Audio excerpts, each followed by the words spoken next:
have a few entertainment stories. We're going to start with this. It's been a week and a half since Jake Paul and MVP Promotions had the fight, and they're still getting negative vibes with the Mike Tyson matchup. Fans and conspiracy theorists are still claiming the fix was in, and MVP has finally felt the need to respond. In a statement, they asserted that both fighters in good faith performed to the best of their abilities with the goal of winning the fight. In addition, the statement said there were no restrictions, contractual or otherwise, around each fighter, and each boxer was able to use his full arsenal to win the fight. They also pointed out that any agreement to the contrary would violate Texas Department of Licensing and Regulations boxing rules.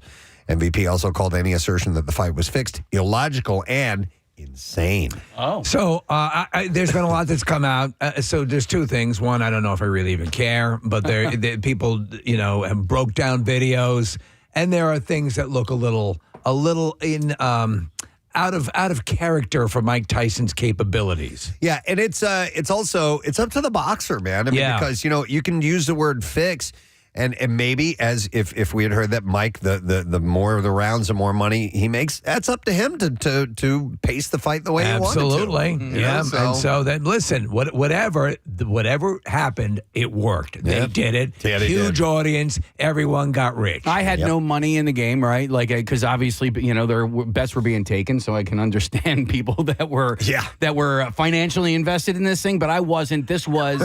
This was, for me, it was just a show. Well, I love the memes that are going around of Tyson. Like pre-training, you're seeing him like, oh, my God, Jake Paul's going to get killed. What we were promised, you'll see the meme, and what we got, and you'll see a guy with a walker. Yeah. Lyle Menendez's wife, Rebecca Sneed, has announced their separation after nearly 20 years of marriage. Wow. Clarifying that it wasn't due to any, quote, cheating scandal. Posted on Lyle's seeing another woman Facebook account. Rebecca stated, we have been separated for a while now, but emphasized there's no bad blood between them, saying that they remain best friends and family. He's a good man. She also declared that she is still committed to supporting Lyle and his brother Eric's fight for freedom, vowing to continue managing updates on his Facebook page and advocating for the case. So if they've been married for almost 20 years, this has been entirely during his incarceration, right? That would seem to be the case. That happens from time to time. Women will married. They're drawn to prisoners. Yes. Yeah. They figure there's they can exert a bit more control over their fidelity. We should start a dating app called I'm Incarcerated, Lloyd. Yes. And maybe that will... From the people who brought you the Cheat Sheet Cook-Off. Yeah. The announcement comes at an important moment as Lyle and Eric Menendez are set for a significant hearing where their lawyer, Mark Garagos, will seek to reduce their sentences and reclassify their convictions from murder to manslaughter. It looked like it was going to be a little bit easier when the DA, George Gascon, was in office. Mm-hmm. He was voted out. Yeah. So things might change. So they're trying to get this in under the gun. But it looked like everything was all ahead for them to be released. Yep. Reflecting on their marriage, Lyle recently wrote in a resentencing request her unwavering support and belief in me is something that I'm most grateful for and has. They should do Bachelor, Convict Bachelor. Has played no small part in my journey. He used the word journey. My journey. That's a Bachelor word. I left you a rose in your toilet. To be a better person. Everything begins and ends in the toilet in your prison cell. I mean, you can use it as a vase. Yeah. Yeah, you can use it as a pot, as a vase. As a wine. As a cauldron. Yeah, cauldron. As an aging barrel. Absolutely. So many things for the prison toilet. I just use it to go to the bathroom. But Hugh Grant has addressed Luann DeSepsis' claim that they made out years ago. So this is a Real Housewife thing. So they made out? I don't touch on the Real Housewife stuff too much, except for when it crosses into actual celebrities. Yeah, that's a career killer, finding out that someone made out in their past. Yeah, he said they didn't do anything of the sort, but he also said he's got a pretty bad memory. He said, steady on. I do remember... I did get a Hummer from a prostitute. Meeting a charming Real Housewife in a restaurant. But I'd like to stress that it was about 15 years ago. I don't recall shots or kissing, but her memory might be better than mine, he shared on social media. It was funny, your assessment of Hugh Grant, because I kind of see the same way. I like him a lot, but I also think he is, it's true to his character, but unnecessarily cantankerous or flippant or Yeah. A bit of a curmudgeon. Yeah. But I think but there's something feeds about into- it that's like charming to me. I know, that's why I'm I'm- not disagreeing with anything you guys are saying, but there's this video that's been making the rounds recently on Instagram where he talks about how so many things annoy him, and I was like, I kind of get it, dude. You're conflicted, right? I like him as an actor. I like most of the movies that he's in, and when he talks about the things that annoy him, I'm like, yeah, they kind of annoy me too. I get it, and maybe that just makes me a curmudgeon. I don't know, but like, I'm never gonna hang out with a guy, so who cares whether he's nice or not? So back to this gal, De Lesseps. I don't know how you say her name. Sounds like it's like a disease you get from tainted water. She shared in an interview that the two had taken a lot of shots a long time ago when they crossed paths at a restaurant in the Hamptons, and she said as the night went on, the two moved on to making out heavily at the table, but he doesn't really remember it. Speaking of the housewives, Jamie Foxx was the life of the party this past weekend, surprising fans by joining Real Housewives of Atlanta stars Cynthia Bailey, Portia Williams, and Phaedra Parks for a karaoke night in Miami. Sounds fantastic. The Oscar-winning actor shared laughs and music with the cast at Prime 112 restaurant, where Portia documented the evening on Instagram. She wrote karaoke hours with Jamie Foxx and friends. There was a series of videos that she captioned that with. They sang hits like Leah's One in a Million and Mariah Carey's We Belong Together. Jamie impressed with his vocal skills. He's a really great singer. He is. And a playful energy throughout the night. And the fun didn't stop at the singing. Jamie showed off his comedic side by pretending to warm his hands over a campfire near Phaedra's dance moves. Then he played cornhole with a cast of Sister Wives. Oh, yeah. Now that I would have watched. Fans in the comments loved the unexpected crossover, with one follower calling the gathering pure entertainment gold. Sounds it. His special on Netflix comes out in a couple of weeks. It's what had happened was, and it premieres on December 10th. I'm really interested to see how much he talks about the things that have gone on in his life. Yeah, and there were some bombshells supposedly that might happen. It already happened and it's just going to air? Yes. Okay. Yeah, but I'm it's surprised been- nothing came out. Yeah, agreed. Which makes you either think that they're really airtight on this, or the revelations aren't all that much. Exactly. All right, so when you're one of the biggest box office draws in the world, all sorts of doors open up for you, unless one of those doors gets you into Taylor Swift's Eras Tour. Dwayne Johnson admits that he can pretty much get anything that he wants just by being Dwayne Johnson, but Swift tickets, that was tough for him, he said. He said... Welcome to our world. He was talking to E.T. and said that Did you have trouble getting tickets? that he hit a wall. He said it's never... Why didn't you use your laser cannons? He said... We have them on my ship, you know, the one that... Let me here! He said, it's never happened in my career. Usually, I don't have to pull strings. I just make it happen. He said, in this case, it I was... have a question for you. Okay, go ahead. Can you act? No. I'm just asking. He said, I don't have to pull strings. I just make it happen. In this case... I've seen a lot of movies, and you're kind of the same in every movie. He said it was for a good friend of mine who was like, please, Taylor, last concert. Well, when you're trying to also get tickets to the last concert. Yeah. He said after making a few calls, The Rock was able to make it happen, but he kept his undefeated record after that. But it took some work for him, The Rock, to get those tickets, believe it. A lot of times, and people will think, obviously, because we're, obviously on a radio station, plays music, and we have some connections. Stuff like that is so far out of our realm. Yeah. I knew a person, Steve, who basically thought we worked at a ticket factory. And we could just print out whatever tickets we wanted whenever we wanted them. It doesn't work that way. Hey, man, we couldn't get Savannah Banana tickets. That's right. That's a tough ticket. Yeah, forget the Eros tour. Yeah. Kylie Kelce is getting into the podcast game herself, and she's calling her cast Not Gonna Lie. We have a clip of her announcing this. Here we go. I was this close to calling it around and find out, and I still might do it. Try me. Sorry. Back to this trailer. Listen, I'm just as shocked as all of you that I'm starting a podcast, but if everyone's going to be talking about me and my family, you might as well hear it from me. She posted this on YouTube, and new episodes will drop every Thursday starting December 5th. I don't know who's going to be co-hosting with her or any of that as of yet. She's very likable. Yeah. They're all very likable. I think, again, we talked about, and there was an article in the Inquirer yesterday about, how you have to watch that spreading thin factor. Yeah. But I don't think she's in danger of that. No, I don't think so. She's fairly like in the background for the time being. But she does make the point that if so many people are talking about her situation, she might as well control the narrative. So two of my very best friends worked with her for a number of years. She worked as a special ed over at Lower Merion High School, and they said she was just great. Don't doubt it. Yeah. Mm-hmm. So we'll see if she brings the material into the podcast. Maybe we can get her on the show since we can't get Probably not. No. No, we probably can't get any of those guys anymore. That's all right. Still like them. Hey, we're still working on Savannah Banana tickets. Yeah, we'll get back to you when we get those. Baby steps, man. Yeah. Tish Cyrus's long marriage with Billy Ray Cyrus was riddled with separations and reconciliations. What happened to Fire Rose? Until the couple ultimately divorced in 2022.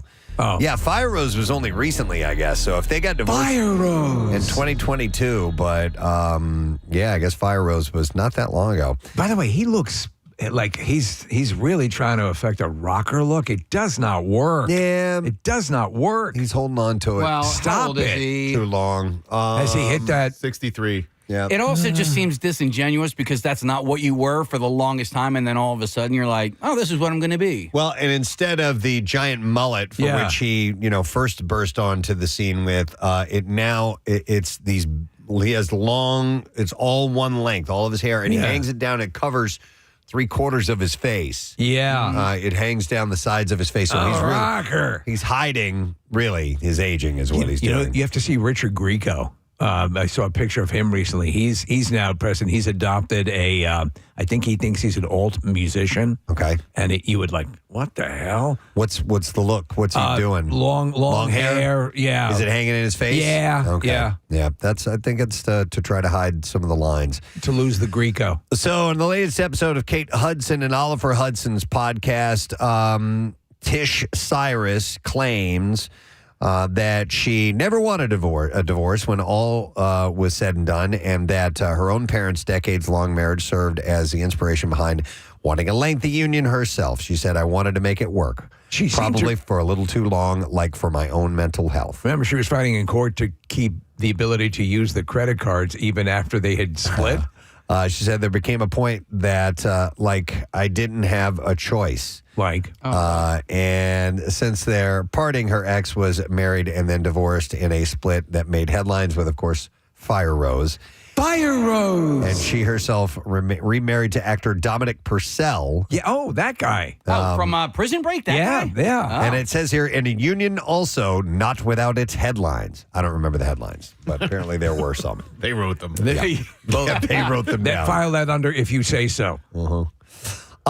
This is fun. Glenn Powell added an intriguing prize to a Glenn Powell lookalike contest.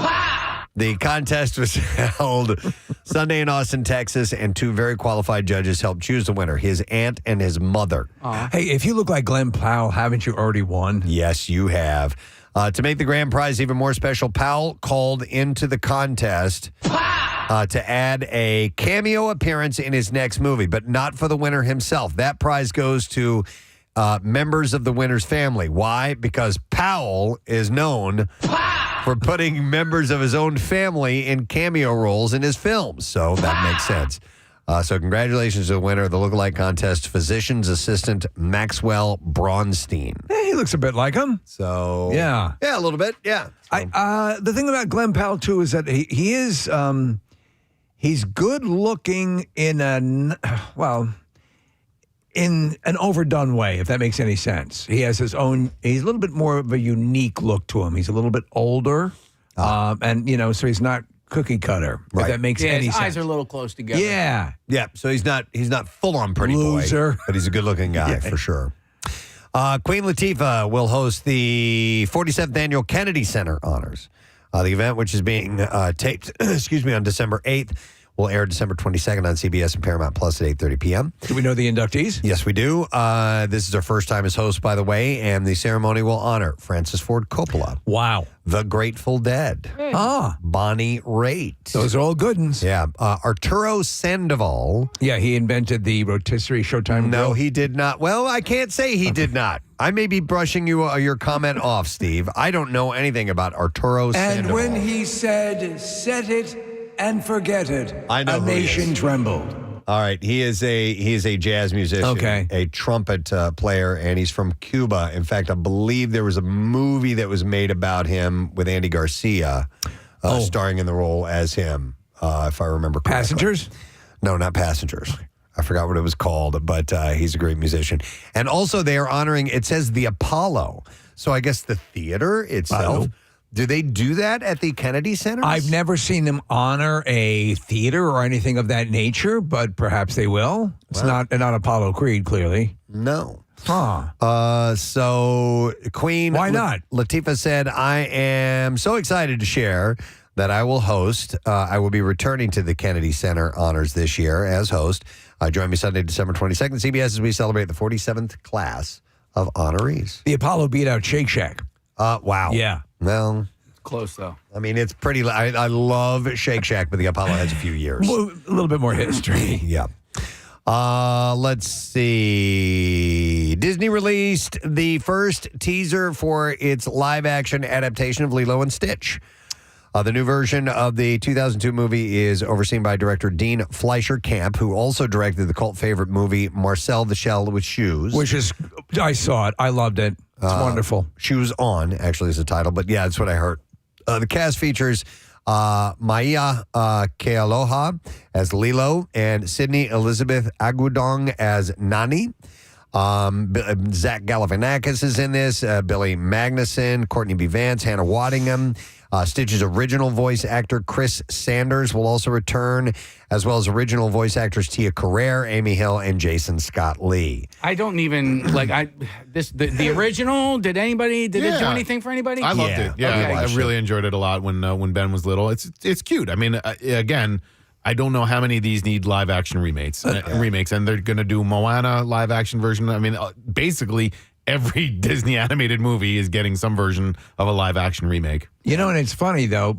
Like again, I was talking about how to Train Your Dragon. Like, do we really need this? Then I watched the trailer and I'm like, I think we really need this because I fell in love with it. But Lilo and Stitch was one of those ones that I enjoyed. But well, let's see what they do. I mean, it has a presence at Disney World, so I was like, maybe this is a thing. It just wasn't on our radar for some reason. Yeah, Stitch is a cool little character. Yeah? Yeah. Is he, all right, is he just like a little rascal? A little rascal Yeah, he's a who little drinks rascal. bone marrow out of your But body.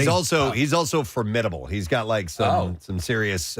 He can be a badass when he needs to be. So, all right, we're gonna jump right to the clips. Here we go.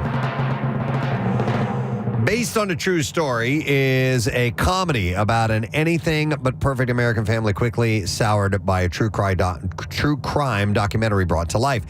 Dark comedies are hard to nail, and in this clip, actor Tom Bateman discusses the beauty of executing it. Dark comedies are so rare and difficult to get right, I think. So to be invited to do that and try and create something in that world was super appealing. What the hell are you talking about? Based on a true story, streaming now, that's on Peacock. Here's our next clip.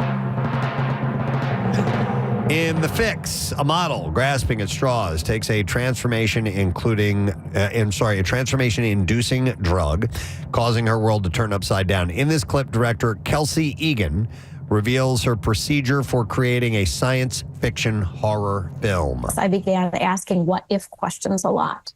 What if this happened? How would we handle it? And using it to interrogate ideas that were really interesting to me or things in my personal life or in my experiences with other people that resonated and that I wanted to dig into deeper. So then I would try to dramatize the context or heighten or elevate the context.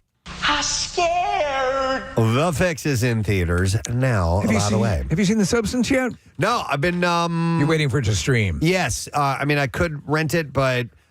nobody else in my house will probably want to watch it, so I'm going to wait till it streams. I'll just pop it on one day and check it out. But I know you gave it great reviews, and I've read some really good things about it, so I want to. It's well worth watching. I definitely want to see it. Yeah, just a quick little callback to the beginning of this break. This is... We the best. Yeah, we taking over. All right, we the best. We the best, but he also says we the best music. We the best music. And that's you don't like that. I don't not like it. Okay. I just think it's funny. I'm like, what does that even mean? We the best music. That means he creates the greatest music ever written, or something like okay, that. that's We the good. best Does he I don't explain how he's a pretty good golfer with a belly? know. That's DJ Khaled, by the way, and it's his birthday. All right, let us take a break and come back in a moment or two. It doesn't look a whole lot like daytime. Nah. It's pretty cloudy. We're supposed to have clear skies at some point today, and fairly mild. The high of about 61. Starts getting cold leading into the weekend, though. We'll take a break and come back in a moment. Stay with us.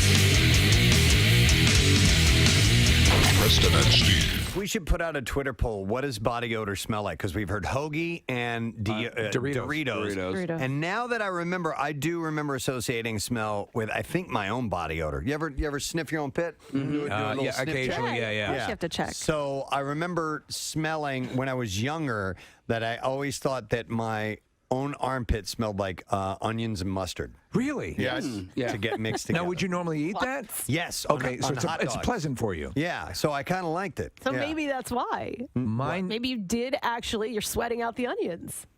I didn't even think about that. Well, you can sweat out garlic. Yeah, Like if you eat a very garlic-based diet, and when you sweat, you can smell like garlic. Yeah. Which is a fairly pleasant Can you smell, sweat right? out apple crumbles? Yeah, apple crumbles. Let's try. I don't know. What about chocolate chip cookies? Blueberry. I just want to see if I'm missing an opportunity here to sweat out chocolate chip cookies. Yeah.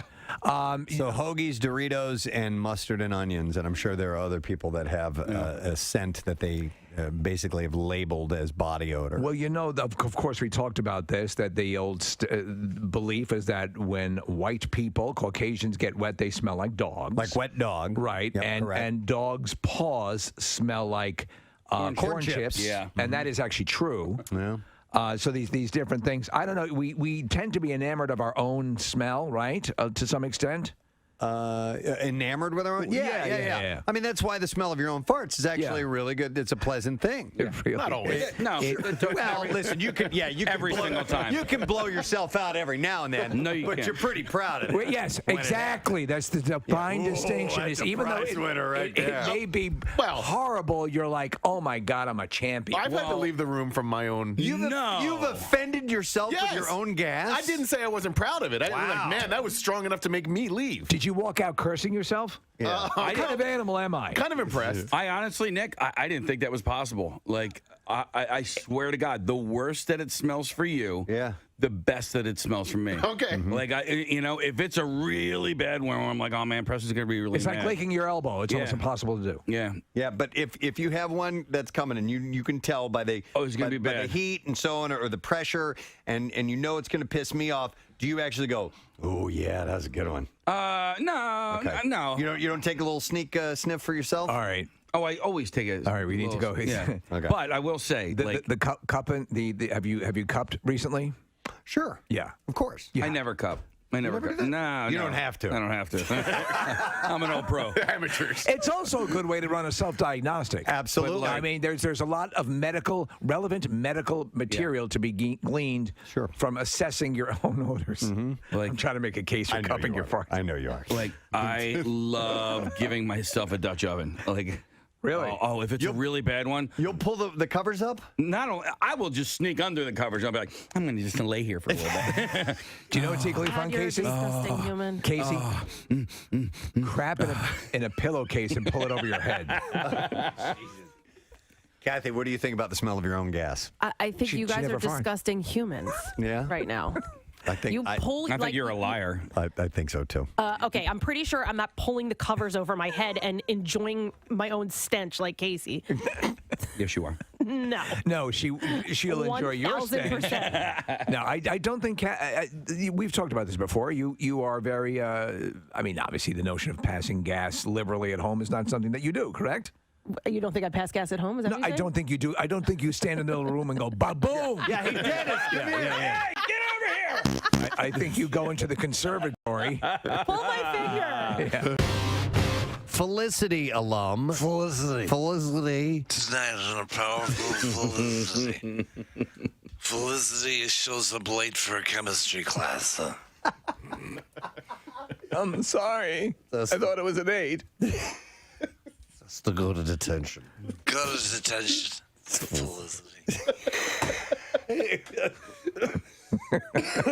Keri Russell. Keri Russell. She, formerly of the long locks, who killed her career by cutting her hair, but has now grown her hair back and is doing great things with the American. So Keri Russell was Felicity. Sound like history in Russell. It's Keri Russell's history. Presented by Rita that she grew her hair back, and it was wonderful. Oh, gee. She plays a commie bitch who pretends she's one of us. Those commies. In what?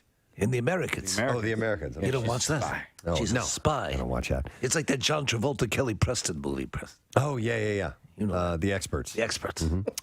But she may join J.J. Abrams and Star Wars Episode 9. We forget that it was J.J. Abrams who created and wrote a number of the Felicity episodes. I did forget that, yeah. Yeah. No word yet on whether she'll tackle a hero or a villain in the epic franchise. The movie begins shooting in London this month, by the way. Unless we forget also that Keri Russell won Mr. Skin's Best Butt Shot, I believe, in the Anatomy Awards. Get a nice pooper. No kidding. Casey says Got she's a hell of a pooper. kind of butt you want to spend a weekend spelunking at, if you know what I'm saying. Yeah, we are back from vacation. We are. So the... Oh, yeah, this is nice. This is good stuff. Look, there's some soccer players in there from Thailand. So the kids are going to help you out. You guys all right? Wait, I see light from the badge. Oh, God. We can do this. Wow. It's a new survival story unlike any other. Look this way, kids. We go. Is it a stalagmite or a stalactite? The tight or from the ceiling stalactite hang on top, and the mites are. You know that? Yeah, that's the old stalactite. It's tight. Hangs it hangs tight. on, and stalagmite might make it to the ceiling if it keeps growing. So. And all of this is taking place in Felicity. in Felicity's butt. Okay, yeah. Text says, driving my kids to daycare, my 2-year-old is calling my 1-year-old a commie bitch. Thanks.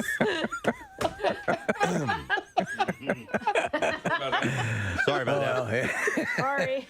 Well, they're learning about a time in our history that was very important. This is one of these meetings here with the town where people can get up and speak their mind. And this young man got up and he had a take on legalizing prostitution. So I propose this. The city allows for licensed masseurs to give genital massages if the masseur and the client both agree to it.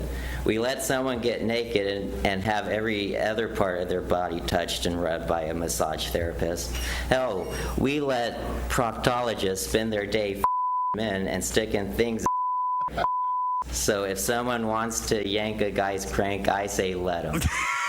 Oh my God. That really is as inspiring as FDR's speech on December 8th, 1941. I love the last part of that. Hang on. So if someone wants to yank a guy's crank, I say let him. I say And so I say to you, if someone wants to yank a man's crank, I say let them do it. Okay. And so by is this time, legit? well, maybe. You know what? I don't care. But he was definitely in front of this group. He was prepared. He seemed, and then he goes on. It's not just enough to state that's your intent or what you'd like to see happen. Yeah. You have to provide. You got to back it up. Examples. Yeah, some context. Some context to it. Yes. Here's clip 2. Picture this, a big old sweaty fat guy would get with your hand actually be that much worse than giving him a full body massage, getting up in there under the folds of fat, or being the proctologist sticking your finger. Holy hell. If a grown adult wants a job, another grown adult is willing to give one for money, then let them. That would truly be a happy ending for everyone. Okay. Oh my God. The crowd loved it. There is, I think, legitimacy to his claim, by the way. Are we going there or are we not going there? I want to hear. What do you think? I like the way you. Casey started doing like a velociraptor all of a sudden. His head was going left and right. Are we going here? Well, yeah. I mean, dude, why is that illegal? Rub and tugs? Yeah. There is that. This is an age-old question about the. In fact, right before the Magna Carta came into being, there was the rub and tug. I mean, there is a separation of church and state, right? So is morality a church thing?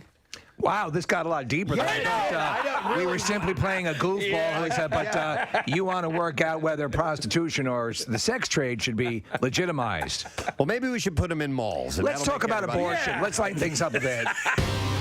Once you've starred in a movie that's nominated for an Oscar, it's safe to say that you're famous, right? Yeah. Well, Saoirse Ronan, who is 24 years old, still doesn't feel famous, though. Yeah, she's adorable. Yeah. I love her and the accent. It's wonderful. She's just thinking. It's such a garden party, asking inappropriate questions to Meghan Markle. I love how they drop the G on ing words. Ronan continued saying she avoided reading about herself. She said, I was farting. What was that sound? I was farting. Farting hard. You just know that'd be adorable. Just outside, standing in the glen, farting. In the glen. The glen. The morning dew collected on the leaves and grass. Yeah. Just decided it'd be a good time for farting.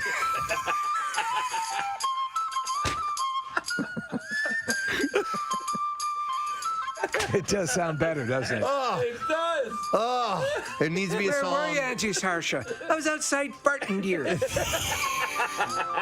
Farting hard. There needs to be a song called Farting in the Glen. Farting in the Glen.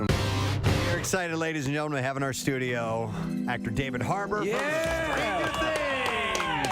Thank you. I'm so excited I said good afternoon when it's 9:20 in the morning. There are a bunch of footlongs outside the studio, which is like the 9 in the morning footlong, though. Yeah. Do you know Pink's in Hollywood? Yeah, I do. Yeah. That's them. Are those from there? They just expanded Oh, to well, the then east. bring me one. I mean, come on. It's still a hot dog. Yeah, it's not a... It's classic breakfast fare, but it works. It's very good. We never actually get breakfast food here. It's always like It's that. always a dinner thing, but it all works. And all that stuff. We've been up since 3:45. Yeah, exactly. So it is kind of dinner for you guys. David, where are you from? Where did you grow up? I'm from White Plains, New York. Know it well. Yeah, do you know it? I'm from New York, yeah. Okay, I know Westchester guy, like 45 minutes out from the city, suburban, very boring place to grow nice. up. If you work in the city, it's a nice area to be in. Yeah, exactly. I mean, I couldn't stand it when I was growing up because it's like that suburban thing, and you're like 14 years old and all you want to do is act out. And so I would take that Metro North train down to New York, though. Oh, yeah. When I was like 15. And, back then you could do a lot worse things than you can nowadays.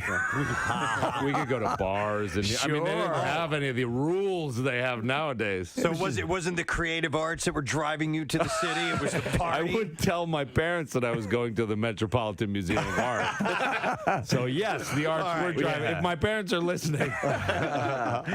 Well, we're thrilled to have you in here. Yeah. We're massive Stranger Things fans, and we're also just massive fans of your body of work, which is just so much great stuff. And I think you've described yourself, or have been described, and I think you're the epitome of that guy for so long, who just is always, this guy's in it, this is going to be good. Yeah.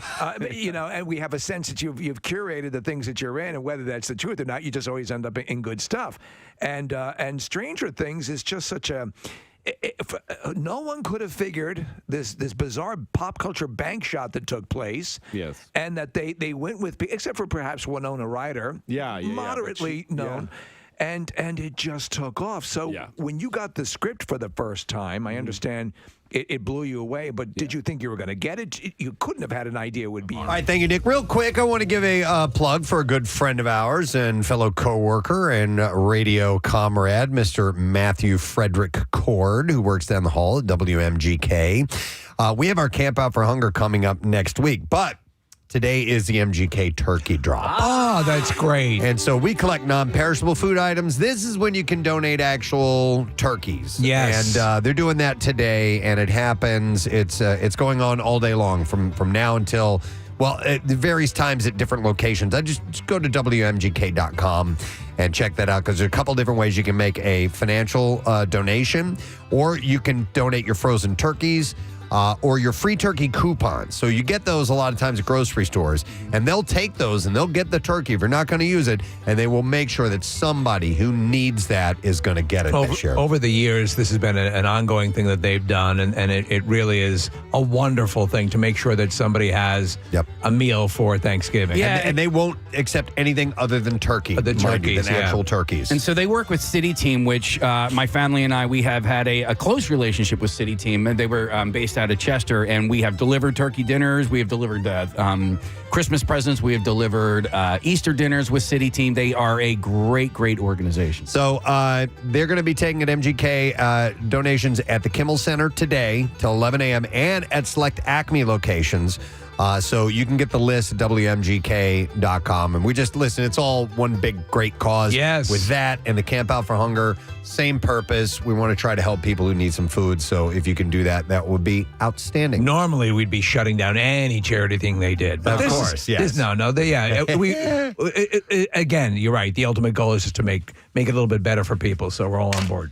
Speaking of Thanksgiving, what were we going to mention? We're going to talk about the traveling. Oh, yeah. You had mentioned something that was kind of a scenario you weren't that familiar with. Well, no, this notion, and there was a couple of news features just by happenstance about people not just traveling with the ingredients, so they're going for Thanksgiving, and maybe I've just been in a cave and didn't realize this is the case, but traveling with fully prepared food. You're talking traveling, like hours in the car? Flying. Flying with the turkey. Packing like a pot full of stuffing and luggage. I didn't know this was a thing. I'm thinking it's for those members of the family that have a specialty, that have a dish that they are known for within the family. Were you aware that this? I have. I've never done it myself, but yes, some people will travel for hours and hours.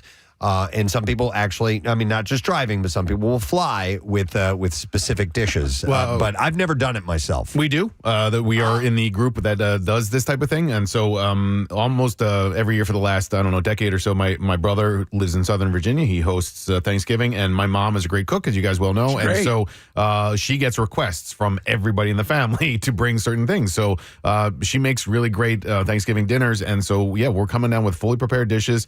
She makes great stuffing. She makes these really good cranberry muffins. And you're driving. And so I'm picking them up tomorrow after work, and then we're hitting the road, driving down Route 81. Are you making anything? I am making wine that I bought at the grocery store. Okay. And I am also making pies that I bought from Manna. So those are my prepared dishes. Man, you're good. How many hours you driving? 5.5. Okay. Well, depending on how many truck accidents there are on 81 tomorrow, there will be at least 6. I can see that. So I can see you're going to put it in the trunk of the car. You're going to pack it up. But traveling with like a casserole. I don't even like doing that to my brother's house, and he lives 5 minutes away. Wouldn't you like this maybe buy the ingredients or bring the ingredients or get the ingredients down there? Or is that, am I misthinking this? It depends on when they're getting in, I mean, they might be coming in on Thanksgiving Day. I don't know. The travel days I think tomorrow's the big travel day, right? I think tomorrow's the big day for driving. I believe today is the busiest day for flying. So that people can get in, but I might be mistaken. No, it says with an estimated 18.3 million travelers anticipated to pass through security at the airport Tuesday, November 26th to Monday, December 26th, identified the following dates as the peak travel days: Tuesday, Wednesday, and Sunday, December 1st. So we're talking about tomorrow for peak air travel. Now, having the last few years, I've been making the Thanksgiving dinner, and just like there is so much that it all can't be prepared. You know what I mean? If you're having all these people over, like most people don't have like double ovens and so you don't have the kitchen space if you're hosting. I just thought the notion was like, man, that would suck. Yeah. To pack a casserole. Yeah. I know like people have made turkeys and traveled the turkey. I feel like the turkey needs to be prepared at the house where the meal is being served. Can you bring a turkey on a flight? Probably not. Okay. I don't know. Nick, would you mind looking up food items you can take through security as carry-on? Because we've seen, actually, I know we've talked about them in the past years ago of what you're allowed to take through. as far as food goes in the security, what the TSA will allow. I have occasionally, if we were traveling years ago, on my mother's mashed potatoes, I would get fishing waders, and I would fill those up with mashed potatoes. That's smart. Because I was wearing them. It made sense. It made a lot of sense. But I mean, what happened to the 3 ounces of liquid rule if you're bringing through? Oh, yeah. Well, unless you check it. How does that get changed? So according to the TSA, you're allowed to bring a cooked, frozen, or uncooked turkey through TSA transport. Yeah. So you can bring any other Thanksgiving food, including baked goods like cakes and cookies and brownies. You can bring on the stuffing. flight, without checking. Checking through security at the TSA. Yeah, you're allowed to bring any of those things. Mac and cheese. Could you imagine checking like putting a souffle in your luggage and expecting it to arrive intact?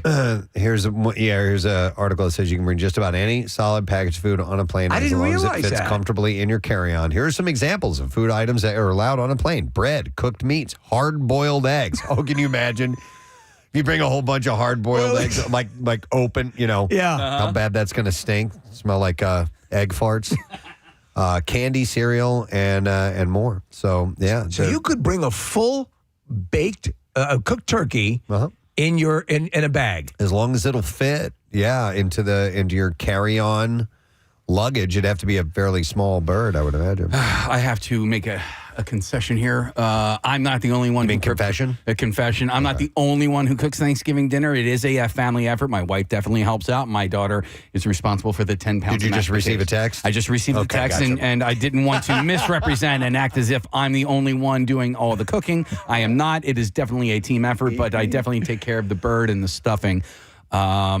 And that is all I have to say about that. We're going to, because we're doing the parade this year, and as I told it, and Kathy hates it, we do an early, like 2-3 o'clock in the afternoon, start Thanksgiving meal thing. Right. You're gonna be able to do that still? No. Well, we're on. So tomorrow, we're going to make the bulk of everything. Okay.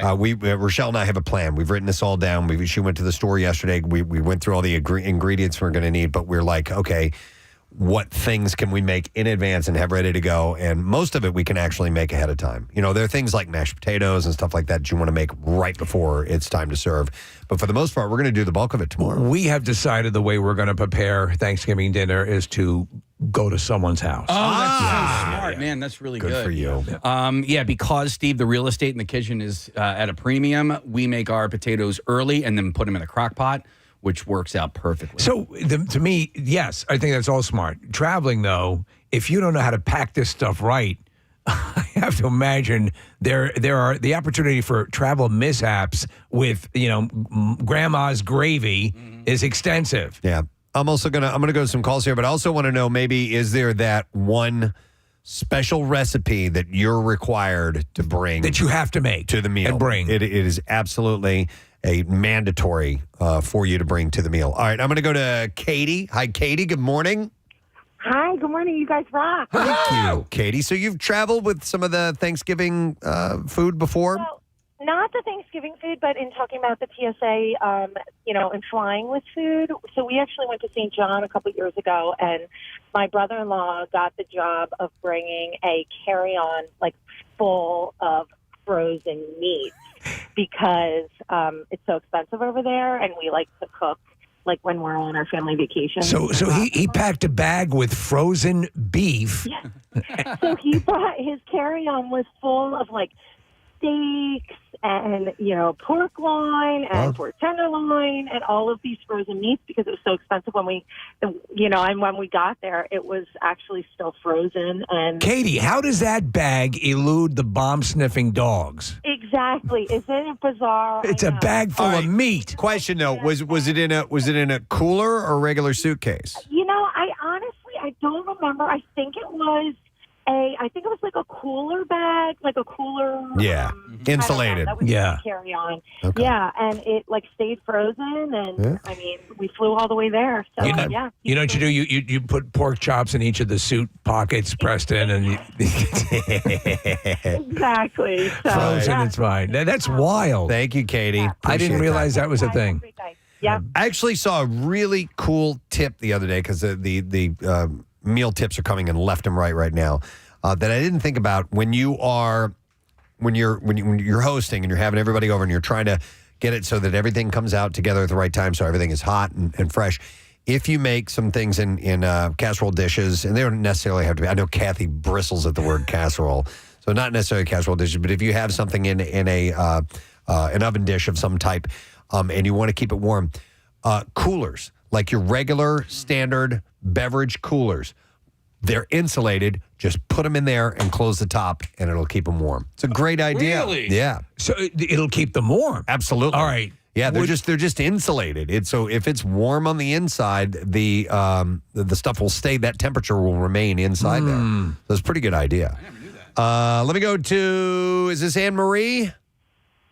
Yes, hi. Hi, you're on the air. Go ahead. Hi, good morning, Good morning. Good morning to see you. What's up? Hi. So I'm calling because my cousin took a turkey on a plane. He took a turkey. Fully cooked turkey. Fully cooked. Yeah. Did he cut it up first, or? No. So what happened was, at the time, my uncle had myelofibrosis. Okay. A type of blood cancer. Yeah. And so he lives in Ohio, and my cousin lives in New Mexico, and my aunt and uncle were supposed to travel to New Mexico for Thanksgiving that year. But then he got really sick and couldn't go, so my cousin and her husband and kids basically cooked up Thanksgiving dinner. So how did they got on a plane and took it with them. how did they pack this fully cooked turkey? I think they just put it in like a duffel bag. Like they literally just wrapped it up in whatever and then stuck it in a duffel bag. Okay, yeah. Yeah, they didn't have any problems getting it through TSA. They just. It's a mind blower because like they'll stop you if you to me, if you purchase food past the checkpoint, they'll let you go on with like a yogurt or a tray of food or whatever. Right. But showing up at the airport with a turkey in a duffel bag, I always thought, no, there's no way. How long was the flight? I know. It was pretty amazing, and I've heard other stories like, people saying like, oh, I had peanut butter and they wouldn't let me take peanut butter through. Yes. And so they're like, what is this? Is this a liquid? Like, what do you think this is? Dude, they took my deodorant, and they threw that away. Emery, how long was the flight? Only a couple of hours. It was like, I don't know. I think it was like Albuquerque to Cleveland or something. So it was probably like, 2-3 hours. So was there any smell from the turkey? Could people smell the turkey? I'll bet. I mean, I don't know. They didn't mention that. All right. That was not part of the story. So. Yeah. Oh, Wow. all right. Again, Thanks, Anne-Marie. Did not think that was something that they would allow. Yeah. So I guess they wrapped it up in, foil and plastic wrap and just seal it all up and then throw it in there and in the duffel bag. Wow. Hang on a second. Let me go to Carolyn has a travel tip with food, hot food. Hi, Carolyn, you're on the air. Good morning.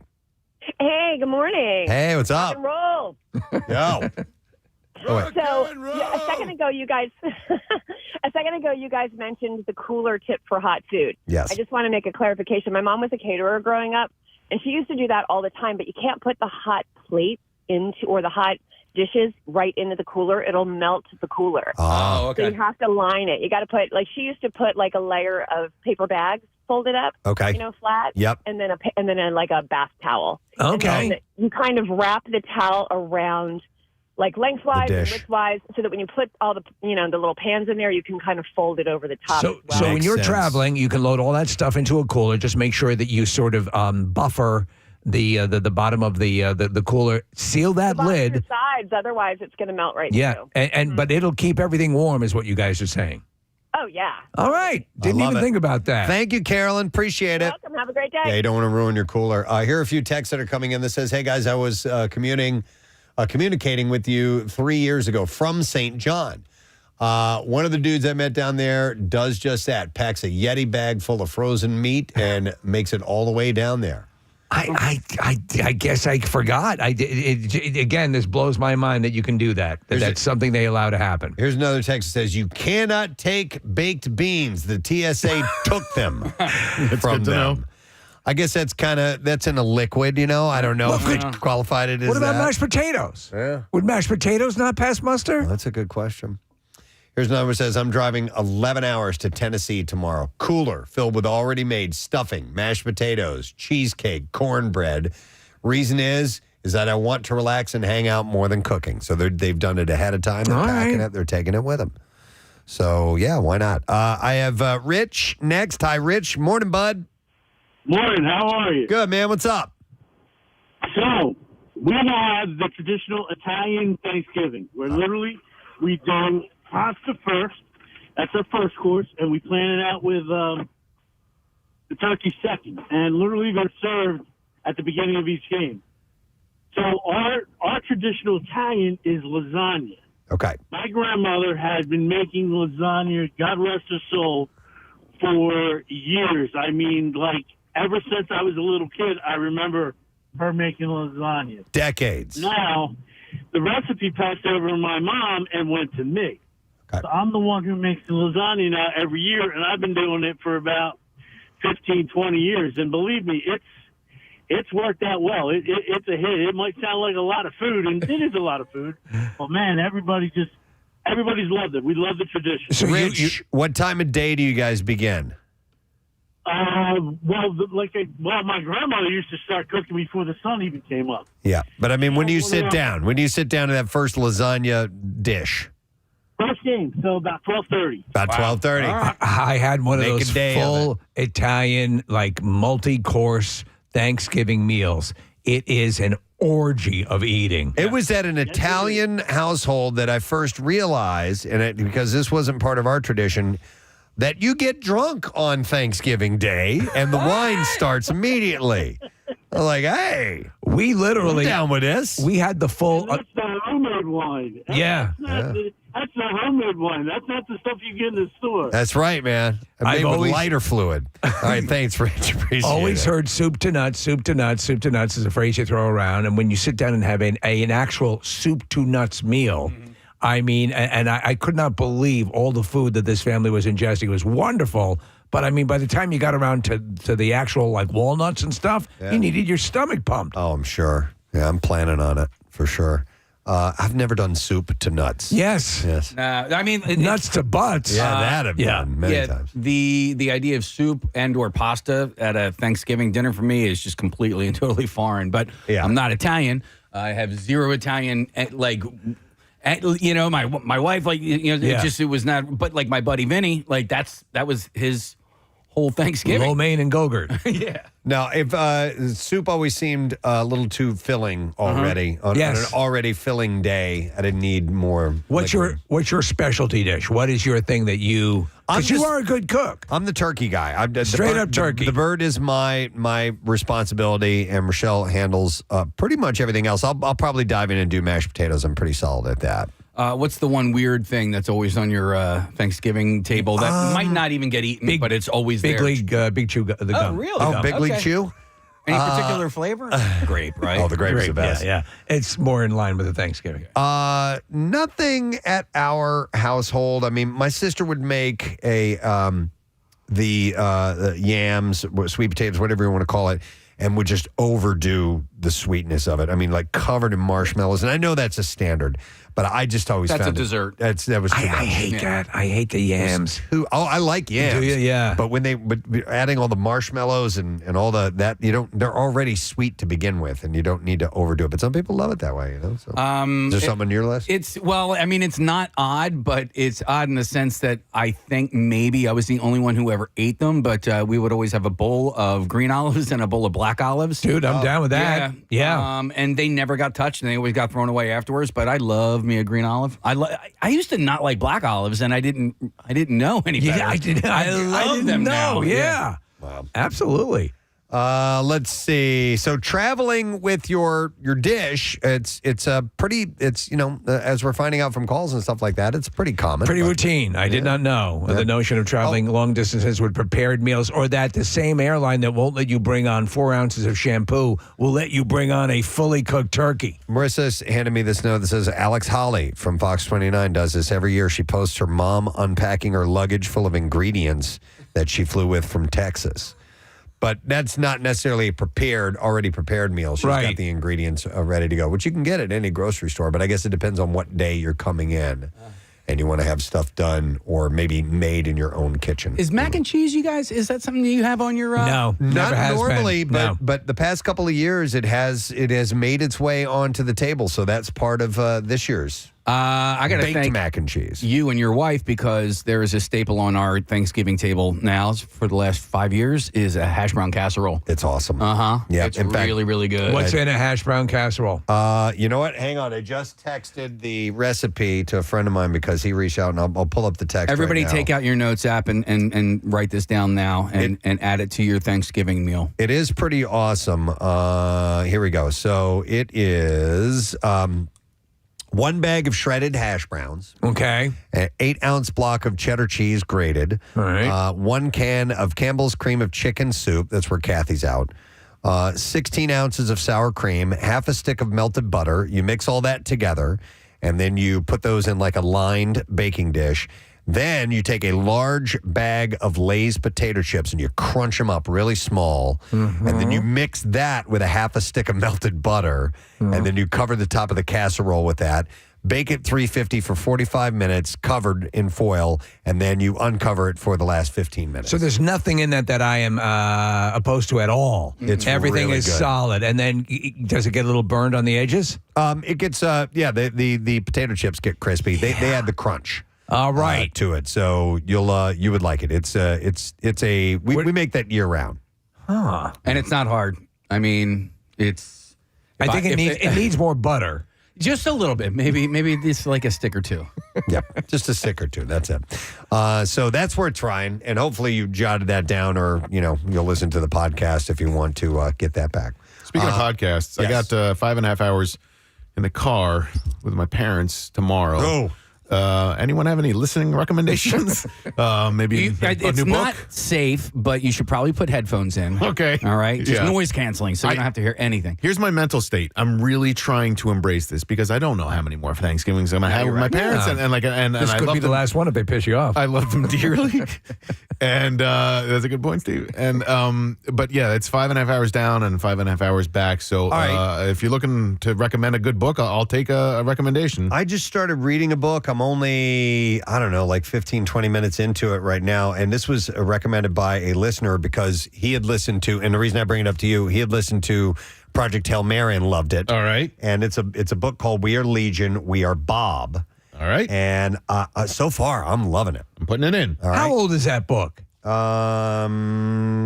a good question. Because We Are Bob has been around for a while. Oh, really? Yeah. At least by my reckoning. Title details. Here we go. I'll tell you right now.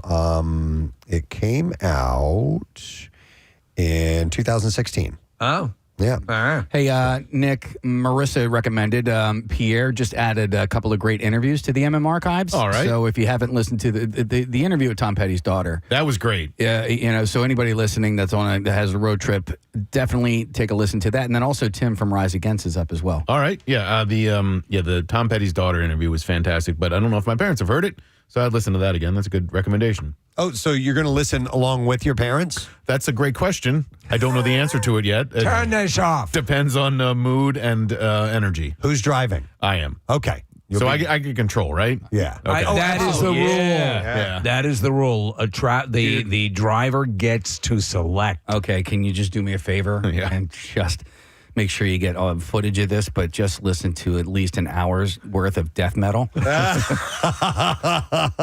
Just to see how long it That's a takes for great them to idea. say, turn this off. All right. I would like to see video of that. All right. Well, anyhow, if you are traveling with food, check ahead of time and see the safe way to do it. Apparently, it's the Wild West. Yeah. You can. You may have that special recipe that people are expecting. You may be traveling, and the next couple of days obviously are insane as far as airports and the roads go. So be careful. We do need to take a break, so we'll do that now. We have some bizarre file stories that we're going to get to in a moment. We also got to talk about Camp Out for Hunger a little while as we're in the home stretch for that. It is Monday that it begins, so we'll come back in a second. In fact, there's a little bit of information about that right now. Preston and Steve on 93.3. Come. No. Yeah. The complete opposite, to be honest. I mean, the first thing is you get the script, and I thought it was a really good script. And so my first thought was there's no way they're going to choose me to be like the male adult lead in this. They'll get somebody who's a star. And so I kind of blew off the audition a little bit. I mean, I do what I do, but there was a relaxation in the audition where it was like, those situations where you think like this will never happen. So I might as well just do what I want to do. And that must help. That must help it in a way. does, because it makes you more relaxed. You have no expectations. You don't have a goal. You're just like doing what you do. And then I wound up getting it, and it was incredible. And then as we were shooting it, I remember around episode 4 or 5 having a bit of a breakdown and thinking, none of this works. Really? Really? Yeah. I mean, because I remember, Hopper's a really messy guy in many ways, like everything from his body to, his personality. Well, the very first, my impression of your character was like, this guy's a douchebag, because she comes and says, my kid is missing, and he's like, he's out running around or whatever. I'm like, oh my God, he's going to be that guy. Yeah. He's more complex than that, and really cares. But you're right. He kind of had that really messy attitude about him, but he's the character morph. So initially you thought that wasn't going to translate? Yeah, and so like around episode, I think it was 5 though, we were doing a scene, and I'm neurotic, and occasionally I'll ask people like, what'd you think? And I went up to my hair person, this woman Sarah, who's a lovely person, but I was like, what do you think? And she just turned to me and just shook her head, and she was like, yeah, I don't think it's going to work. Wow. And I was like, what? You mean the whole thing? Thanks for the confidence. But I understood where she's got, you're in a bubble down there, and you just have these days where you're like, what we're doing is stupid. Nobody's going to like it. And then before the show came out, there was no advertisements. No. And I couldn't get an interview like this on a popular radio show. Like, nobody wanted to talk to me about this show. That was the beauty of it. I found out about it through word of mouth. Exactly. So it started to catch. And it was that. Now this actually speaks to, you were a child of the 80s. Oh yeah. And a lot of people remember all of this. It's at once a tribute to the work of Stephen King, and it's this pop culture maelstrom of things that are all pulled together and Spielberg, to Spielberg, and shot in a way that all the things that we love, but done in a great way. So there'd be no way to know it. But the fact that it did happen that way organically, I think, made it more firmly entrenched, and that's why we're rabid for season 3. You and the Netflix season 1 marketing department apparently had the same thought, because that's what that's what they claimed was I don't know if that's just a way of getting out of spending any money on the show, but they claimed that was kind of their strategy, was to have people discover it. And I have to say, it is very gratifying. It was very gratifying to have it be something that wasn't hyped at all. And just to have people stumble across it on Netflix, and then the social media aspect of it. They just told their friends, and it was all over like Facebook and Twitter, like, what is this? Yeah. And I think in this world where everything is so hyped, it's nice to have ownership and discover something that almost feels like a little pearl you found in an oyster, like a surprise, So let me ask you then, here's the conundrum now. Now it is a thing that's I know, now we're talking about it. Oh, God. But whereas season 2 is always, everyone's like going, okay, what season 2 kicked ass. Yeah, I know. And it was. Guess what happens in season 3? Grabs the bed. We jump the shark. No, it's my character gets on water skis. Nice. And literally one of the jumps top, in. and there's a great white shark in the lake. All right. Who knew? Yeah. In Hawkins Lake. Are you wearing a leather jacket? I am. Okay. Surprisingly. No, honestly, I just finished, because they just sent me, because they like to send the finished episodes to everyone else before me. Right. But that's just no. But they just sent me all the episodes. I just finished them last night. Yeah. Actually, and it is so damn good. Wow. The trailer It is alone. so damn good, and you like, the end is. How does it end? What happens? Okay, so here's what happens. You make it up short. Yeah. By the way, I would like to correct you on one little thing. Prior to this, the first season coming out, we totally would have had you on our show. You're a liar. No. You are in some of our favorite things. When the first trailer for Black Mass came out, and the dinner scene with you and Johnny Depp, and I'll just sort of leave it at that because I know you wanted to hit on this, Steve. Oh no, no, like, we're gonna go over all your stuff because we're big fans. But yes, no, Casey's right. We were fans before Stranger Things. It just cements the adoration. But to that point, you go through these things. This has been your quantum leap. Yes. I mean, but you were that kind of guy. You were on Broadway and you know working that whole deal. When you went in to I know you had an issue with working with kids initially, right? Because kids can be a liability, right? Initially. I mean, because I find you've got to get the right. I'm so quick to hate a kid in a thing. if he's, you know what I'm saying? If he's I do know what you mean. I know exactly. You got to get a Haley Joel Osment. You got to get somebody who really gets it. These and we kids got are like great. 6 of them. Yeah. I know. I know. And so they never. The old thing is never work with animals or kids. Yeah, but you and I are the same age, right? So when I look at this, Are you 75? born in 75. No, 1975. No. So you were born on my brother's birthday in 1975. Oh, right? wow. So that I turned 44 on the 4th of July. So wait. Yeah. I was born on your brother. My brother was born in 73. Oh, 73. I was like, Don't try to wow, work it out. 2 months apart? Brother, how did that happen? Something with test tubes and cloning or something. It's right out of Stranger Things. Yeah, exactly. So the upside down. You and I and Nick, actually, as a matter of fact, we're all contemporaries. So we grew up with the same movies. So there are movies that came out in the 80s that still work today that have kids in them because they were so good. The Goonies is one. Yes. Stand By Me is another one. Sandlot is another one that came a little bit later on. Okay. And so I liken E.T. Yeah. As a matter of fact, E.T. Yeah. Drew Barrymore, like a little tiny Drew Barrymore, amazing. Right. So, and we had the creator of The Sandlot in here a couple of years ago, and he actually, I think they had a whole other cast of kids, and he was like, you know what, I need to get older kids to play younger because they weren't doing it right. And yeah, interesting. And so, I mean, our kids are kind of all over the map. I think when we started, I think Millie was the youngest, and I think she was 11 years old. And then I think Caleb was the oldest, and I think he was maybe 14. So they do span a little bit. But in general, they are kind of aging with the show. Like Millie in particular is, you know, she started out, she was 11 years old, and now she's, what, like 14 or something. She's and a young woman now. It's a little weird to see, but it's natural. Well, it's weird for you. It's just weird for Hopper, too. Yeah, it's like a nightmare. I love that you, and to Preston's point about the character, this character, and I think I like complex, I like villains where you can sort of see why they are what they are, and they're not just, you know, mustache twisting. And I like heroes that sometimes get pissed off and have luggage, and that's how Hopper came into the to the deal. You know, the whole paternal aspect of him was not revealed, and it becomes revealed in an organic way. How much of your input helped create that genesis for Hopper?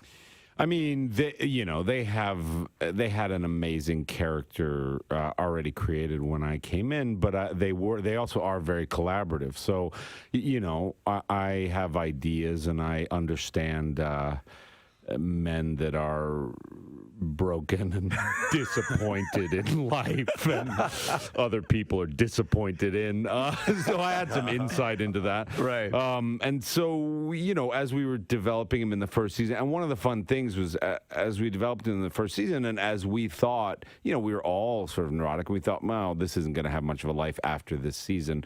But we would sit around on set and just have fantasies about, like, you know, what would be amazing? Like, if we could run this thing. Like, what could be cool? And I think that some of those discussions, especially in season 1, you know, one of the fun things was, like, we really loved the character of Hopper, and we also really loved this character of 11. And we were like, you know, there's clearly, like, he had a daughter who died, and so he has a lot of trauma around that. And she had a papa who was manipulative and who used her. Right. And so wouldn't it be great for these two characters to try to heal their trauma together?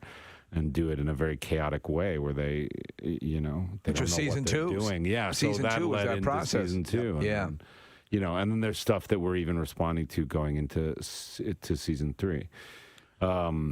Yeah. Yeah, no. David, I loved you on Newsroom, and I love you in this, in Stranger Things, and they're very different roles. Very different. And the writing on, which is Aaron Sorkin's show, and on the Newsroom, it's so fast-paced, and so a lot of your character is built on the fast-paced nature of the entire show and how quickly the dialogue is delivered, whereas on Stranger Things, it's the spaces between the notes, right? It's a lot more drawn out, and you can be a much more subtle actor. Do you have a preference? Does it matter to you? Or do you just like to work when the work is good? No, I mean, I do feel like with the Newsroom stuff, like I feel like the gestalt, like the larger piece is very good, but as a component in it, you don't have a lot of freedom to do, you don't have a lot of ownership in a weird way. And so with Stranger Things, there's a lot more ownership. I mean, you get to explore a lot more behavior. A lot of times, like Sorkin's stuff and a Newsroom is very much about the point you're making, on the page. Whereas with Stranger Things, you may say something and mean something entirely different, or you may say something and then behave entirely different. And there are these pauses and these drawn out things, especially with your character.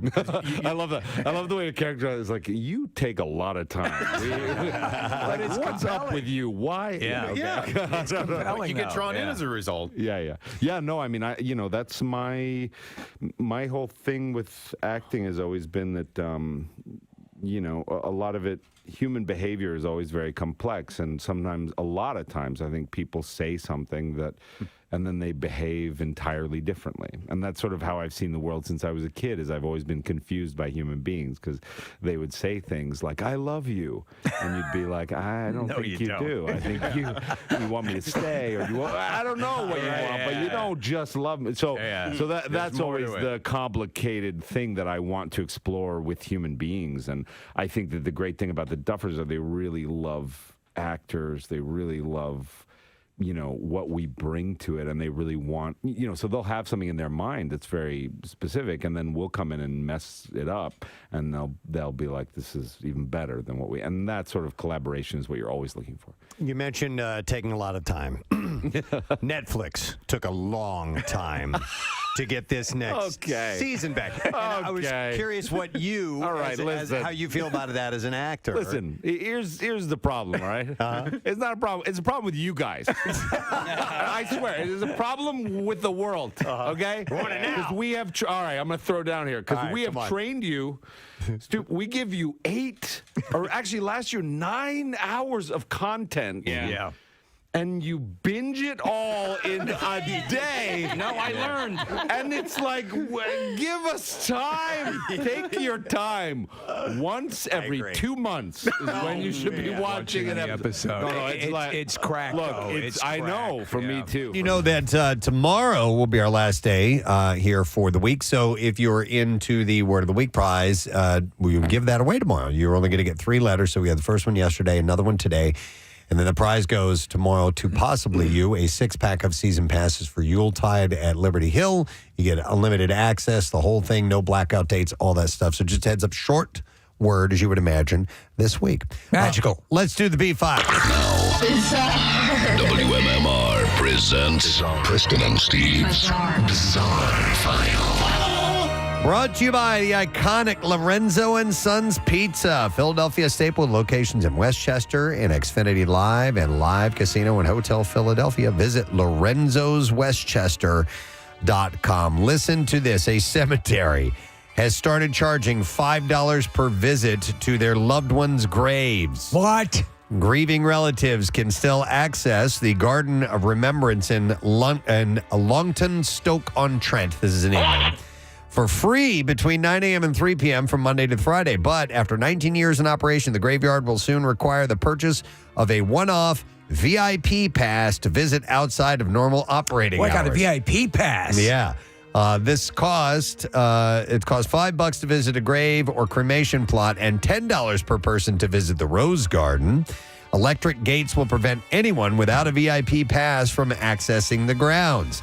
and it won't come in force until January, but it's already causing outrage among people whose family and friends are buried there. It's a rip-off. Give me my coffin. I'm leaving. A notice at the cemetery states from January 2025, this site will be protected by electric gates. The gates in the front will open and close automatically at set times.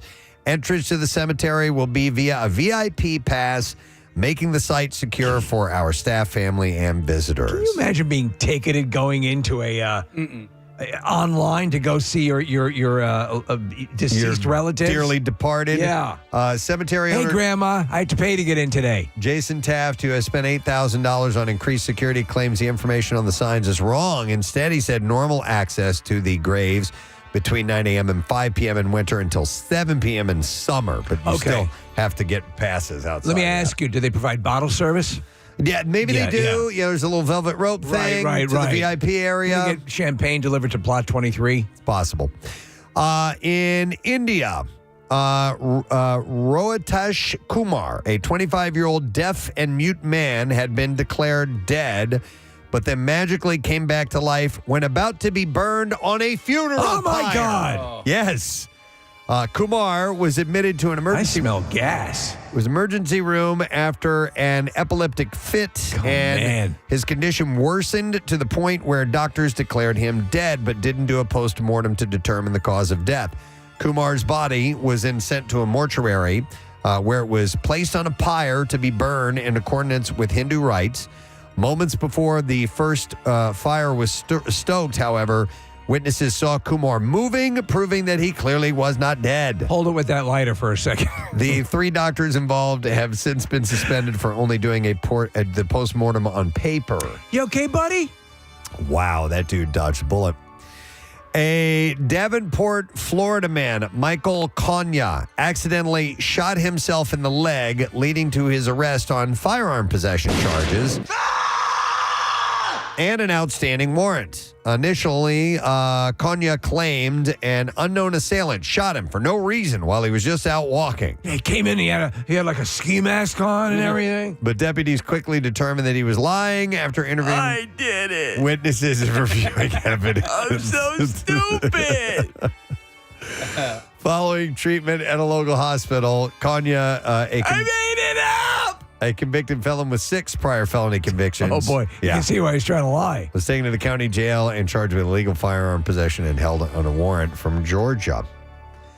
Listen to this, man. A 59-year-old grandmother has broken a push-up world record just 8 months after she broke the world record for longest plank time by a woman, as recognized by the Guinness World Records. How many push-ups? Donna Jean Wild, who lives in Alberta, Canada, earned her second world record by successfully, in 60 minutes, doing 1,575 push-ups. Man. That is insane. So is that the record or the woman's record? That is a good question. Don't know. So She's in phenomenal shape. She doesn't look anywhere near her age. She's a grandmother of 12, by the way. Whoa. Jesus. Achieved her feat on September 28th, but Guinness World Records officially recognized the record last week. Wild's first record was an abdominal plank held for 4 hours and 30 minutes and 11 seconds. Wow. An accomplishment she told Guinness World Records that she achieved in part by doing 500 push-ups a day. What's the longest plank you guys have ever done? Oh, man. Like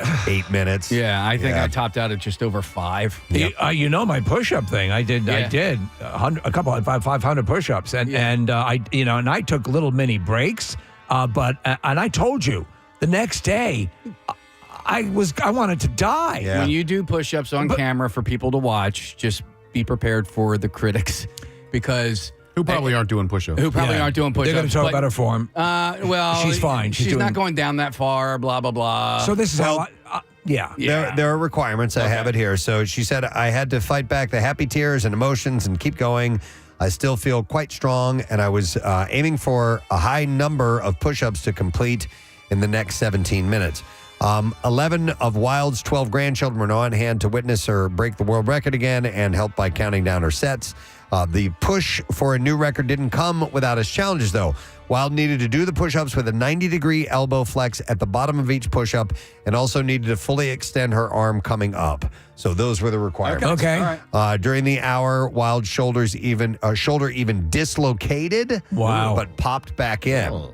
She said she encourages others to keep their fitness up even in their later years. For the longest time, push-ups were my only, that and sit-ups were my only exercise. I should do them more. They're so easy to do. They're great. Yeah. If you can do them with the actual handles, it's a lot easier. Oh, yeah? Yeah. All right. And you won't be able to do 1,500 of them, I guarantee that. We'll do one more story and then we'll wrap it up. A pub in Southampton, UK is set to host a unique naked Christmas dinner for festive nudists this December. The event at the Mill Arms will allow attendees to enjoy a 3-course festive meal in the pub's private back room, which includes its own bar and bathroom, while regular patrons won't have to worry about mingling with the naked. I don't think I'd like that. Participants will need to exercise caution with hot dishes like steaming soup served at the event. The dinner You're looking for the naked event. This is a wake. Scheduled for December 14th offers 2- and 3-course options.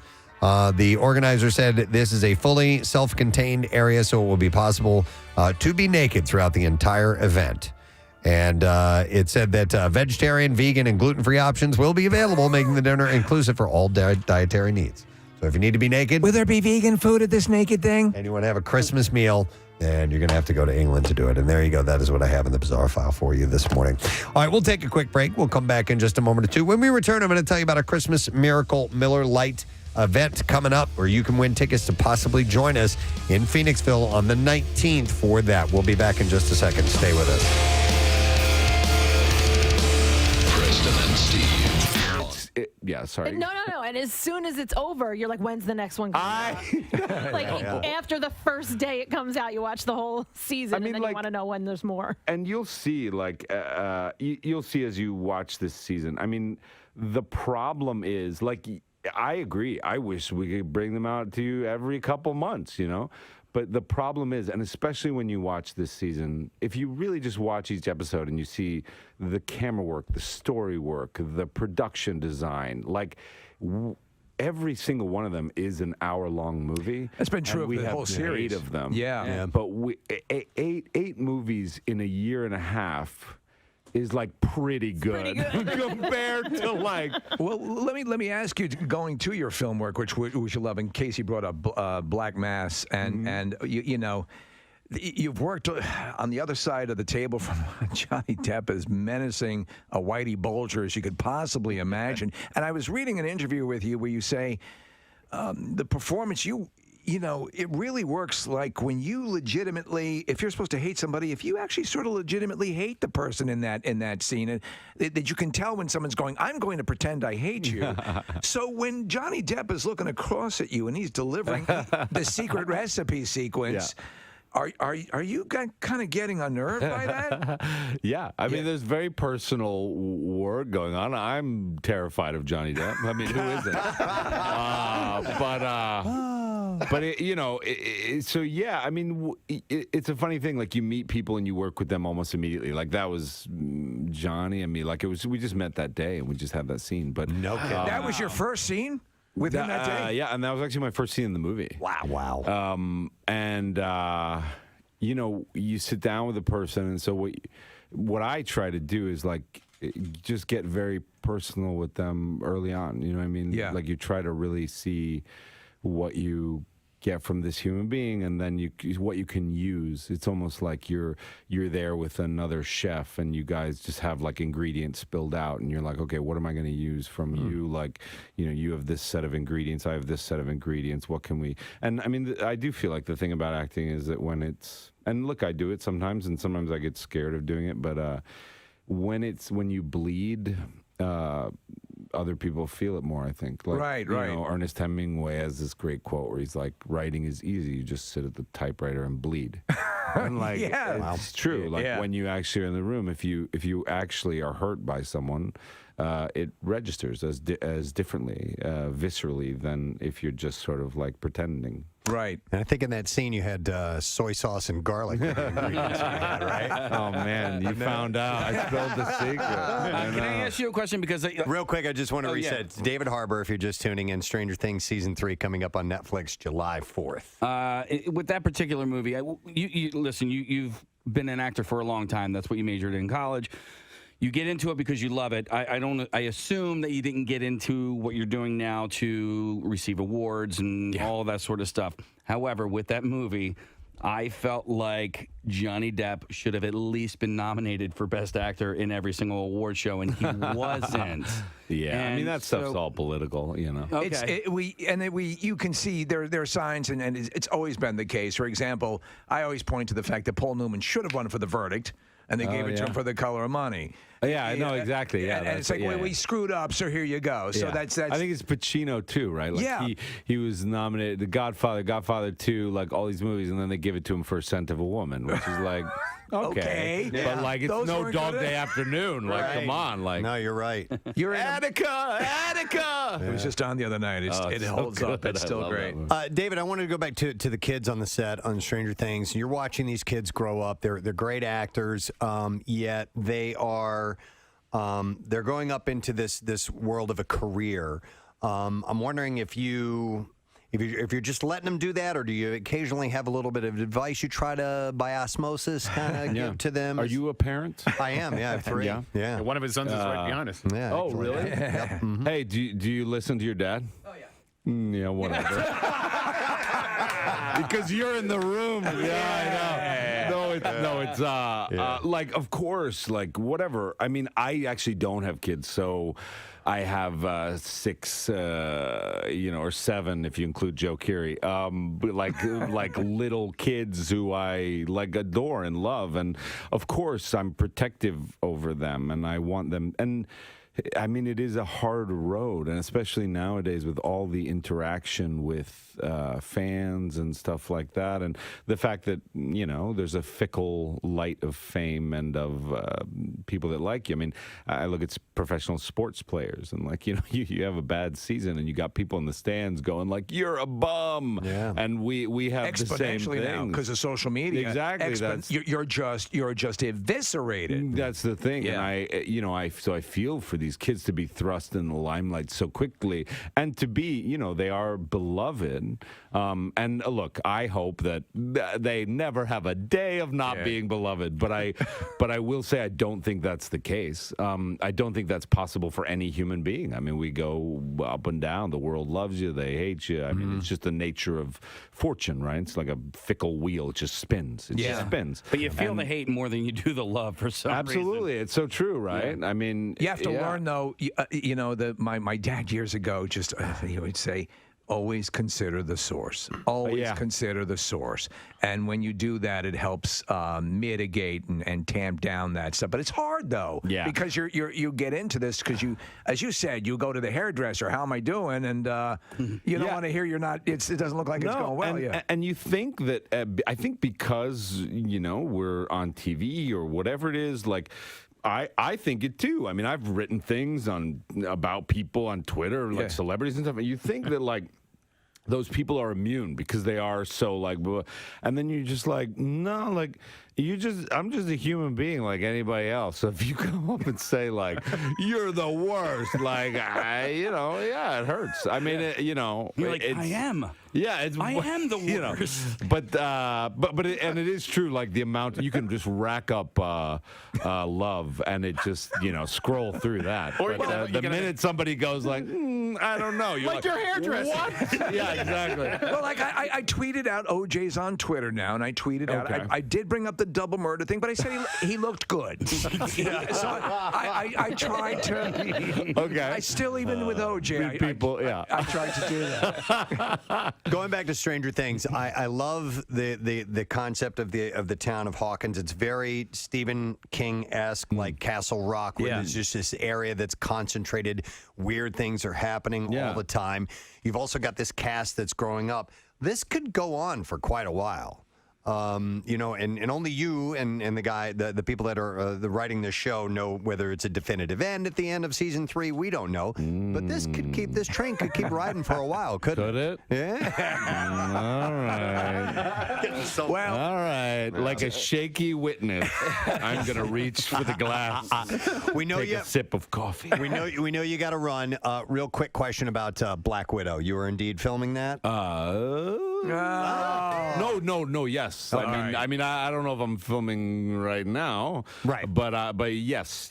Okay. We are shooting that movie. Yes. I just wanted to make sure because reports and IMDb and No. sometimes you can't believe that stuff, There's a lot of misinformation on that as well. But I will say that Kate Shortland is directing this movie Black Widow, which I am in, and it is incredible. Awesome. We love the subject matter, Scarlett. Yeah, we're thrilled you're in it. We're huge fans of what you do, and it's just very intriguing. So I think it's really going to be a good one. Yeah. I mean, and these Marvel guys are like, they're just the best in the business. Like Kevin Feige and these guys are just so good at what they do. So you really feel it on set too. It's like this real, these guys are just really good at telling stories. They take something that could be lighter than air and really you just evaporate, and they make it something that has gravitas to it, which is amazing. Exactly.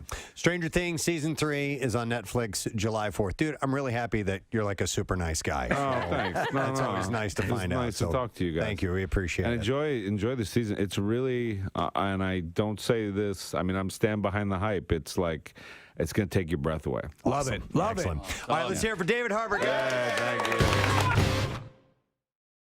Blink recently shared a new song called Happy Days. Monday, Tuesday. Yeah, the track follows Blame It On My Youth and Generational Divide as the third offering from the trio's new LP, which is tentatively titled Bajmir. Somebody they texted this. And it says their album is Rim Job Backwards. I thought that was the name of Rim Job Backwards was the name of the album. No, Bajmir is Rim Job spelled backwards. Oh, what? There we go. Thank you. We would not have known that. I like that. Yeah. Bajmir.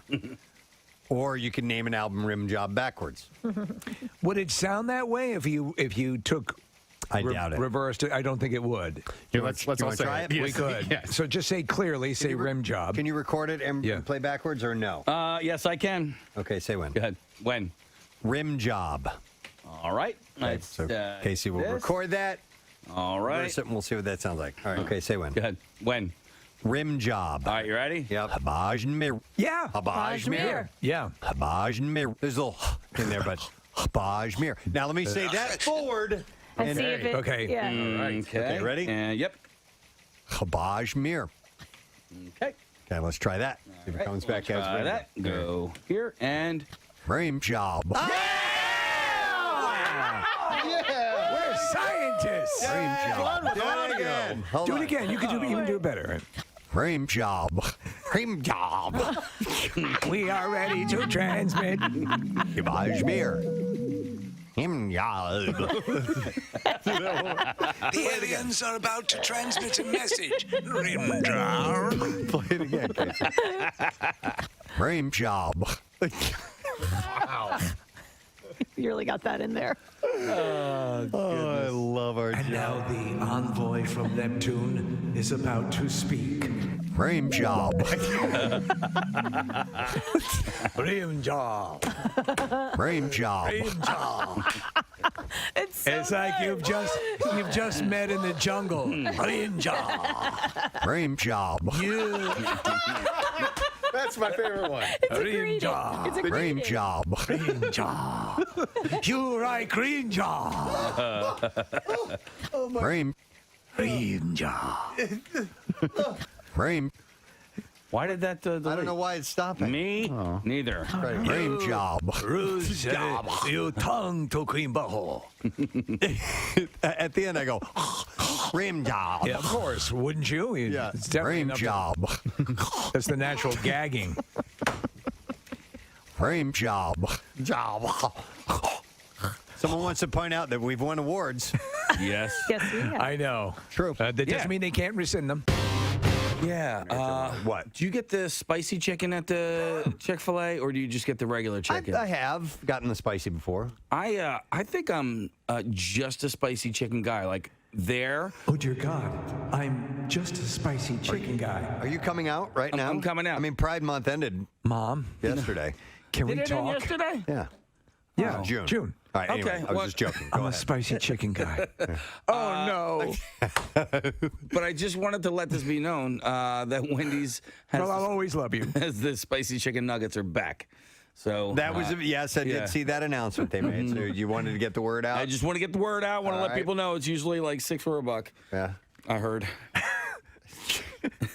This morning on the Preston and Steve show, Casey Boy reveals something concerning fast food and an extended offer. We go now to Jim Iglesiewski outside of the Pentagon. Jim, did Casey in fact confirm there was an extended offer? That's correct, Tom. Thank you, Jim. That's all you had to say. Yes, it's correct. It's confirmed. I think I'm just a spicy chicken guy. Like, Just a spicy chicken guy. Spicy chicken guy. Oh no! Dear God, I'm just a spicy chicken guy. I just want to get the word out. Want to let people know. Okay, so I want to talk about the movies that are opening this weekend. Where'd Casey go? Do you think he had to make a boom boom? I'm not really sure. There's a lot of things that are off about him today. So Is it even Casey? I mentioned the Christmas Miracle that's coming up on Thursday, December 19th, Phoenixville at the Colonial Theater, presented by Phoenixville First. And we have a Miller Lite pre-party, a chance for you to win an opportunity to join us for that morning. On Friday, Marissa is going to be appearing at White Elephant, the holiday-themed pop-up bar in Center City. Cool. So this Friday from 6 to 8 p.m., it's 1,500 Locust. And stop by because it's going to be $5 Miller Lite specials, and we're going to choose Miracle Seat winners every 15 minutes. And you'll be eligible, should you win a seat, to compete for big prizes throughout the Christmas Miracle event. So Marissa at White Elephant, 1,500 Locust on Friday from 6 to 8. Make sure you stop by there. Also, we mentioned yesterday, we made the announcement, in case you weren't aware, for Camp Out for Hunger food trucks and fireworks. The weather's looking good so far, other than this coming for Thursday, for Thanksgiving, which weather's going to suck while we're in the parade. Is what it is, whatever. But for Camp Out, it's looking great as of now. Monday night looks solid, and we have the food trucks and fireworks event, Celebration Fireworks, with not only the fireworks show, but the drone show, too. Yes. But the food truck lineup, Grubaholics, Fire Nashville Hot Chicken, Spuddy Buddy Fry Factory, Wilson's Secret Sauce, Scratch Kitchen Ravioli Remix, 2 Street Sammy's, Corn Hub, Farina Pasta Truck, the Brotherly Love Cheesesteak Spring Roll Company, Petrucco Pizza, and we have Fiesta Churros and awesome little cupcakes, all there for you to partake upon. So friggin' good. Looking forward to it. And obviously, we will all be in attendance, too. So if you would like to join us, that's a great night to come out. Tuesday night's going to be a great night. We're going to do a full Camp Out rundown here in just a little bit, just to bring you back up to speed on what exactly is being planned in the evening, and also some of the daytime stuff we have set up. So we're getting all prepped for that. But between now and then, I have noticed things. The noticer has noticed many things in anticipation of Thanksgiving. Yes. In the cavernous hole of a turkey. I would like to down an empty alleyway. I would across the field. To notice these things right now. All right. Go ahead. So I noticed this story, and at the year's end, we hear about most popular baby names and blah blah blah. Yeah, and we've admitted we are unabashed fans. We love all this stuff, all these dumb lists. This one's a little bit different. According to Baby Name Consultant, there are baby name consultants. There's an occupation. What do you do, John? Oh, I'm a baby name consultant. Colleen Slagan has said that that a lot of so-called dog names are trending for human beings. Dog names for human beings. That is correct. What falls in the realms? Like Spot? Well, Slagan explains that while some people may think labeling something as a dog name is a reason not to use it for a baby, she disagrees. There are some, I've got some of the names, but no, not Spot. This is my daughter, Scruffy.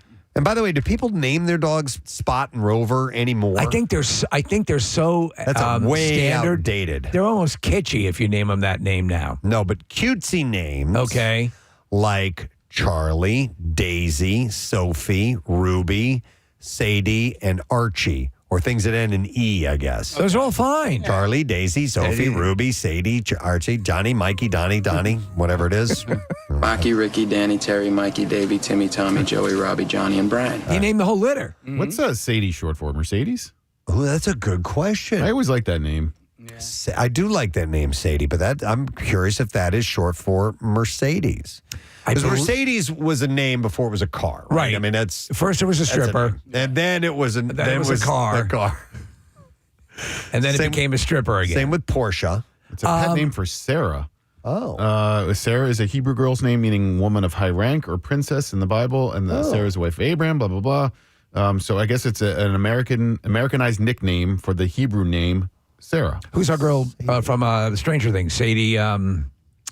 Sadie Sink. Oh, she's awesome. She's also in The Whale. And is The Whale a new name for babies? We had Sarah Wren, our makeup influencer that was here by the other day. I wonder if she goes by Sadie ever. Probably not. Nah. I don't think so. Also, short and sweet names that I guess are considered like pet names, dog names, like Leo, Max, Chloe, and Luna. Those are all exciting. What about Rook? Are very popular. Rook is my dog, but I don't know any people named Rook. And then they have true dog names like Bear, Banjo, and Blue. Bear. Wow, man. Banjo. Banjo. I like that a lot, actually. As a name for a kid? Yeah. Banjo. That'd be a hard one to That's shake. a tough one. You're going to open up yourself up for I'd all go kinds with, of... I'd go with... Yes, exactly. You know. I'd go with flutophone first. So... Cymbals. Bear, Banjo, and Blue. And people named Bear. What's the drum company you're a fan of? Stygian? Zildjian. No, that's too much. No, that's a bit much. Cool, edgy names as well, like Cooper, Maverick, and Duke. Cooper, Maverick, and Duke. Yeah. I could see that. You know what's funny? I grew up with a guy, I went to high school with a guy named Duke. I don't know if that's his real name or not. Yeah. Like Rochelle's dad is Butch. That's not his real name. His real name is Ben. Which is short for Sadie. But he's always been Butch. Okay. To me. It's kind of a cool name. The first Mar lawyer is Duke. And it's, I don't know if that's his full name, but we call him Duke. So who is this? Our lawyer. The lawyer. You know, for the will and all that stuff. Yeah. And you people need a will. Duke and Duke. Yeah. Read through the American, if you read through the American Kennel Club's list of top dog names for 2024, you'll find a lot of familiar names like Stella, Daisy, Milo, Tucker, and Finn that are all appropriate for a person as well as a pet. Those are all friendly sounding. I'm not having a problem with any one of those for a human. Stella! There you go. While Slagan is a fan of the trend, she has a bit of advice for pet parents who don't have human kids yet. She says, don't use your absolute favorite baby name for your dog. Mm-hmm. She says, many people regret using their favorite name on their dog when they realize coming up with a baby name they agree on is harder than they expected. Or you can repurpose names. Casey, you don't mind repurposing names. No, not at all. No. Like, but what do you mean? Like you could, if you had a dog. I don't mind it. What are you talking about? Because you're always thinking of dog names. I know names for so Reggie. Yeah. Say it Reggie. Reggie's my buddy's name. But exactly. So there's that's what I mean. There you go. I called my friend Reggie. I was like, yeah, dude, I want to name my dog Reggie. He's like, what kind of dog is it? And I was like, Bernedoodle. He's like, okay. So if you would have said no, I would have changed it. I would have done something else. Out of deference. All right. And you've repurposed other names too. I mean, you took on your brother's nickname. He was Fozzie, you were Fozzie. So and the dog is Fozzie. And your daughter is Casey, and your name is Casey. No, so you're right. You know what I mean? Yeah. So it probably wouldn't bother you if you went ahead and owned a pet you took a name that you loved, and maybe you guys hadn't thought about kids, and then you had a kid, then you wouldn't mind naming. We named the dog Indiana. We've had the dog's name is. We've had two Huberts cats. Okay. So they were decades apart, but we did repurpose the name. Okay. All right. I would have loved to have named one of my daughters Josie. I lost that battle, but I can name my dog Josie if I wanted to. Mm-hmm. What about Scooby-Doo? I don't want to do that. No, but Josie after, not the Pussycats, but, the song from Steely Dan. Oh, okay. Scooby-Dum. Yeah. Scooby-Doo. Scooby-Doo, Scooby-Dum, Scrappy-Doo.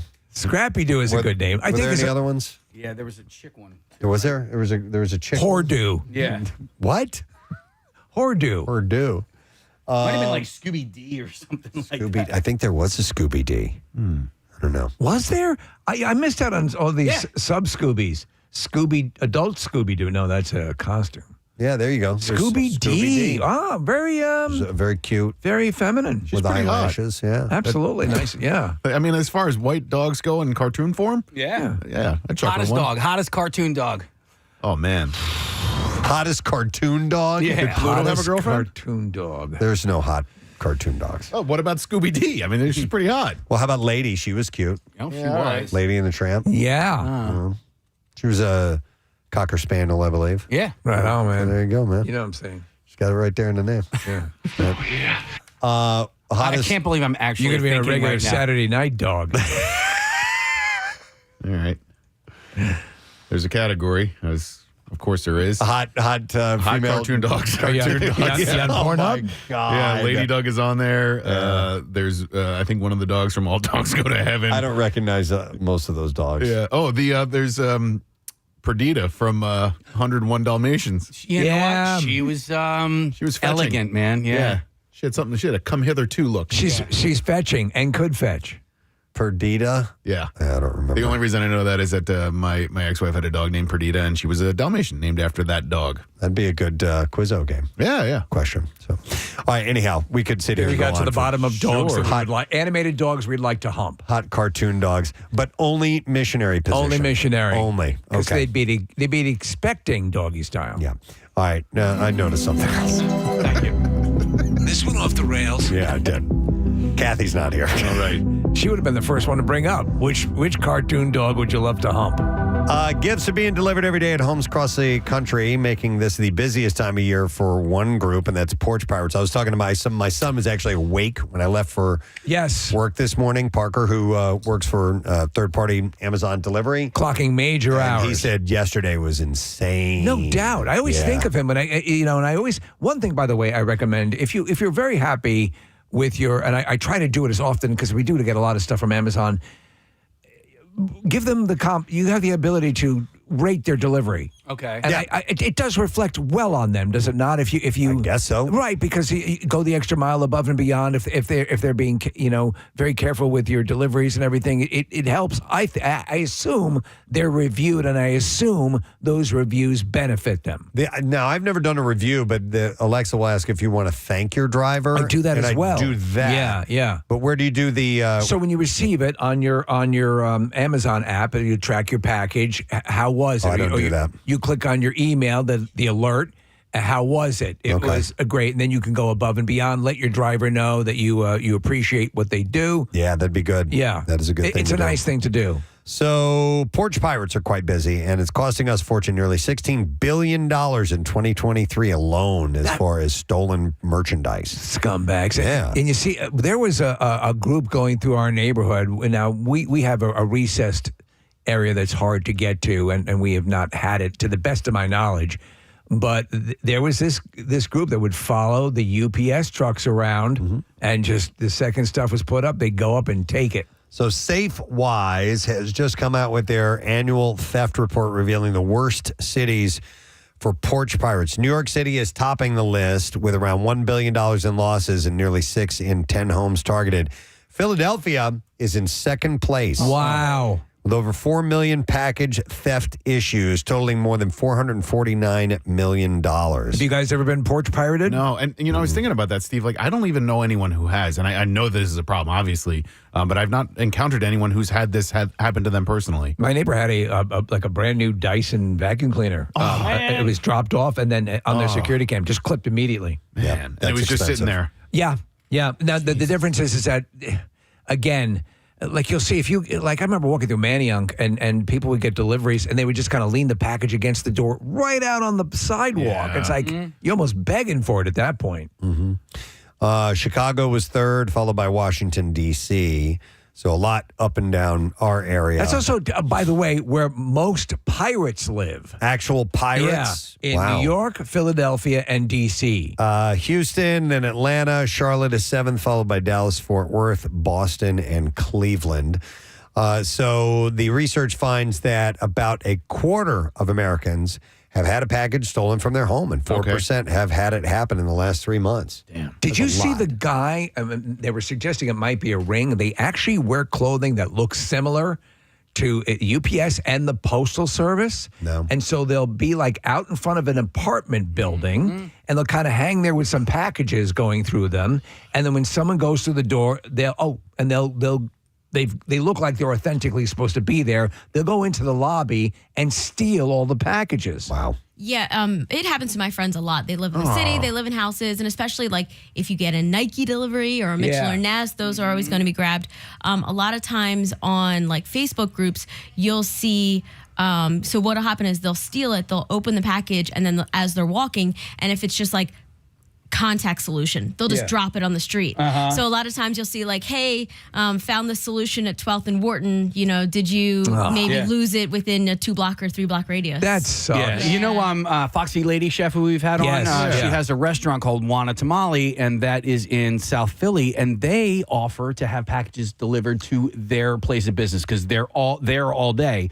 And so you have to go through a couple of hoops in order to get it. You know, either there needs to be confirmation on all sides, but she does that for the neighborhood. Businesses will do that. There's a couple different ways. Businesses will do it. When we first moved into our home in Mount Airy, there's a dry cleaner just a 1/10 of a mile up the street that accepts deliveries of Amazon and UPS and all that stuff as well. But also you see them outside of the 7-Elevens and Wawas, those box the lockers. Amazon lockers. Yeah. You can do that too.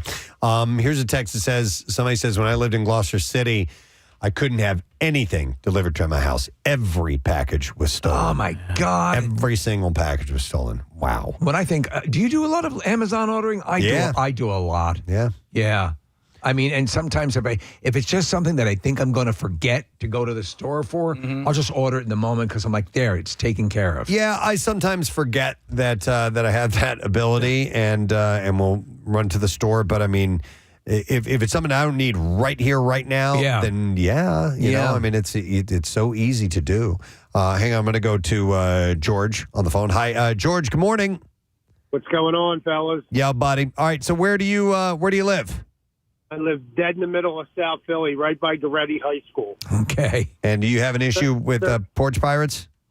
Yeah, I've been there 31 years. In the last 6 months, everyone around me has been made aware that they have all had multiple packages. We have 8 robbed in 3 months. Wow. 8 robberies in 3 months. Listen, here's what they're doing. They follow all the delivery trucks and cars. Yeah. And then as they drop off the stuff, they pull away with a picture of my front door, my address, and the package. But it's not there 6 seconds afterwards because they pull right up, right behind them, follow them down Morris Street, and rob every house. George, there's footage of people like who have come to the door to get the package, and the follow crews that are doing exactly what you say will grab the other part of the package, and they'll be like a tug of war. Are the drivers instructed to pay attention to vehicles tracking them? Casey, you're funny, right? They're the same ones parking in the middle of the street for 10 minutes to deliver 3 packages when there's 6 parking spots right next to them. Well, he does make a point though. Is there any protocol that I mean, I don't know what the drivers could do as far as listen, they're not going to that'd be like asking a security guard in Wawa as they're stealing stuff to stop what's happening. Right. Well, no, not necessarily to take it back, but to make some kind of a report or alert the authorities that you're having these thieves follow you on your route. You don't have to actually physically get involved, but just to be aware. Yeah. And just what was said about the package on the ground. My wife had something for her that she got that was just like what you said about some facial stuff. It was like facial wipes. Dude, they were on the street 6 houses up, half ripped open in one of them little delivery bags, with a puffy inside. And it was crazy because I lost a $200 fishing rod. You can't have anything delivered. So what I do now is I just stop. And I grew up in Wildwood, New Jersey, so I just have my stuff sent to my house down there. No. It's just easier. They're going to go there anyway. Yeah, you don't want to make it easy for them. No, because I'm right by you guys, and you know that everybody knows the neighbors. So I lived there. I lived there and went to school there, and I just know a lot of people. It's just easier that way. They're not looking for Porch Pirates aren't searching in Wildwood. They're searching in my neighborhood in Philly. All right. Appreciate it, George. Good luck, man. I wonder what the eventual solution is to do it. I mean, it's such an easy mark. I would give guns to the Amazon delivery, right? I don't know what. I think what I'll tell you. One of the things that has become an industry is the sealed, lockable container outside the door that is basically like a thing you might keep summer, pillows for, or whatever stuff you might store pool stuff in, like a large container, right? That you leave on your porch. They also have had the thing where you can also allow the Amazon driver access to your garage, things like that. I think, but the locked box, I mean, how does a driver get in there? They get the code. You'd make in your instructions, because you can set instructions for your Amazon deliveries, and you would allow them to have the code. Amazon's probably going to have to create the product, give it to you. You'll have to buy it, and then that way they'll have a quick and easy way for them to open every single one of them. There's also one, Steve, that they've created that are like mailboxes where you can put the package in, but then you can't open it back up. Okay. Like it kind of has one of those doors where you can't reach your hand in. Right. If you like drop a letter in a mailbox. Yeah. It has that. And there's also so many people work from home that a lot of times, like if you get a package, because we all get alerts immediately when the package is delivered, you'll like call your neighbor and say, grab it. I think I'm probably in the minority, but I'm anti-Amazon at this point. I'd rather just go to the store and get it. Not that I don't trust the deliveries. There are so many problems involved with it, and I'm not an Amazon guy. I'm such a bad shopper that I need that convenience of all those things to look through to find the proper thing, as opposed to walking around the store. It's a business model that's succeeding. It's not like I'm going to, my drop in the bucket's going to prevent them from doing okay. We have to seduce Nick back in. No, right. But yes, I do. I always want to support the brick and mortar when you can. I think it does make a difference, but you can't argue with the business model working. It's very efficient. Let me go to Joey. Hey, Joey, good morning. Hey, good morning, everyone. How y'all doing? Good, buddy. What's up, man? I want to respond to the guy. I live right around the corner from him in South Philly, right on Morris Street near Neumann. Okay. And I got to tell him he's got to get a better security system. Around me, I call it the South Philly Seeing Eye. It's an import from Italy. Explain. You guys ever hear of it? Well, explain. It's called talking to your neighbors. I haven't had a package stolen in 3 years. All my Italian neighbors, all 3 generations old, we all look out for each other. Would you all just sit out on the porch? I mean, pardon? Yeah, exactly. But listen, that's great if you can work it that way. But if the dynamic is not in someone's neighborhood, like you take a regular suburban area, stretch of road where people may be off at work and a delivery comes and it's going to be hours before someone gets to that porch.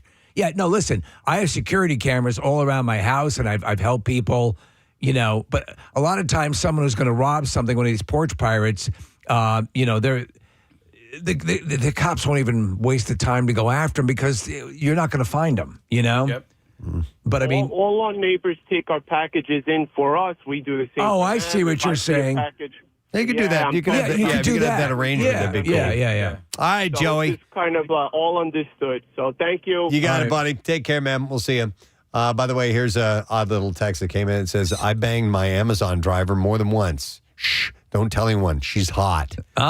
She makes my house her last stop. Okay. All right. Nice. Thank you for sharing. Guess what? She doesn't work for Amazon. That's a hooker. She's a prostitute. I made them extra sloppy for you. Wow. You're my best client. Wow. All right. So anyhow, watch out because Philadelphia, according to this survey, to this research that was done, we're number 2 in the country for porch pirates. We're number 2. Hey. We're number 2. All right. Let me notice something else if you don't mind. More for the noticer. Yeah. That was bad news. Does the noticer have good news? How about this? Young children are notorious for the things they stick up their noses that often end up when they trip to the doctor or surgery or hospital. Tasmanian general practitioner Tim Jones. I knew it. That's their doctor? That's their Tasmanian practitioner. Hey, Doc, I got something on my nose. Oh, yeah.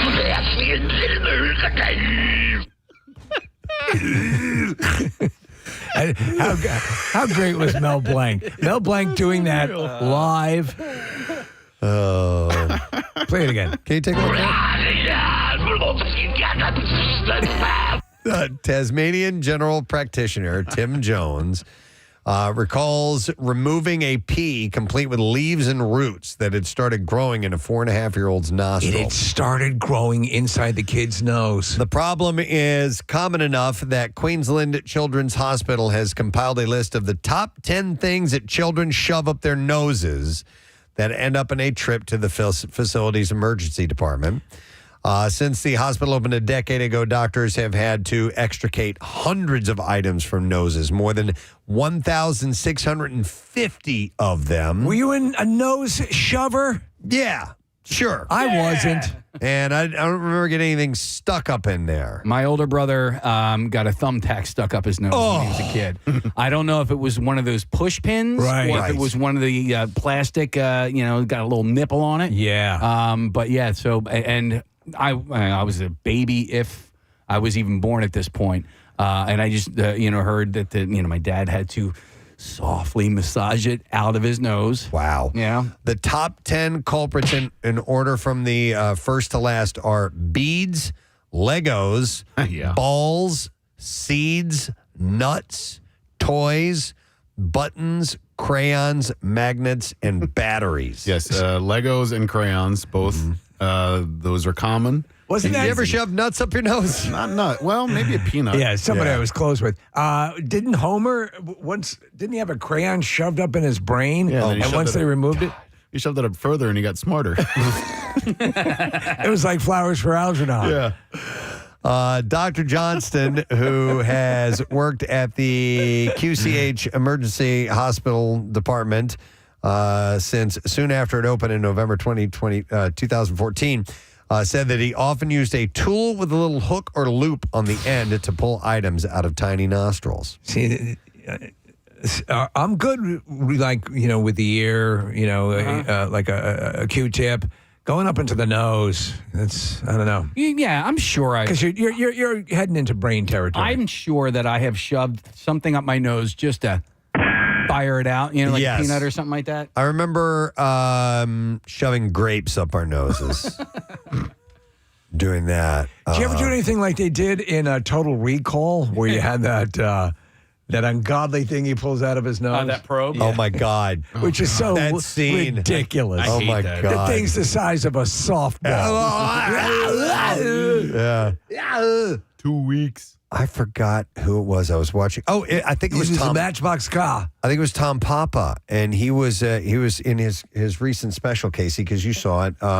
He was talking about shoving something up his nose, and the idea was he was going to blow it out of his nose, but as he was about to do it, he was going to rocket it on somebody. He thought of how funny it would be, and he inhaled and laughed. Yes. And it went deep inside because he was pre-laughing about how funny it was going to be. Nick just pulled up the video of Arnold.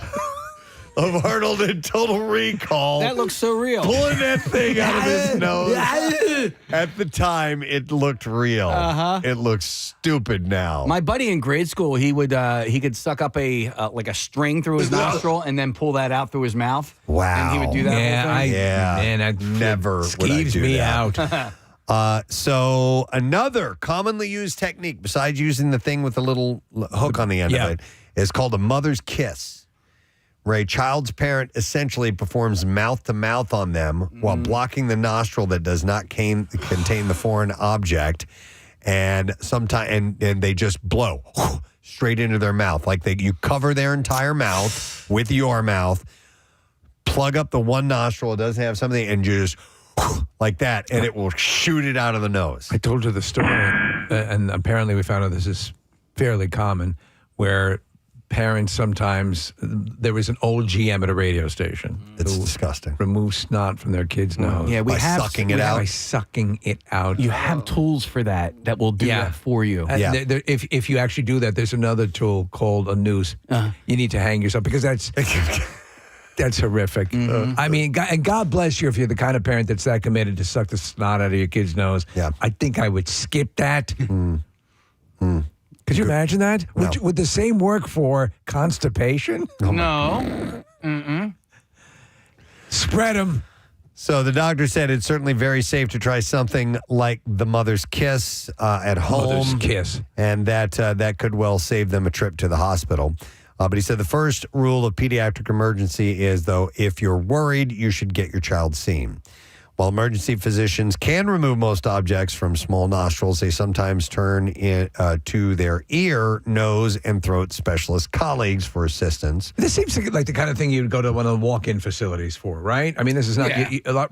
Am I crazy, though? Probably. No, because I did to that start with. Yeah. When I was swimming one time, I put the wax plugs in my ears, and I put it in way too far, and I couldn't get it out, and then I had to go to an urgent care to have them take it out. And effective, right? They got it done. Yeah. There Well, you go. they have the tools, and you know. What about the Matchbox car in your butt?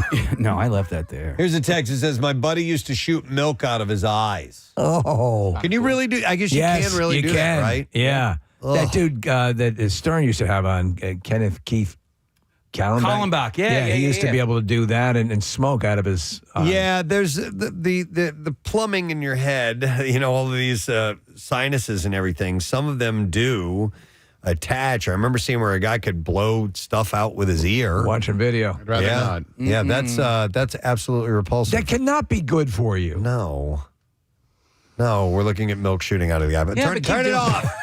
Turn it off. I want to see it, Sam. Turn it off. So he said most of these kids don't need to go to the operating theater. They can often, this is the guy out of Tasmania, by the way, the operating theater. So, yeah, most of these kids don't need to go I'd to like a second opinion, please.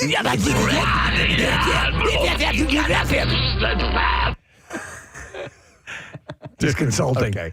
Can I address some gibberish comment real quick? Yesterday we were about to record a commercial. And what was the commercial that came on? Grocery outlets. Grocery outlets. And so the line that follows is garden market. Grocery outlets, garden market. I had my headphones on, and I just hear in the background, I hear grocery outlet, and Steve goes, what'd you say? Flarbin Carbon. Flarbin Darbin. And you had a migraine and I'm started like, Stop laughing. it, dude, that hurts. And for the rest of yesterday, through my head was grocery outlet, Flarbin Dargan.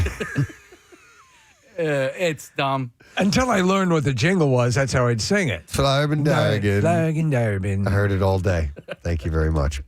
Hang on, I'm going to go to this call. I have Eric. Hi, Eric. How you doing? What's up? Gadzooks, man. What's going on? So I got a nose story for you. Long story short, my son, when he was 3, he used to take the stuffing out of stuffed animals and rub it on his upper lip for, like, comfort. Okay. Wow. And one day we had, like, this horrific smell, like, coming from, like, his face area. We thought it was his breath. And, so it stayed there for a while. And my wife and I decided, well, we're going to take him to the doctor, see what's going on. And here he had wrapped a peanut around the stuffing and shoved it up the left side of his nostril. Oh, my God. So far that it was, like, above his eye socket. Holy hell. Yeah. And it stayed there. It had to be probably a month or so. Was it infected? What's that? Was it infected? No, there was no signs of, like, any nasal infection or anything like that. Like, there was no bulge. He had, like, no eye irritation, like, nothing. How do you get past up above the eye? Exactly. Well, wait, like on his forehead, Eric? Like, yeah, like right to the point where, like, right above your inner eye. It was Jesus. that far. Oh, my God. So up here. We took him to CHOP. We ended up taking him to CHOP in Delaware. Yeah. And the doctor was like, hey, there's a peanut up there. We got to get that Arnold Schwarzenegger instrument. That tool. Was they stuck a mini tube up his nose that had a balloon on it. There you go. Yeah. His nose. Yeah. And they inflated it real slow, and the peanut started to come out. Pardon me. And when the peanut came out, it was like tie-dye color. Oh. It was like blue and green and orange. It was like horrible, and the smell in the room was atrocious. It was terrible. Oh my God. But what a puke. Yeah, it was gross. And they put it in this, like, little jar and showed it to us, and we showed Aiden, and he was like, yeah, I don't remember doing that. Don't remember doing that. Don't remember shoving a peanut up past my eyeball. Yeah, How poor old was guy, he? Yeah. Eric, how old was he? He's 3. He Oh was my 3 God. at the time. He's That's 13 funny. now, and we still laugh about it. Of course you do. Of course. And so you should. There been- Tell his bride to be about that one, please. Yeah. I will do. All right. Thank you, Eric. Hey, have a Appreciate great it. day, guys. We'll see you later, There man. have been stories where the kids will do things like a piece of food and it will start to rot or whatever up in the nasal passage and it will cause the appearance of bad breath. Yeah. And it's, oh my God, how disgusting. Dr. Tasmanian Devil said sometimes it's if the item is too big or too painful or it's been in there for a long time, we need a general anesthetic to help get it out. Good bedside manner, right? Yeah. Wow. How did it go, Doc? Wow. All right. Well, that's all I had time to notice. The noticer noticed a lot, Yeah. so you don't have to. Yeah. The noticer wishes everyone a happy Thanksgiving. Grocery outlet. Flarkin' Dargan. All right, we should take a break and come back in a moment. We're actually we have a guest on the show today. Yes, a longtime friend of the show. Yeah, Greater Philadelphia Film Office CEO, head honcho, is stepping down. Yeah. But moving on to some cool things. Sharon Pinson, you probably know her, probably has seen her one time or another. So we'll chat with her in a minute, as well as get into a few other things when we return. We're going to talk a little bit about Camp Out for Hunger. If you're curious about the lineup of things, we can reveal a little bit more. So we'll get to that when we return. So stay with us, please. Preston and Steve. Did we check? Maybe it's No, the hair. we usually take a urine specimen every morning. So we usually have a little song that we play. Marissa, I don't know if you can find that or not. It's the 20th Century Fox with the recorder. Yeah. Maybe it's under. I don't know what it's even labeled under. I'll admit this. I'm a little scared. We have kazoos. You could do that, Kath. You're a master of it, Kathy. Yeah. Play it for us. I got mine, Kath. All right, I have my A. You know how it goes? Yeah. All right, I'll give you the. Okay, ready? Wait, hum it for me. Yeah. Okay. Ray, 2, 3, 4.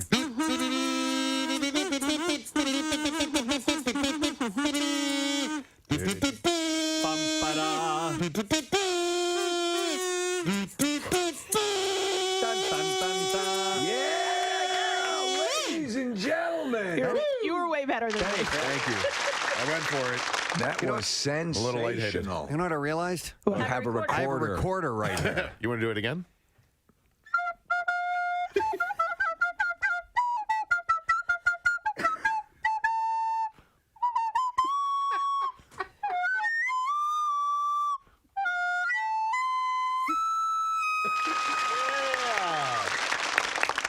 You okay?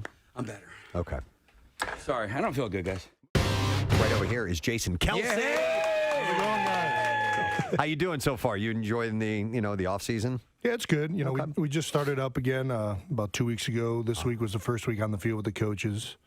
So we're kind of back at it. Kind of seems like there's really not any sort of real off season these days. The way the nature of the beast is that you just keep at it. Yeah, especially when you're playing playoff games and stuff like that. It shortens down. We're probably 7 months out of the year working, but that's. Pretty intensive work for 7 months. But Jason, is it a case of and is it sort of better that way because you got to do more getting up to speed? Yeah. If you take too much time off, and if you kind of sort of keep at it, you're always just a tick off, fighting weight, basically. Yeah, I think most guys lift year round pretty much. Yeah. You'll take a few weeks off here or there, go on vacation, whatnot, but most guys are always staying in shape.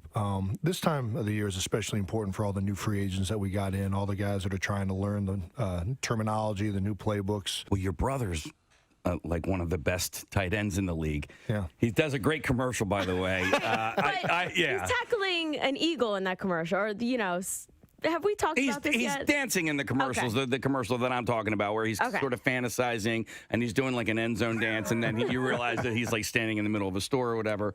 Yeah. So I wanted to ask you, because you guys are both at the top of your games and the top of your positions, who's the actual better athlete? Oh, Travis is not even close. Oh, really? Not even close. You got to call him as you see him. Yeah. Honestly, he's living it out in fantasy, and you're doing it. Yeah. No, he's a special athlete, and he always has been. Even no matter what it was, basketball, baseball. He just had a knack for sports. I think that, I've always been big, fast, and strong, but the type of athlete he is, how fluid he is, the way he moves, his ability to change direction and things like that, and spatial awareness. He's a tremendous athlete. Jason, you and Nick share something in common. You guys have both climbed Mount Kilimanjaro. You climbed Mount Kili? I did. Yeah, I did it for charity as well. The organization you guys did it with was Chris Long and Bo Allen. And the Water Boys is a fantastic organization. And, when I did it, I thought I never want to do it again. Because same here. Yeah, it is the hardest thing I've ever done in my life. Yeah. But now it's been several years and I want to do it again. And part of the reason why I want to do it again is because of the work you guys have done for such a great organization. And I love philanthropic climbs at all. And to do it and make it that challenging is really impressive. Tell me your impressions of the climb itself. Same as you. Yeah. The moment I started going up that last night, about halfway through, I was like, what in the hell am I doing? Yeah. You're in the pitch black. You're going. What route did you go up? We did Umboy. Umboy? Yeah. We did Rongai, which is the only one from like the north side. Yes. It's the shortest, but I think... Is it steeper? I think it's at the top. It's a little bit steeper. Because everyone says it's like Nick was saying that basically as climbs go, it's a gradual, but there was one route that at the end, it's probably what you did, that it becomes a lot steeper. The summit is the hardest part of the climb. Exactly. And you're already tapped out because you've done a climb for several days in a row, and then it becomes the steepest part at the highest elevation. Yeah. Oh, that's wonderful. I don't know if it's any steeper, I shouldn't say that, but you do have to, once you get to the top, you don't go right to the peak, so you have to like walk around to the other side of the peak, which is a little bit more of like another 2 hours once you're already at the top, which is kind of like, well, why in the heck am I? Are you walking? I should already be here. Is that so you summit like at daybreak? So you get up at midnight. The night before. That's what we did on this route. You have a headlamp on. It's the blackest of black you've ever seen. I mean, there's not a light on a mountain. Yeah, and you just start making your ascent. And at this point, it's a little bit too steep for guys like me to go straight up. I mean, the porters and guys who do this, I mean, there's nothing to them. They're walking up and down like it's just another day of work. Bastards. But, for us, we go kind of sideways in these skipbacks, and it took us 7.5 hours to get to Gilman's Point, which was the top of the Rongai route, and then we had to walk another 2.5 hours to the peak. So I got to the peak around 10 a.m. Who else climbed with you guys? So it was me, Chris, Bo, and Haloti Nada were the four guys that have played with the Eagles. And Haloti? They said Haloti and Bo were the two heaviest guys that they've ever seen climb the mountain. And he announced his retirement from at the peak, at the summit. After the climb, the mountain is now 16,000 feet. As we're sitting here talking to you, the texts are coming in, and I wanted to find out what you hear most. Do you hear... hungry dogs, what is it? Hungry dogs run faster? Yeah. Okay. Or if I don't eat breakfast, I'm pissed off. Yep. Or from that speech, there were several highlights. Do people just yell those out to you sometimes? Absolutely. Okay. Yeah. Which one do you hear most? I was actually surprised nobody this morning asked if I ate breakfast and if I was upset or not. You've heard enough, yeah, man. Oh, thank you. You know, I probably hear hungry dogs. I probably hear hungry dogs run faster though, and that's not just from. I mean, that's still a mantra of Jeff Stoutland. I mean, he was just grilling some of the younger guys with it today, and or not today, but yesterday about we got some rookies coming in here. We got some new free agent signings. You want to talk about hungry dogs, and he's trying to motivate people with it. I mean, it's something that was such a big part, I think, with the team and the city, and it kind of all correlated together that I probably hear that one the most. That's Jason Kelce. Yeah. I did notice something else. More from the noticer. Mm-hmm. He notices so you don't have to. I noticed across an empty field. Down the dark alley. I do notice that I will use digital assistants from time to time. The two that I use are your fingers. No. And your toes. Not those digital. Oh, I'm sorry. Meaning Siri and Alexa. Those are the two that I use from time to time. Now, okay. Alexa I mainly use for like a timer when I'm cooking or music to listen to real quick or something like that. In your kitchen, do you have the show, the Alexa show? Which has the screen on it? Oh. No. It's actually very cool, especially if you're doing recipes or things of that nature. Right. Yeah. So anyhow, there was a new study that finds which is the smartest of them all and in what order. This is Loop Ventures. They did a study that had researchers ask the 4 digital assistants 800 questions, and they found all assistants were great at understanding the questions. They have determined who actually answered the most questions. I have them all, or have had them all. This sounds like I'm bragging about sexual conquest. But, yeah, so go through this. I'm curious to see if it lines up with what I experienced. So they found that the smartest of them all is Google Assistant. Okay, so that's what I learned, is that the ability to answer questions and questions contextually went to Google. I can't stand when I ask Siri a question and she just gives me a bunch of websites to go to. I'm like, dude, just give me do not like answer. that. However, though, Google Assistant will most often default to Wikipedia. There are obviously silly, ridiculous things that you don't need it for, but you use it for anyway. I still do, yeah. What do you think for you is the most practical purpose for using any of these?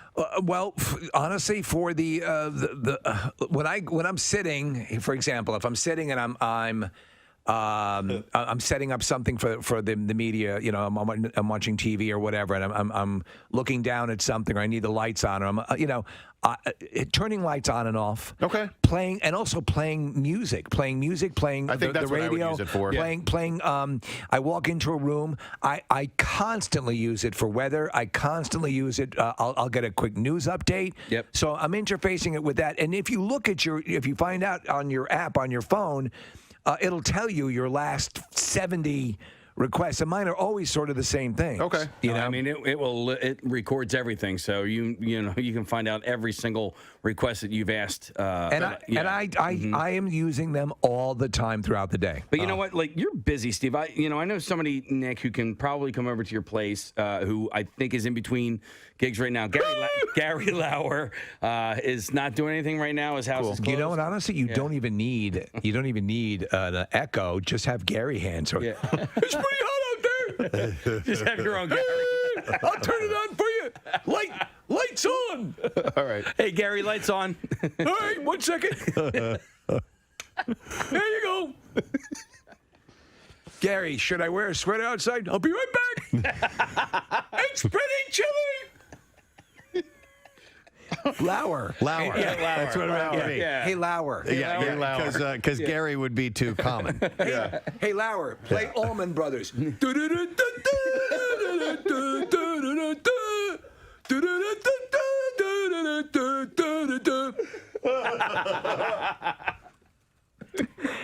Lauer, switch to Skinnerd.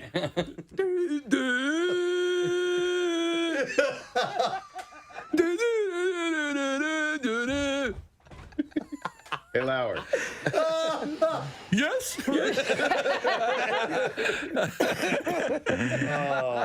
Switch to Killers. Somebody told me. All right. Hey, Lauer, play MMR. Well, don't you have to kind of have like a bing bong prompt? Yeah. You know. Hey, Lauer. Working. Play Summer Breeze by Seals and Crofts. Summer Breeze. I met a guy. Bill parties hard. I met a guy. Let's do some heroin at our gig the other night who is Bill's neighbor, and he told me you should hear Bill at church because Bill is a lector. He's a lector, yes. And so he speaks at church. Could you imagine being at church and you hear the other people that are kind of speaking like this, and Bill steps up to the microphone. And then Jesus. I didn't know this. Yeah. Oh, yeah. Said, Peter, you'll be the third leg of the stool. Yes. The word of the Lord. The Romans are the low-hanging fruit in this scenario. Forgive them, Father, for they know not what they do. David actually slung some fruit instead of a rock. Who had the roast beef? But, I give this resurrection an A+.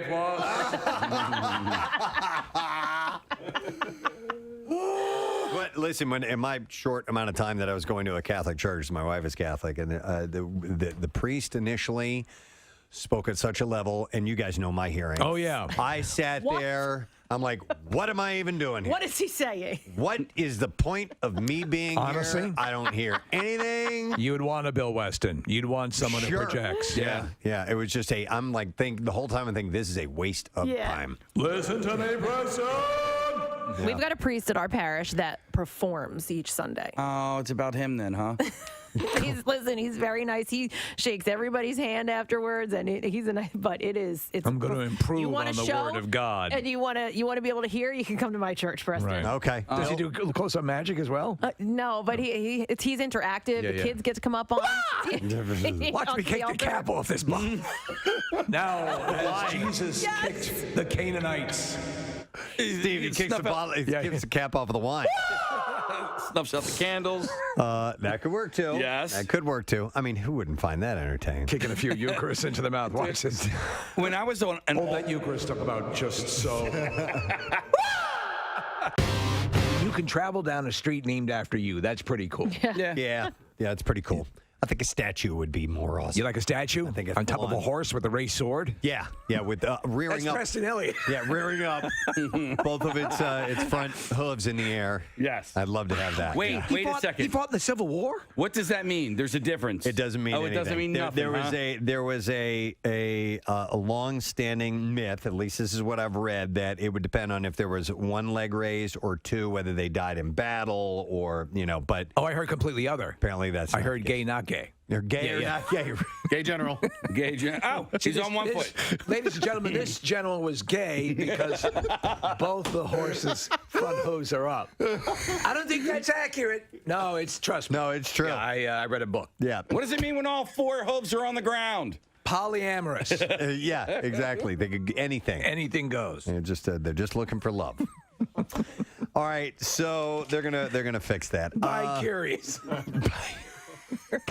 If they're standing alongside the horse. Thank you, Kathy. You know what's interesting is sometimes when just by knowing that something still exists. All right, thank you very much, Nick.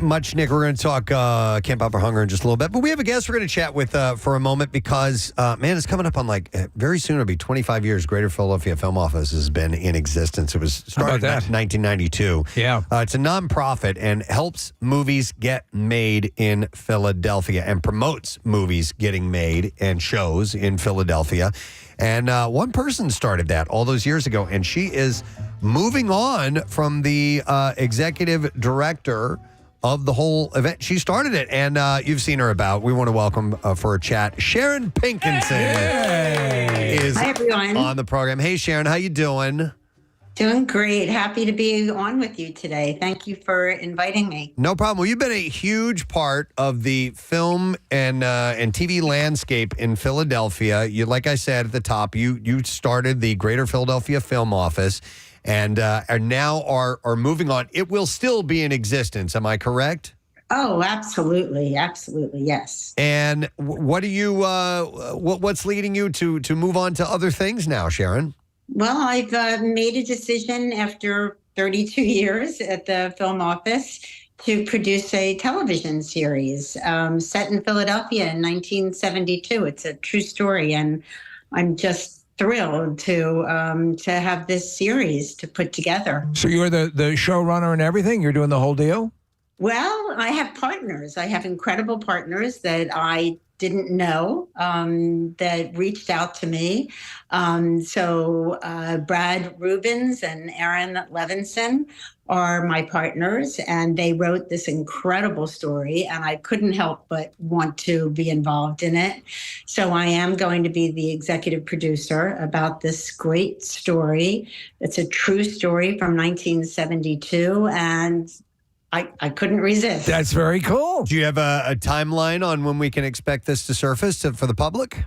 No, it takes a little time now. All right. Let me ask you: Is it in the? So it's a reality? Well, not a reality series, but is it based on a true story? Is it a crime drama? What is it?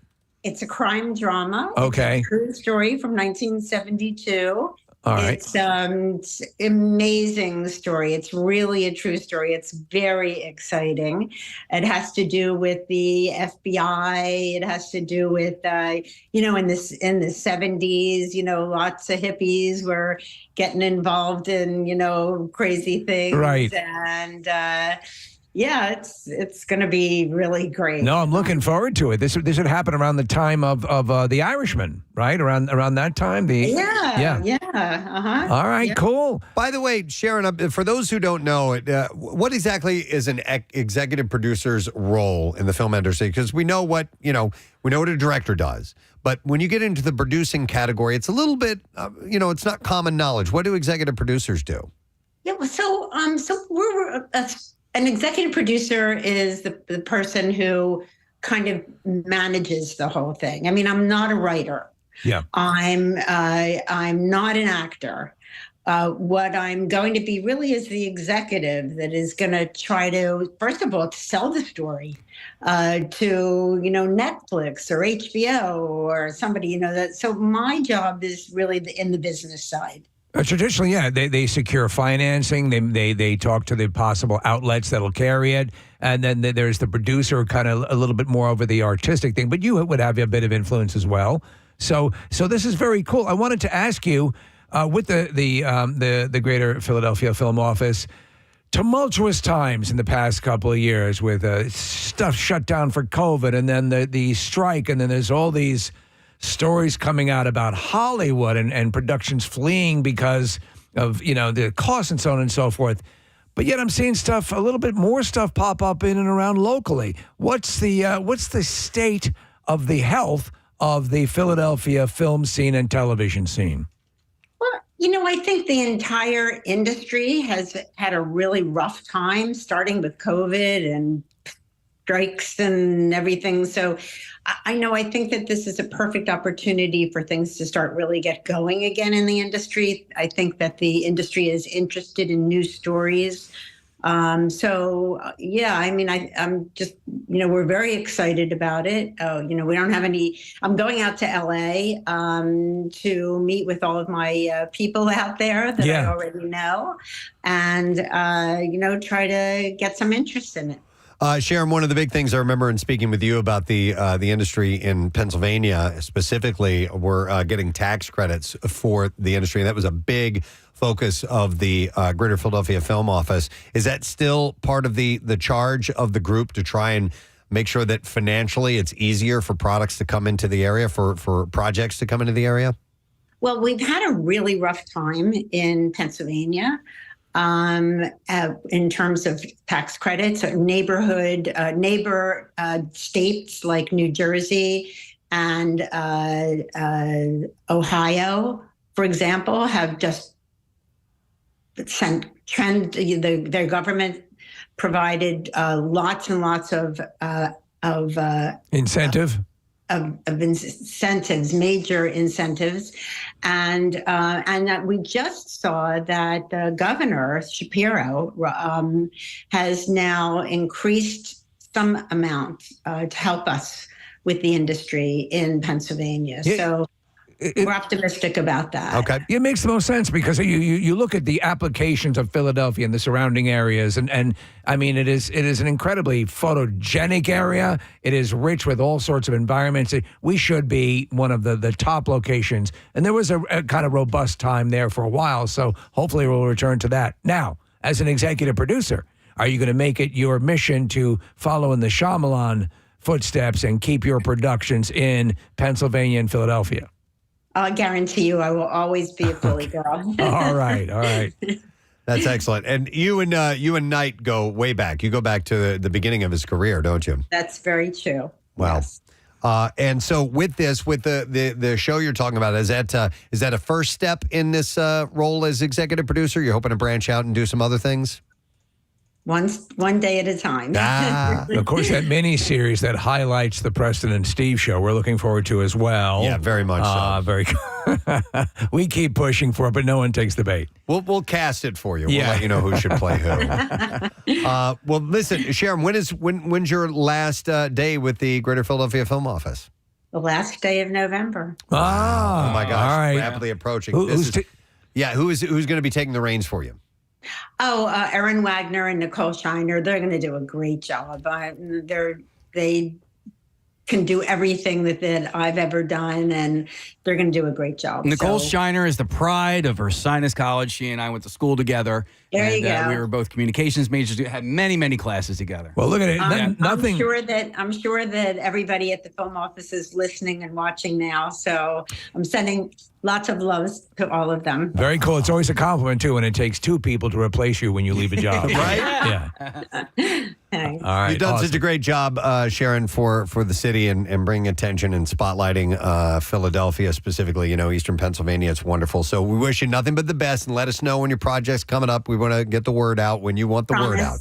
You got it. Promise. Best of luck. Thank you, Sharon Pinson, guys. She really does. She's a mover and shaker in the world of film behind the scenes here in Philadelphia. And she's a huge, huge champion of it all, which is really, really cool. And we have seen more pop up here. We have, and there's an electricity that comes to the productions. Like we were out at Mulch Works, and they were, the HB, and they were doing stuff on site. I mean, to see things like that happening in and around the city, or just in the suburbs, it's very cool. Yep, most definitely.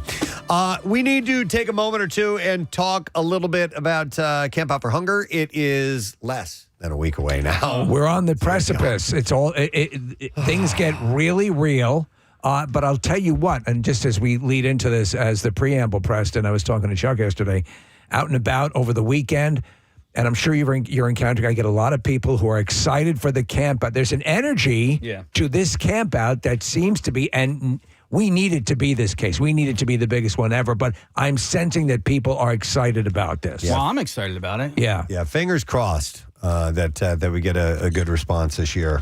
I mean, listen, we do what we do, and we hope that people show up, and then the real work is all those people showing up, whether they're individual donations or businesses or schools or whatever. I mean, it really takes every single person, and we're going to come right out of the gates with some fun stuff on Monday, and I really do need to thank Craft Coaches.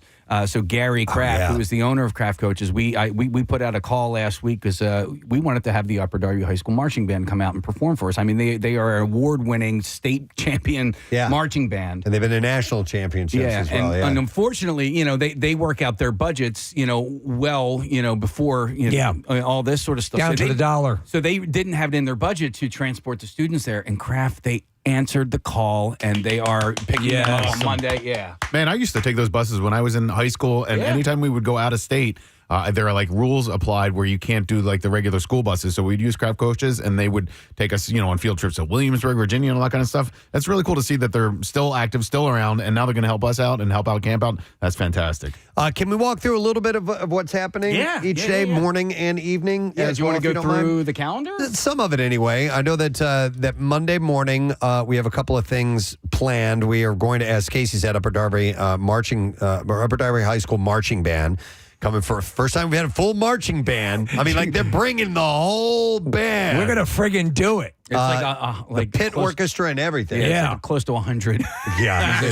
You know what I don't know is are we bringing the color guard out or not? I can't remember. We are? Okay. He said they're bringing the color guard too. So we're going to have, flags and rifles and swords and tear it up. Yeah, so it's going to be that's a Monday. Noisy and awesome. We're going to have a new band this year. Yes. Chico's Vibe couldn't make it this year. We had to move the dates. And so this band we've never worked with before, Porch. They sound great. Are going to be performing. I'm not familiar with them. We're going to find out Monday, but I've heard great things. Yeah, they really, really want it. They've been wanting to do the camp out for a number of years. And, unfortunately for them and other bands, we kind of form relationships with some of the bands that we had. So it's not very often where we get to bring in a new band. And also it's kind of hard to conduct the house band thing. And that's kind of my job. And all the bands I've done with years, I don't have to explain it to them anymore. Right. And we don't have to go through any growing pains with that. Porch, I will teach them how we do this and they'll get it. It's just kind of there's a little learning curve that has to happen. No, so we try not to. When it's not broken, we don't want to try to fix it. Don't want to try to fix it. So we don't rotate the bands in and out. But they're going to be our house band on Monday morning. And to that point, by the way, if you've never been down, or if you only heard it in passing, or you kind of catch a bit here and there, the tent is open. You come down if you want to be in the audience. You come down as early as 6 o'clock, right? The doors open. You can come on in, and that band will start kicking in very early, and the show is off and running. By the way, Steve, free parking, free to enter the tent. I mean, people literally ask that question, and the morning's a great time to come because sometimes there's stuff going on in the evening. If you can't make it in the evening, come in the morning and hang out. But before we get any further in this conversation, I did want to thank a guy named Dave from Thackeray Crane. Rodney sent us this text yesterday. He listens every day, and the guys from Thackeray Crane, including Dave, they supply the screens to put in all the structures for camp out. Dave listens all the time. He has us on right now. So thanks so much to Dave. When Preston and Steve and I were at the Flyers game on Saturday afternoon, we saw them starting the construction. And it's really cool to look from the Wells Fargo Center across the parking lot and see the tents going up. The unsung heroes. So you got the new band Porch. We have the Upper Darby High School Marching Band. We have drone coverage inside and outside. A precision drone video group will be there. It'll be amazing. And in fact, they're going to be like zipping around above people's heads. Yeah, they're called Camelot Productions. They're awesome guys. So thanks to Arthur and Joe from, we've known Joe Candido for a long, long time, and Joe reached out, and they are offering up their services for free for the day too. And also Monday morning, we're going to do this Rocky run. So it's Rocky Day coming up, and there's going to be celebrations all around the country. And we're going to do our own Rocky contest of sorts that's going to the right way all through the area. Stupid. Yeah, totally. Oh, my God. It has to be as dumb as possible. It has to be as ridiculous as possible. Yep. And we'll have a marching band there. Well, we'll have our horns, right? I don't know. We have to. I don't know if they know the music or not, but we have music planned, and we will see about that. And also around that time, Jameer Nelson's going to be coming by. You know, the pride of Delaware County and St. Joe's University and Orlando Magic. But Jameer is he gives back to the community so much. I'm in the I go to the Y every day, and the Nelson family is donated to the Y. So nice. Jameer is a really, really great guy. And so he's going to be coming by. Also, we talk about like the village that's being built right now. There's also other stuff that's being built right now at your local Acme markets. And so on Monday morning, that campaign the pin pad campaign will end, and we will find out exactly how much you guys have donated. Then on site, we have the Acme store. And as we are saying, we're encouraging this, and obviously your generosity it just means the world to us. To stop that sort of lag from occurring where, a lot of this stuff gets collected and has to be sorted and so on and so forth. The physical donations, if we can get that, back up to snuff again, where you come down and donate the food or get the food there. There's a multitude of ways to do it, but the physical food, the volunteers, getting that all going so it can be processed immediately and start feeding people immediately, that would be sensational. All right, so Jameer Nelson as well, and then later on that night, and obviously after we're done, Pierre Robert broadcasts live, and Brent Porsche comes out, and of course Jackie Bam Bam too. They're all doing their shows from the location. And then that night, Monday night, is going to be our food trucks and fireworks event. We're kicking the whole thing off with that big event on December 2nd, 5 to 8 p.m. outside. We will have, obviously, the carnival rides from Skelly's Amusements. They're out there all week long, but that's a good time to bring the kids out and let them jump on before the fireworks. So the celebration starts with celebration fireworks at 7:30 with a drone show, and then the actual fireworks and music displays at 8. But before that, we have the food trucks. And we mentioned those yesterday. I rolled through them again. Grubaholics, Fire Nashville Hot Chicken, Spuddy Buddy Fry Factory, Wilson's Secret Sauce, Scratch Kitchen, Ravioli Remix, 2 Street Sammy's, Corn Hub, Farina Pasta Truck, Brotherly Love Cheesesteak Spring Roll Company, Petrucco Pizza, Fiesta Churros, and Awesome Little Cupcakes. So that is Monday night. One of the funny things for me about the fireworks display is that not everybody in South Philadelphia knows that this is going to happen. So it's just a random Monday in December for some people. But we're giving you warning now, and it's a great fireworks display. And one year when they were testing some of the stuff that they were going to shoot off, there were people walking around the Wells Fargo Center. They were walking around outside. They didn't know that those things were about to get tested and scare the crap out of them. But man, is it good. I will tell you one of the joys, especially, at night when they set up, Preston, those big fireballs. Yes. And you can feel it across the parking lot. It's awesome. Yeah, they don't go very high in the sky, but my God, are they huge. Yeah, so that's Monday. Yeah. That's Monday. All right, Tuesday on the program, what do we have going on, Case? Well, my favorite thing, I think, for that morning is going to be the Mini Hoops Madness. Yes. And last year, we did a little bit of a pivot, and we switched from the City 6 coaches to sportscasters and news anchors. That was actually awesome. a blast. It because really was. To be honest, the smack talk increased exponentially. You thought it would have been really high with the coaches, but no, it's actually higher with the broadcast. And our friend Jim Jackson is going to be doing the commentary play-by-play, which we got to thank him for that because we know that he had some time off and he could have gone away somewhere or but he's choosing to stay with us that morning to do the commentary. And by the way, throughout these days, every day as this is going on, there's other contests. There's things that are going to be happening in the tent. We're doing show content. Yeah, we have the privilege section, by the way. Right. Special guest stop by. That's all happening as well.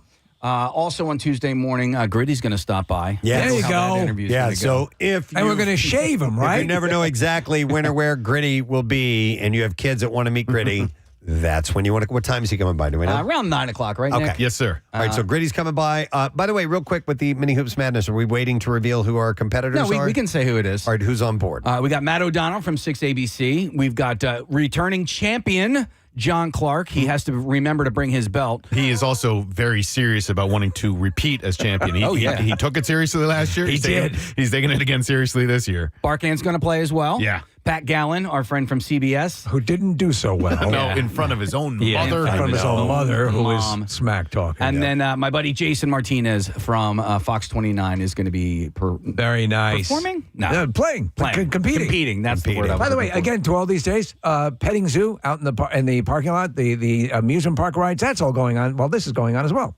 Yeah, and then Ginger Z, she's not coming by, but we are going to talk to her on the phone. We've never talked to her before. Yes, we right? have. Have we have? Yes, we have. Okay, we've talked to her before. Love That's what I Ginger meant to Z. say.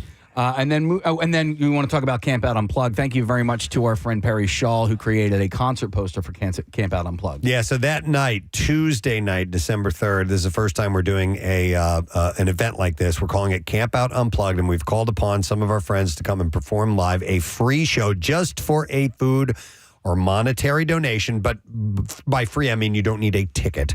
You just come in and make a donation. 21 and over event, by the way, because it's going to be in Victory Beer Hall at Xfinity Live.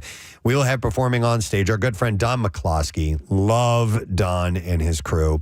Love our next performer, Adam Weiner. Yes. You know, Low Cut Connie. He's the man. Adam Weiner is awesome. And as He's Nick a said, Springsteen favorite. he's one of the coolest guys you'll ever meet. Super cool. Awesome showman. He's performing. And then Eric, Rob, and David of the Hooters Unplugged as well. Yeah. Performing some of your Rocky, favorite Ricky, songs. Danny, Terry, Mikey, Davey, Timmy, Tommy, Joey, Robbie, Johnny, and Brian. And Don and Adam and Eric and Rob and David. If I may reiterate what you said, Nick, to people who have a concern.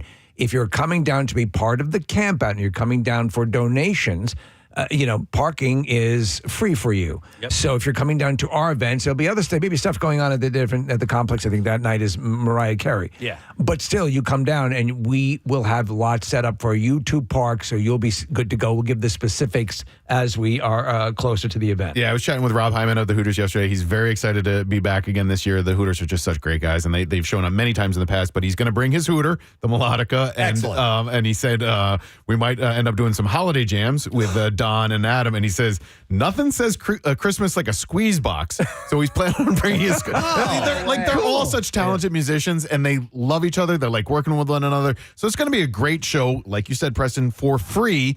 And if you've never been to Camp Out and love live music and love these Philly bands, come and participate that night. Yeah, we want to make that a big one. We want to make that a really cool love fest.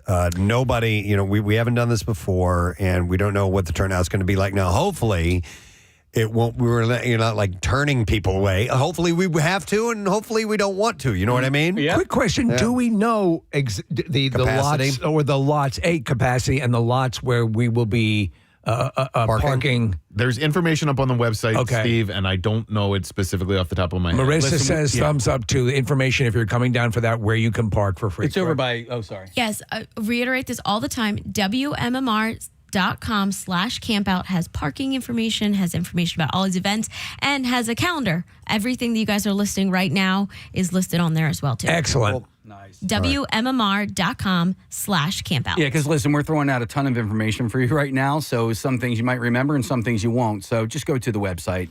It's all there. Yep. Everything that you need to know. So Tuesday night, Camp Out Unplugged. Stoked about that. All right, and then Wednesday. I'm just looking at Wednesday. I mean, this schedule is jam packed. Jameson is going to be our house band. Robert Irvine stopping by nice and early that morning. Then we're actually going to meet this band, Return to Dust. Yes. And so Slash's son. Slash's son. So they're going to come by.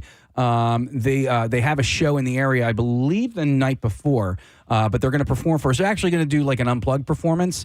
But I also kind of want to tease that they're coming with an announcement as well that you're not going to want to miss. And that's going to happen in the 8 o'clock hour on Wednesday. Any fan of the station, any fan of concerts that we put on will want to be there and be aware of what we're going to be announcing. Yes. And then also, I mean, do we talk about tentative things, Nick? I think why not? I think you can because you guys have been working. Casey, you've been working this hard. Well, Nick, this particular one, Nick has been working on. All right. And that is, this is a cool one, and I'm pushing pretty hard on it. And he's a good guy, and he's a charitable person, but Peter Billingsley is going to be in town. He's at the Keswick Theater next Wednesday night, and he was on with us last year via Zoom. It's great for the new A Christmas Story. Yeah. And basically, Steve, he's at the Keswick Theater next Wednesday night. It's a screening of A Christmas Story, the original one, and then it's a Q&A. And Peter's done a ton of charity stuff over the years.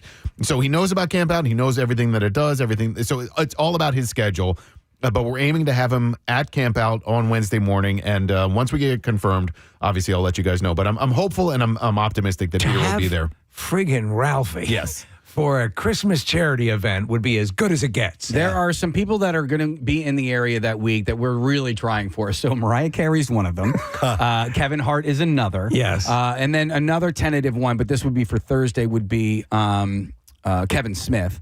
And Kevin's got a show that he's doing up in Red Bank, New Jersey that night. So, the ask there is to get him out there. I think that one is looking pretty good. But Kate, I did get confirmation yesterday from our friend Kate Flannery from The Office. She's going to be in town. She's performing with Jane Lynch in Millville, New Jersey. Kate is a definite, and Kate is working very hard to get Jane Lynch to come to Camp Out as well. It'd be so cool to get Jane Lynch out. I love her. So by the way, terrific and only murders in the building. Yes. But this is the sort of liquid state of these things around the holidays as people are traveling and their schedules become more fluid. Mm-hmm. This is what we've dealt with, what you guys have dealt with since the beginning of the Camp Out. It's a particularly tough time to nail people down. Yeah. But they're all potential. Jason Kelce, for instance. Yes.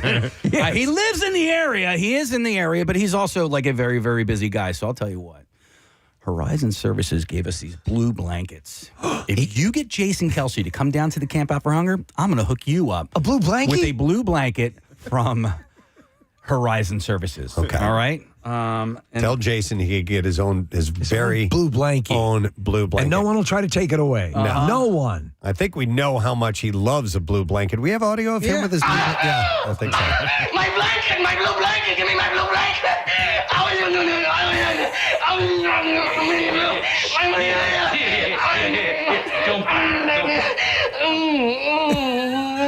So we can get him a blue blanket. You can see how a passionate advocate. Absolutely. For blue blankies. Mm-hmm. Maybe you'll get a blue blanket. Yes. I don't know. There's tons of stuff like that, too. And by the way, I know I'm jumping all over the place, but every morning we're getting breakfast provided if you're going to come down and be charitable and drop off food. There's going to be breakfast available to you and all that stuff. So coffee and everything. Yeah, we're just always making sure that in addition to that great feeling that you get from being charitable, that we make other things possible for you. It should be fun, and you should be rewarded. Even though you may not be doing it for that, we think it's incumbent upon us to make sure that you're acknowledged and rewarded for your generosity. So Thursday morning, you had mentioned some potentials there.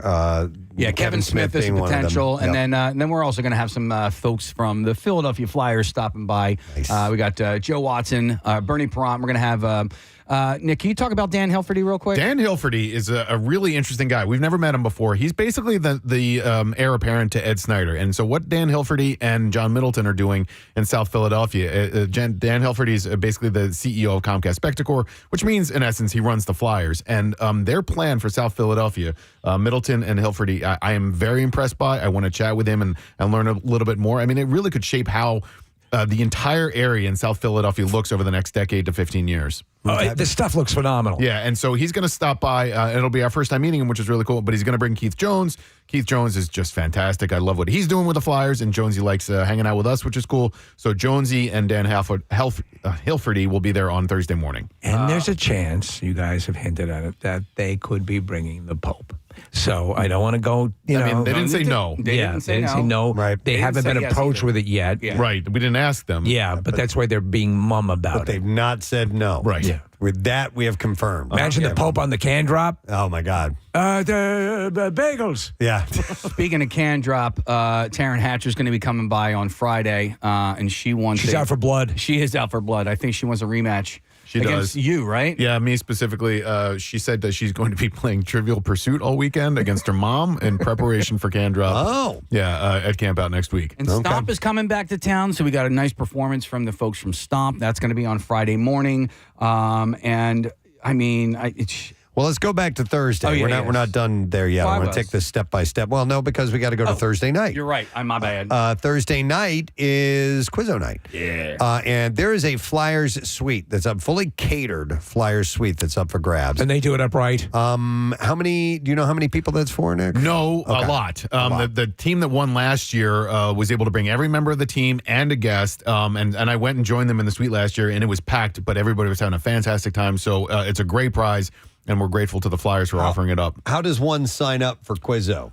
That is also a good question. Okay. And I don't have an answer. Marissa does. She's raising her hand. You show up. You Okay. show All right. up with the donation. All of these things, donations are encouraged. Come out. Well, excuse me, come on out to Xfinity Live. It'll be in the Victory Beer Hall. Yes. And Johnny Goodtimes, who's one of the best Quizzo hosts in Philadelphia, is hosting. He was great. What time do we need to get started on that, Marissa? Do people need to Quizzo show up? begins at 8, so you want to get there early to get a seat. And if you want to grab some food and drinks, Victory Beer Hall will be serving all of that. Yep. Yes, last year was the debut. You got over there during the whole thing. It was terrific. Awesome. It was sensational. He's such a good host. And Johnny ties in stuff from the program to use for the catalyst, the kickoff for some of the questions. And so if you're a fan of the show, it kind of helps in that regard. You don't have to be, but it does help maybe give you a little bit of an edge. So that's on Thursday night.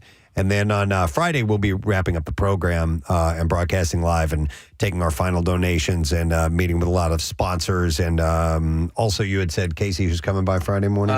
So our guests Stomp. are Stomp, Taryn Hatcher. We haven't seen Chris Coons in a little while, so he's going to drop He might on come by. down. He's going to come down with the cast of Queef. Is that right? Stomp and Queef. No, I'll tell you this. This to me feels like the official kickoff of the run to Christmas. The holidays start with the camp out, and it has such an energy. Somebody's texted in and said we didn't say who the house band was for Tuesday. So Monday is Porch. Yep. Tuesday, who's it going to be, Case? Tuesday is Sidearm. Okay. And we love Sidearm. Yep. Wednesday is Jameson. Love Jameson. Thursday, so much fun. Oh my God. And so is Goodman Fisk. Yep. They're our house band for Thursday. And then on Friday, Drop Dead Sexy. Drop Dead Sexy. Dude, Drop Dead Sexy. They put on these little mini shows. They do. They have skits. They have costumes and masks. And then they do stuff like Bohemian Rhapsody and like all these big anthemic songs. You're like, oh my God, they're pulling this off. What do they do for Shot About God? Is that what they say? That's from I would walk 500 miles. Shot of vodka. Shot of vodka. Like a carbon. They're a blast. They're a great time. It's the energy we need to wrap it up because we are wiped out by the time we get to Friday. And those guys come in, they give you a big boost of adrenaline, and we end up having a great time. So Camp Out is underway. We're having a big meeting right after the show today to make sure that we've got everything in line and ready to go. But we're right on the edge of it because, Wednesday is our last day working together before we get right back on Monday and do it. So we're trying to tie all these loose ends up. Yeah. Thursday, the parade. Yep. And then a couple days off, and Monday we hit the ground. A couple days to dry out after the parade. Right. Oh my God. But don't forget that you can go to WMMR.com/campout and get all of your information right there. We're just hoping that you will plan to join us. Let's take a break. Come back in a second. Bizarre File on the way. Preston. So you don't really use something any longer can be comforting. And then when you find out when that thing is going away, even though you haven't used it for a long time, it's very sad. What? Mad Magazine is going to stop publishing issues this fall. Yeah. And we were subscribing a few years ago, like 3-4 years ago. My kids, like one of them picked up, saw a Mad Magazine, got it, liked it. And I'm like, oh, done deal. We're signing up for this. I love Mad Magazine. Mm-hmm. And we haven't been subscribers for a couple of years. But when I heard this, I was so bummed out. I loved Mad as a kid. It was just my favorite thing to get in the mail. Likewise, Mad Magazine was the best. I also got Cracked Magazine. Yeah, I did too. Then I progressed into the National Lampoon. Mm-hmm. So that was, and that helped instruct my comedic chops along the way. So many comedians, so many people, just people in general who love humor, loved Mad Magazine because it was a subversive comic book for kids. Adults read it too, but it was obviously... Yeah, because it would flirt with adult material. It would, all the time. Not blue material, but it would... Political movie parody, stuff like that. But it was very cool. And it had a litany of great artists and features. Spy versus Spy. You had... Don Martin, Mort Trucker, Al Jaffe. The fold out, the fold in, as they called it in the back, you would have a picture, you could fold it to become another picture. Alfred E. Neumann, of course, a legendary character. They had the TV series. But man, when that would come in the mail, do you still subscribe to any magazines? You get magazines at last home? magazine I used to get at home was because we signed up for one of our family members was selling subscriptions, so we're getting Entertainment Weekly, and then that sort of went away. But in my heyday, I subscribed. I used to get Famous Monsters of Filmland, Starlog, Fangoria, National Lampoon. I was getting lots of magazines at home fairly frequently. I used to get Entertainment Weekly for work. Oh, yeah. I used to get that, but I still subscribe to a couple. I'm Golf Digest and Golf Magazine. There you go. I still want the hard copy magazine in there.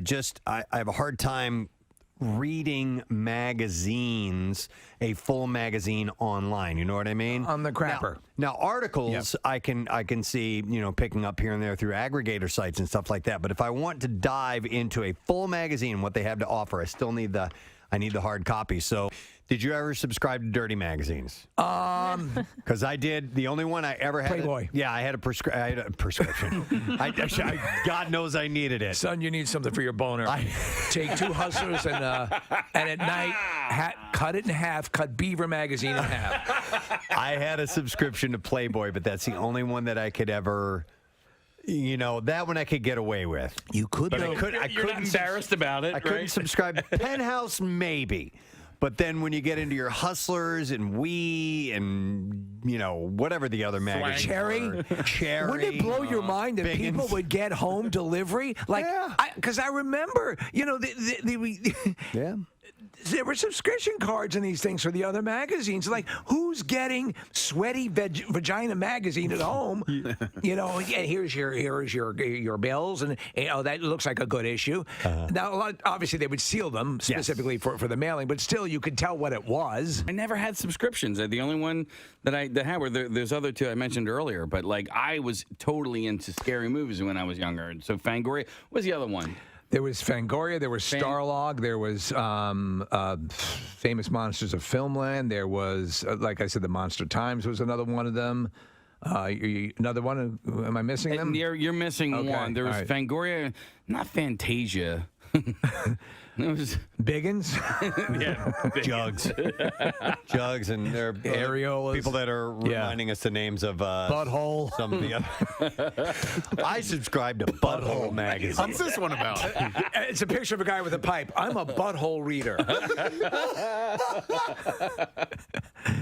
For this Christmas, give Dad what he wants. Yeah. Butthole.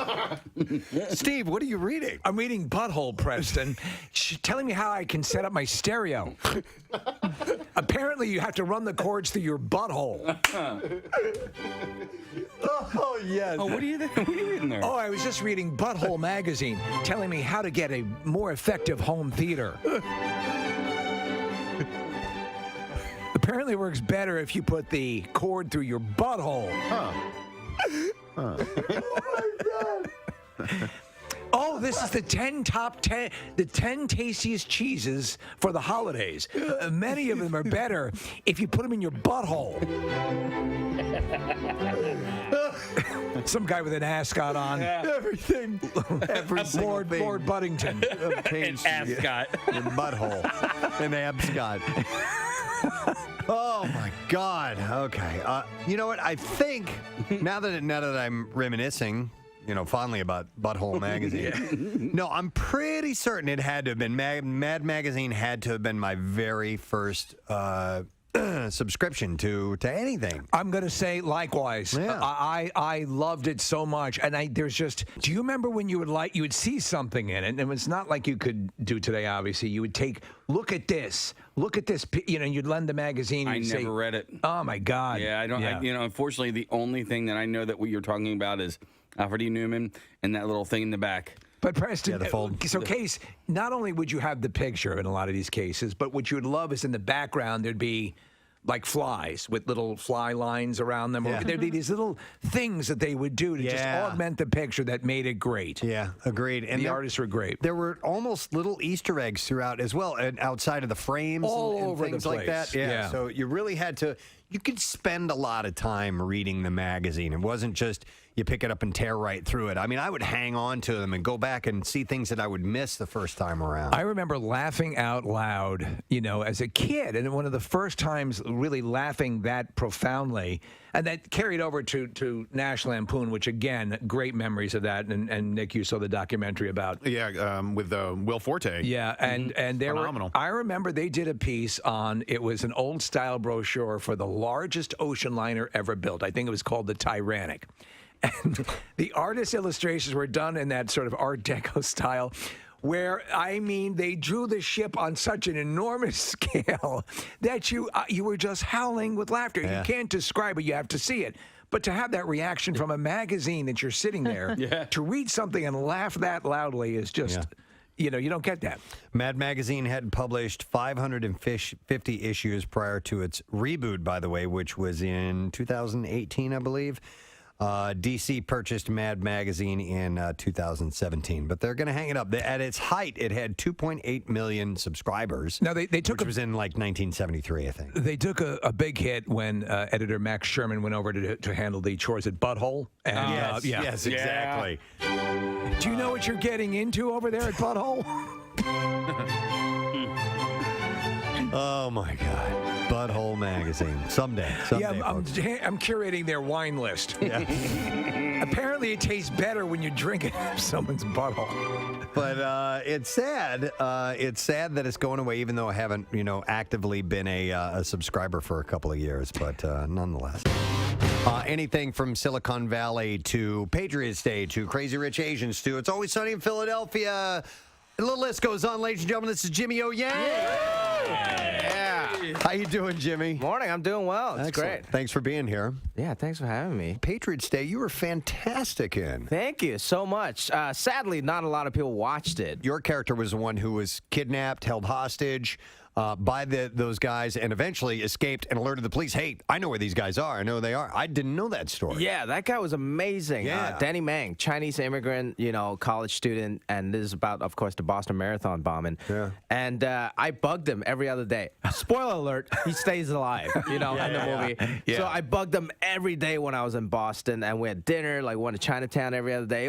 He was a really nice, warm guy, and he came to the premiere and tapped me on the shoulder. He's like, hey, think he did a great job. There you go. Is stand-up comedy where you kind of started, or acting, or where'd you begin? That's where everything started. I started doing stand-up at the Ha Ha Comedy Club.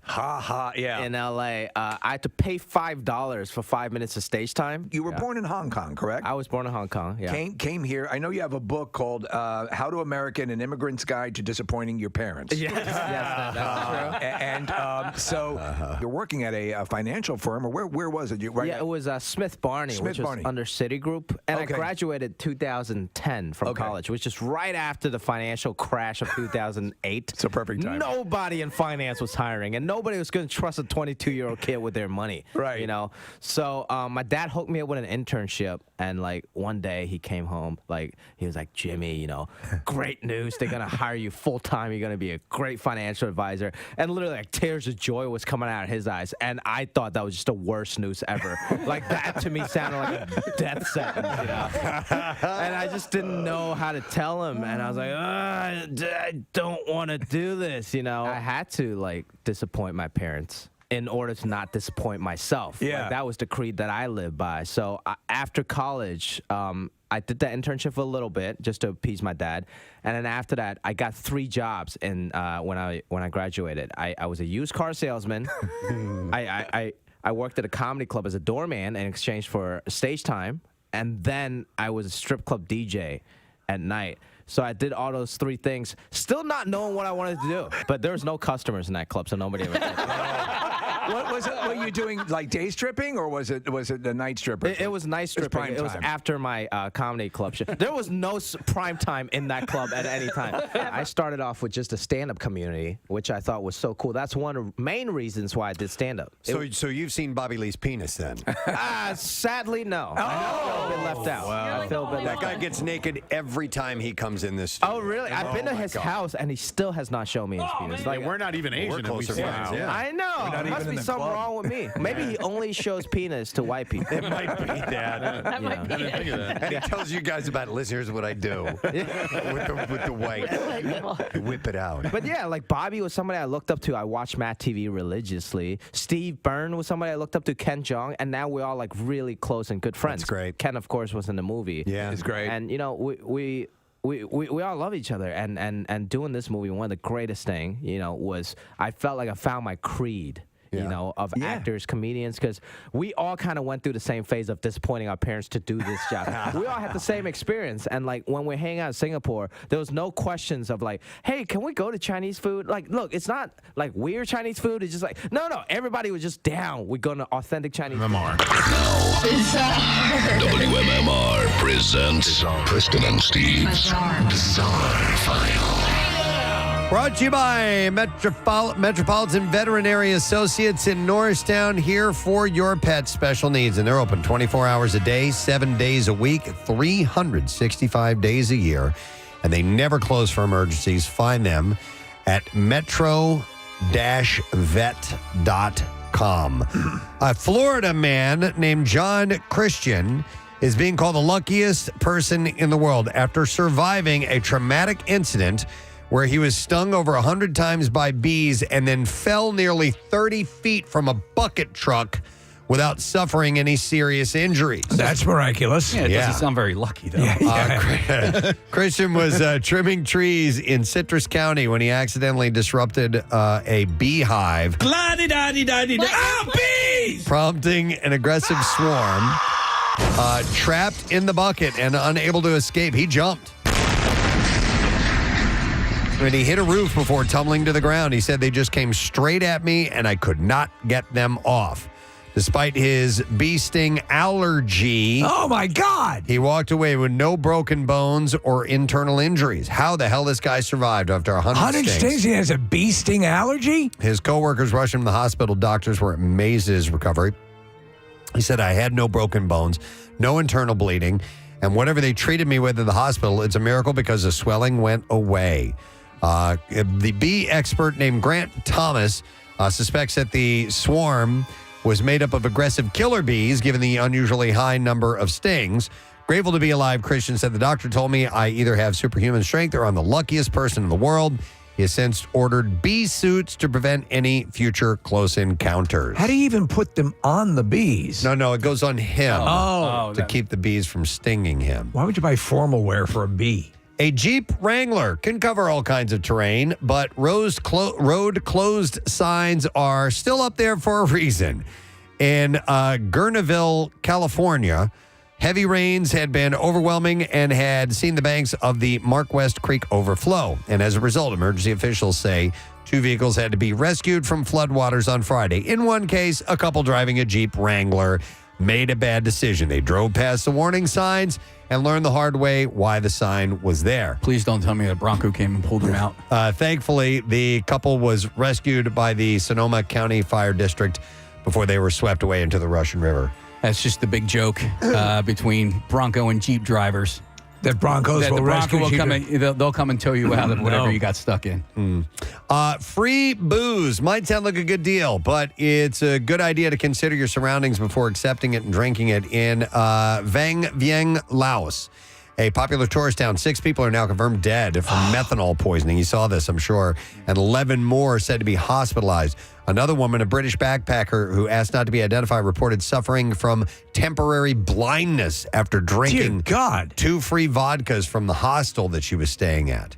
Her drinks were also reportedly tainted with methanol, which is a chemical commonly found in paint thinner and windshield washer fluid. Is that what killed the people? Probably, yeah. So they will make their own alcohol, make their own liquor in some places, and a lot of times it includes stuff that is not good for your body at all, will kill you. A Michigan man tried to outrun a deputy on a riding lawnmower during an attempted arrest for probation violations. Pull over, you're making me walk too fast. James Mitchell Kerr reportedly refused to get off of his mower when Deputy Robert Henderson arrived on scene, even accelerating toward the deputy before leading him on a slow-motion chase. The pursuit ended in a ditch where Kerr, still uncooperative, allegedly pulled a handgun only to accidentally shoot himself in the hand. This is not going well. When Henderson tased him. This guy needs to get with the bucket with the guy who got stung by the bees. I know. He is now facing charges including assault with intent to murder, and Kerr has been treated for his hand injury and is awaiting trial. Yeah. The footage is hilarious because the cop is literally walking behind the lawnmower. Yep, and dude pulls out a gun as he's getting tased and shoots himself in the hand. That's a bad day all the way around. In Oregon, Ken Reese remembers how selfless his mother, Doris, was. Back home to Oregon.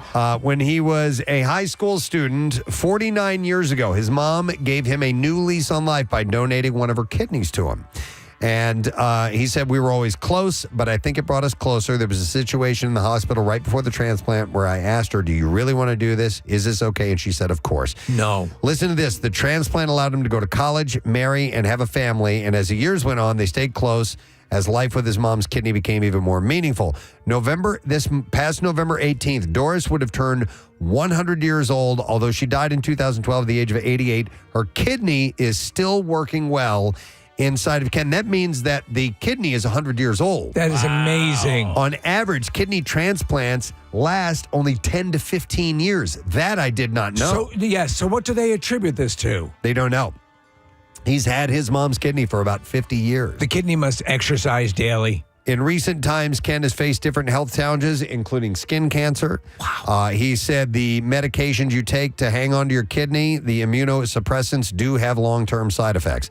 But his strength to live comes in part by his mother's kidney and the way that she taught him to live. 100 years. He said she was a strong woman and that she was selfless in giving it. She was 50 when she did, and she passed away at 88, so it didn't really impact her life at all, he said. But Best kidneys in town. That's pretty wild, man. All right, and there you go. We're going to end on that good note. That is what I have in the bizarre file. If you have not done it yet, text the word tattoo to 39333 because Floating World Tattoo and Piercing wants to ink you up with a Preston and Steve themed tattoo. It's a $350 gift certificate for Floating World Tattoo and Piercing. You can find them at 1729 South Street in Philly. You want to check out their artwork, go to floatingworldtattoos.com or do a little search on Instagram at Floating World Tattoo. So text the word tattoo to 39333. You'll be in the running for it. We'll take a break. We'll come back. Lesson question and more on the way.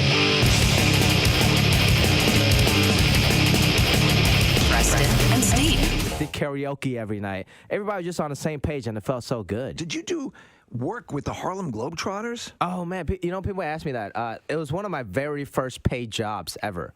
So the Harlem Globetrotters, they go to China for like a world tour every year. Right. And I was like one of the only Chinese American comedians they could find. This was like 10 years ago. And I was the only one they could afford, I guess. They paid me $200. To do what exactly? To be a consultant.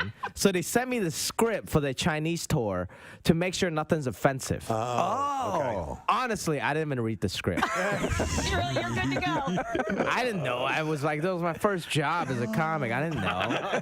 And I skimmed through the script. There's something about like they bring out like a Hello Kitty thing, in the middle of their show. I just told them for $200. I was like, dude, Hello Kitty's Japanese, not Chinese. Okay, just so you guys know that. And that was it. That was my $200 worth of advice. And now on my Wikipedia says that I wrote for the Harlem Globetrotters. So. Silicon Valley, they know we're not on their radar. Yes and no. My dad understands comedy a little better than my mom. Like he loved it. My mom watched it for the first time. He's like, "Hey Jimmy, can you not hunch your back?" He's correcting your posture. Yeah, I was like, Ma, I'm playing a character in the show. It's like, okay, play someone who doesn't hunch his back. Another day, another Korn story. Korn has announced that the band will release its 13th studio album, The Nothing, on September 13th.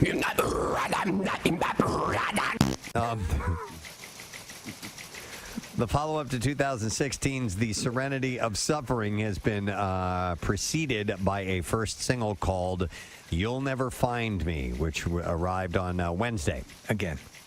Oh, okay.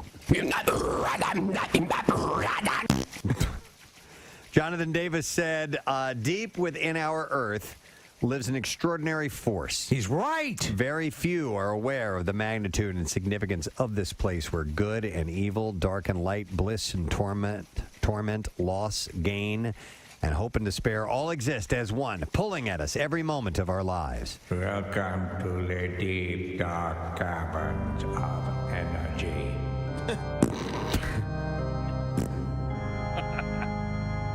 You are here because of corn, yes? You are one of us. You make the hallowed sound. It's not something he Everyone. said. It's not something that we can choose to navigate, he says, but what a bunch of crap. And it's the only place where balance between these dynamic and polarizing forces exists, where the soul finds its refuge. Welcome to The Nothing. Did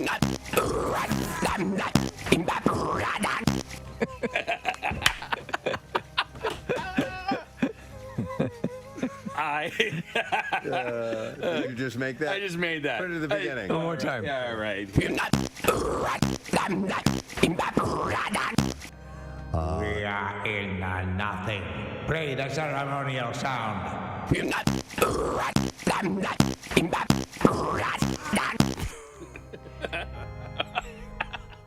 Enter. That's like the password. Yes, yeah. It's open sesame. Okay. You have approached the boulder of truth. To enter the hall of corn, you must emit the sound of recognition. Proceed.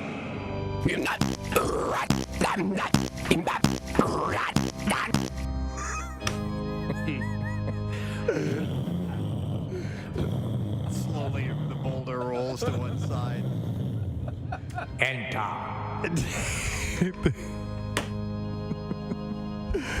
This is as stupid as it gets.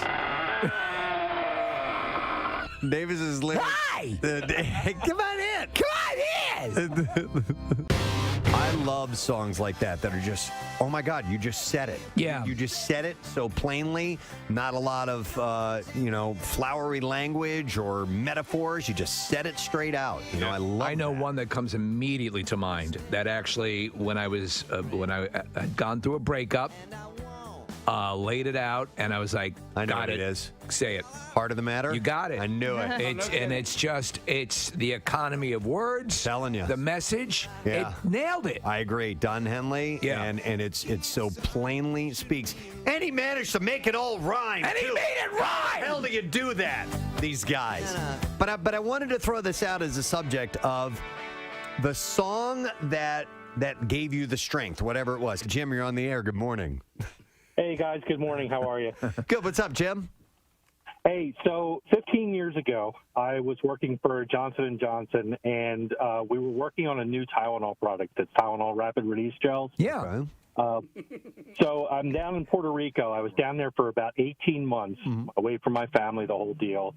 And we were having a lot of technical problems. We're really dejected because we're thinking we're going to have to tell them to delay the launch and everything. And we're winding up the day around 8 o'clock at night. We're on our way to a small hole-in-the-wall restaurant. And as we're walking into the restaurant, we hear Rocky Going the Distance. It's ready to release the title and so forth. And you got a headache? Are you ready? You got a headache? You want an immediate relief? Then you got that title on. Rapid release! Come on!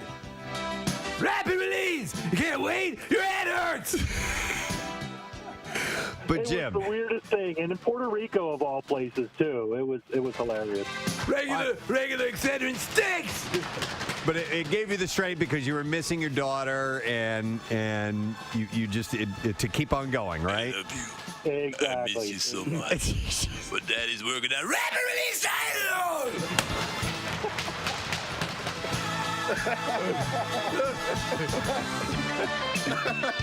Down here in Puerto Rico. Oh my God! You can't come home right now. It's with the Puerto Ricans trying to mix the rapid release Tylenol. I hope no one's calling in for sympathy. Not gonna get it. Because when you got your head, it feels like it's a punching bag. You gotta have immediate relief. Yeah, well, listen, it could come. What's that up on the roof? It sounds like a seizure. You have to take a few Tylenol, maybe like a billion. But it's like a billion. Yeah. Does it shut down your kidneys? An artificial tongue that can taste minute differences between varieties of Scotch whiskey could be the key to identifying counterfeit alcohol. I was watching this story yesterday, and the guy who invented it, Preston, has a really thick Scottish brogue. Yeah, so they're engineers from the University of Glasgow and Strathclyde in Scotland that created this. Yes. So and it can. The whole purpose is to distinguish knockoff Scotch, basically counterfeit alcohol. Wow. Well, because you're talking about big money when it comes to also some brands of alcohol. Listen, Angus, I'm taking this home for the weekend. It's the missus's birthday. Yeah, it's the artificial tongue. Here, sit on this for about an hour. The study you'll be seeing Israeli parasites in no time. Involving arranging submicroscopic slices of the two metals in a checkerboard pattern of taste buds. Look at that tongue go. Which are around 500 times smaller than those on a human tongue. So scientists measured the plasmonic resonance, or the tiny difference in how much light they absorb, to identify the types of whiskey. Will this be the companion piece to the fleshlight? Maybe, or the Sibian. It could be used in food safety testing, quality control, security, frat parties, really any area where a portable, reusable method of tasting would be useful. But one whiskey expert casts doubt on the artificial tongue's effectiveness. Charles McLean. This is a crock of crap. A master. You and your stupid tongue. I see right through your ruse, you knob niffler. That's a Scottish insult. Is it? I just made it up. It is now. You knob niffler. Niffling knobs all day. No, his title is he is a master of the quaich. You're a master of the quaich. The Scotch. You wee weenied prick. The Scotch whiskey industry's highest accolade. Oh, it's a compliment I just paid you. I didn't even know it. Is master of the quaich, by the way. You're a master of the quaich. Master of the queef. And your wife is a master of the queef. Yeah, You tongue-building ass. He said, flavor assessment in the whiskey industry is done by smell, taste, and texture. Of all the 3 R's. Of all... What? I'm Scottish. Of all the senses employed, smell is the most important, he says. Absolutely. Whiskey blenders and quality assessors rely entirely... Stick your tongue in your nose. So anyhow, they made an artificial tongue. You made and look at you. Yeah. You're finally living the dream. You made your stupid ass tongue. You fake tongue freak. You frig nibbler. Frig nibbler. He's just making things up. I'm making them up and they're sticking. I love it. I'm rubber, you're glue. You frig nibbler. You frig nibbler. You chowder huffer.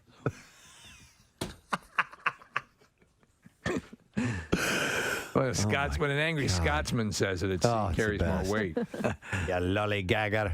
He's a carb tickler. That's a compliment. Here's the thing. When I make jokes about people that have disabilities, never the person with the disability gets mad at me. Well, there you go. Ever. There you go. It's always the person who knows the person with a disability. It's always the person who is like, my son. Do you get extra firepower because you are a person of smaller stature? Yes, I'm a dwarf, midget, person short stature, and I know it's my voice. You can't tell. I'm not on the radio like, Preston stuff. I'm so not woohoo! I don't sound like that. But yes, I get a little more leeway because it's really hard to get mad at the dwarf who's making jokes. Do you ever have someone get pissed off at you and then not realize that you are, and then like you see them like. Yeah, on the radio. Yeah, on the radio that happens because, like I said, I don't sound like. And then they come like, "How dare? Well, how would you like it if you have a disability?" It's like, I can't wear adult clothes. Like I gotta pick up chicks with Bob the Builder on my T-shirt. All right, yeah. Like I did a show a few weeks ago, and there's a guy in the audience, and he was in a wheelchair. And he didn't have any legs, right? And I immediately started making fun of him. Right. And he laughing. You can tell he's laughing because the chair was moving back and forth real fast. And the audience got mad. And like one dude stood up. He's like, "Stop making fun of him. What if he gets mad at you?" And I was like, "I'll run up some stairs. I'm not worried. This guy's not gonna do. He's not a threat." So yeah, like it's always the people that don't have the ailment that I'm talking about that get mad. Do you ever get hit up for do scripts come your way for yeah. And what's the most bizarre you've gotten sent your way? Oh my god. Because you know you had when the Hervé Villechaize story was being done, right? Well, yeah, because that's Dinklage though. Yeah, that's the problem. He produced it. He's the Dinklage is the top guy. I hate Peter Dinklage. It's strictly jealousy. It has nothing to do with him as a person. He's probably a delightful human being. Welcome to the jungle, my friend. You're gonna die. GNR on MMR. It's 10:15 on Tuesday morning. Preston and Steve show. Going up to about 61 degrees. We're starting to see some breaks in the cloud. Clouds are supposed to have some clear skies by this afternoon. And enjoy this because tomorrow colder and cloudy. 53 degrees. Not bad. Thursdays, it's not a great Thanksgiving. We're looking at rain and the high only 49. And then sunshine on Friday, similar temps. But then Saturday, we'll be lucky if we get to 40 degrees. It's going to be sunny, and the high temperature they're calling for 38 degrees. So quite chilly into the weekend. So looking at the long-term forecast for Camp Out Week, no rain, no anything like that or snow. What we do have is in the 30s and low 40s. So then the sun will be out some days. All right. That's workable. I can handle cold, but wet and cold. Unless you actually have the right gear on. I mean, even wet and cold with the right gear sucks. But the bottom line is, it doesn't matter. We're going to be where we're going to be. Yes. No matter what. And there's a nice warm 10 waiting for you. Right? Yeah. Yep. Nice warm pig for you too. Nice warm pig. Oh, we have a petting zoo. Petting you can zoo. warm up with the pigs. That's right. If you want to. All right, so lesson question today. We will give away a pair of tickets to see Daughtry and Sleep Theory this Saturday, November 30th at Franklin Music Hall. The question I have for you is this. Surprisingly, which 90s sitcom star had a role in Hunt for Red October? The female. Yes. Because there was another person that was from a 90s sitcom that we were talking about. But surprisingly, which 90s sitcom star had a role in The Hunt for Red October? 215-263 WMMR. That was around 6:38 this morning. So if you heard it, you've been with us for a while. Let's see if you know the answer. We'll do the trash while you're calling. The trash business is a gold mine. 93.3 WMMR with Preston and Steve's Hollywood Trash. And it's brought to you by College Ave. Build a private student loan that keeps pace with your family's budget and your goals for the student's future, for your student's future. You can go to collegeave.com. What's up this morning, Steve? Well, Kristen Chenoweth agreeing with Ariana Grande on the character they both played, saying Glinda from Wicked, quote, might have been a little in the closet. Chenoweth says she also always assumed that Elphaba was using munchkins as dildos. Oh, hey! The Asandero brothers, the two men who helped Jussie Smollett stage his hate crime hoax, says he needs to finally cop to what he did. As for his part, Smollett is quadrupling down, claiming that not only did the hate crime occur, but Bigfoot was in on it. Oh, my God. And finally, Jesse James and his estranged wife, porn star Bonnie Rotten, are getting a divorce. James says he believes Bonnie might have been unfaithful with another 1,000 men. That's your Hollywood Trash. All righty, let's see if you know the answer to this question. Surprisingly, which 90s sitcom star had a role in The Hunt for Rocktober? Not Rocktober.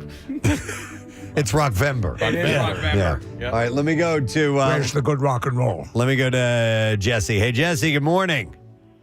Hey, good morning to see it. Good morning to be you. Be you. Yes, I like that too. All right, what sitcom star had a role in The Hunt for Red October?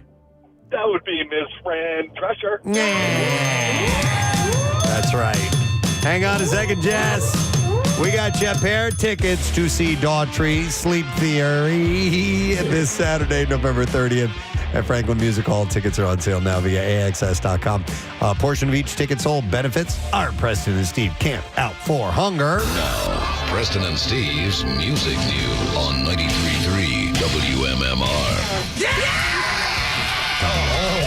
Brought to you by Worldwide Stereo, rocking your holidays since 1979. Shop now and take advantage of up to 36 months no-interest financing and grab Black Friday pricing on Sony, Samsung, and LG 4K TVs. WorldwideStereo.com. Universal Music Group is trying to dismiss Limp Bizkit singer Fred Durst's lawsuit, pursuing hundreds of millions of dollars in damages. What? The multinational corporation has responded to the suit, which seeks $200 million and alleges that it has withheld royalties from artists. UMG says it's based on a fallacy, and it also claimed in its motion to dismiss the suit. Plaintiff's entire narrative, it says, that UMG tried to conceal royalties is a fiction. So this is Limp Bizkit claiming that they were swindled out of hundreds of millions of dollars? Yep. Durst filed his suit against UMG last month, arguing that the company was using software which reduced the royalties it paid to artists. He said in the suit, UMG has designed and implemented royalty software and systems that were deliberately designed to conceal artists' royalties and keep those profits for itself. The singer added that he had, quote, not seen a dime in royalties from UMG and demanded that Limp Bizkit receive full ownership of their music. Durst also claimed the fraudulent financing affected not just his band, but potentially hundreds of other artists. UMG claims to have access to emails which, quote, eviscerate the fraud claims. A representative for Limp Bizkit has clapped back against that clapback, saying, we believe UMG is using a typical formulaic, well-trodden strategy of reaching for any escape route by desperately grasping at technicalities. Limp Bizkit's are currently set to headline shows in the UK and Ireland in March, and then support Metallica across North America during the spring and summer. We'll see if this bizarre goes anywhere. And then one more story. Disney has announced that the Aerosmith-themed rock and roller coaster, a high-speed indoor ride at Hollywood Studios, and actually is a really cool roller coaster, is to rebrand as a Muppets-themed attraction. The popular puppets are currently to be found at the park in the shape of a Muppet Vision 3D movie attraction, and that's it. So this is Disney. Yeah, the Disney release said, we know so many of you share our love for the Muppets and know their energy will be a perfect fit for this coaster.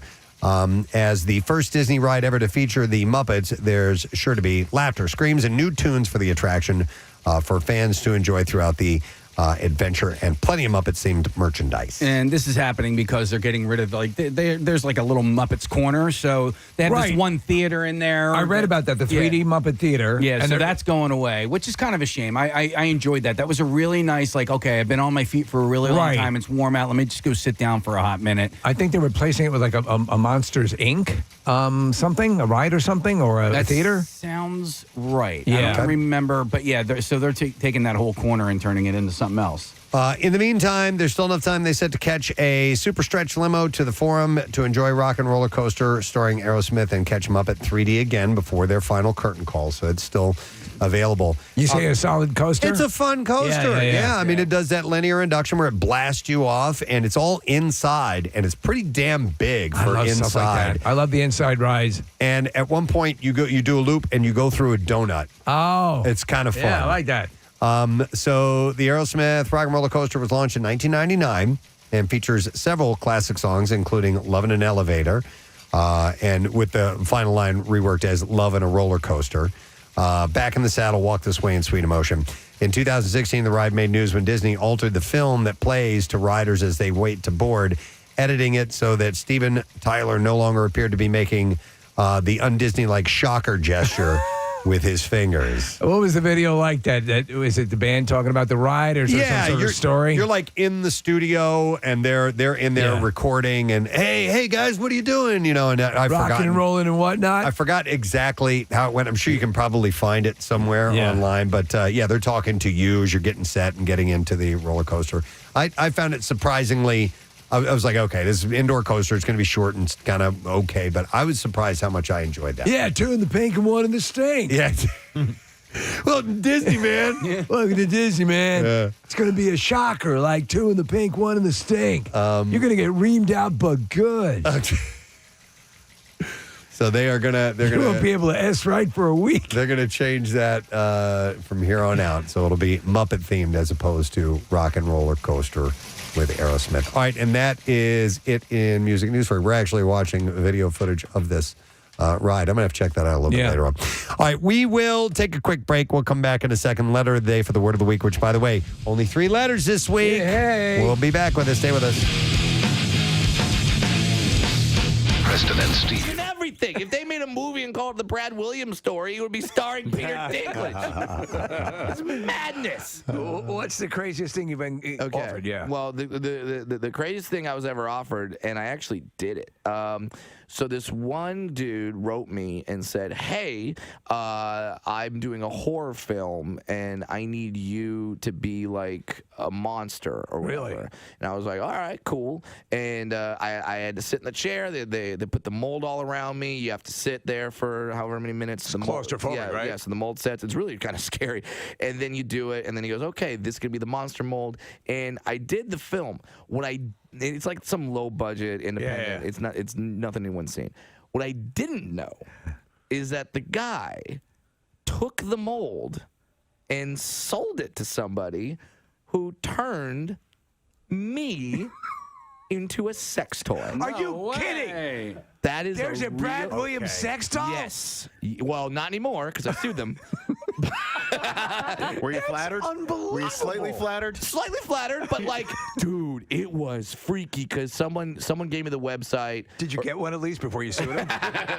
Because you could literally go F yourself. Yeah, exactly. Oh, yeah.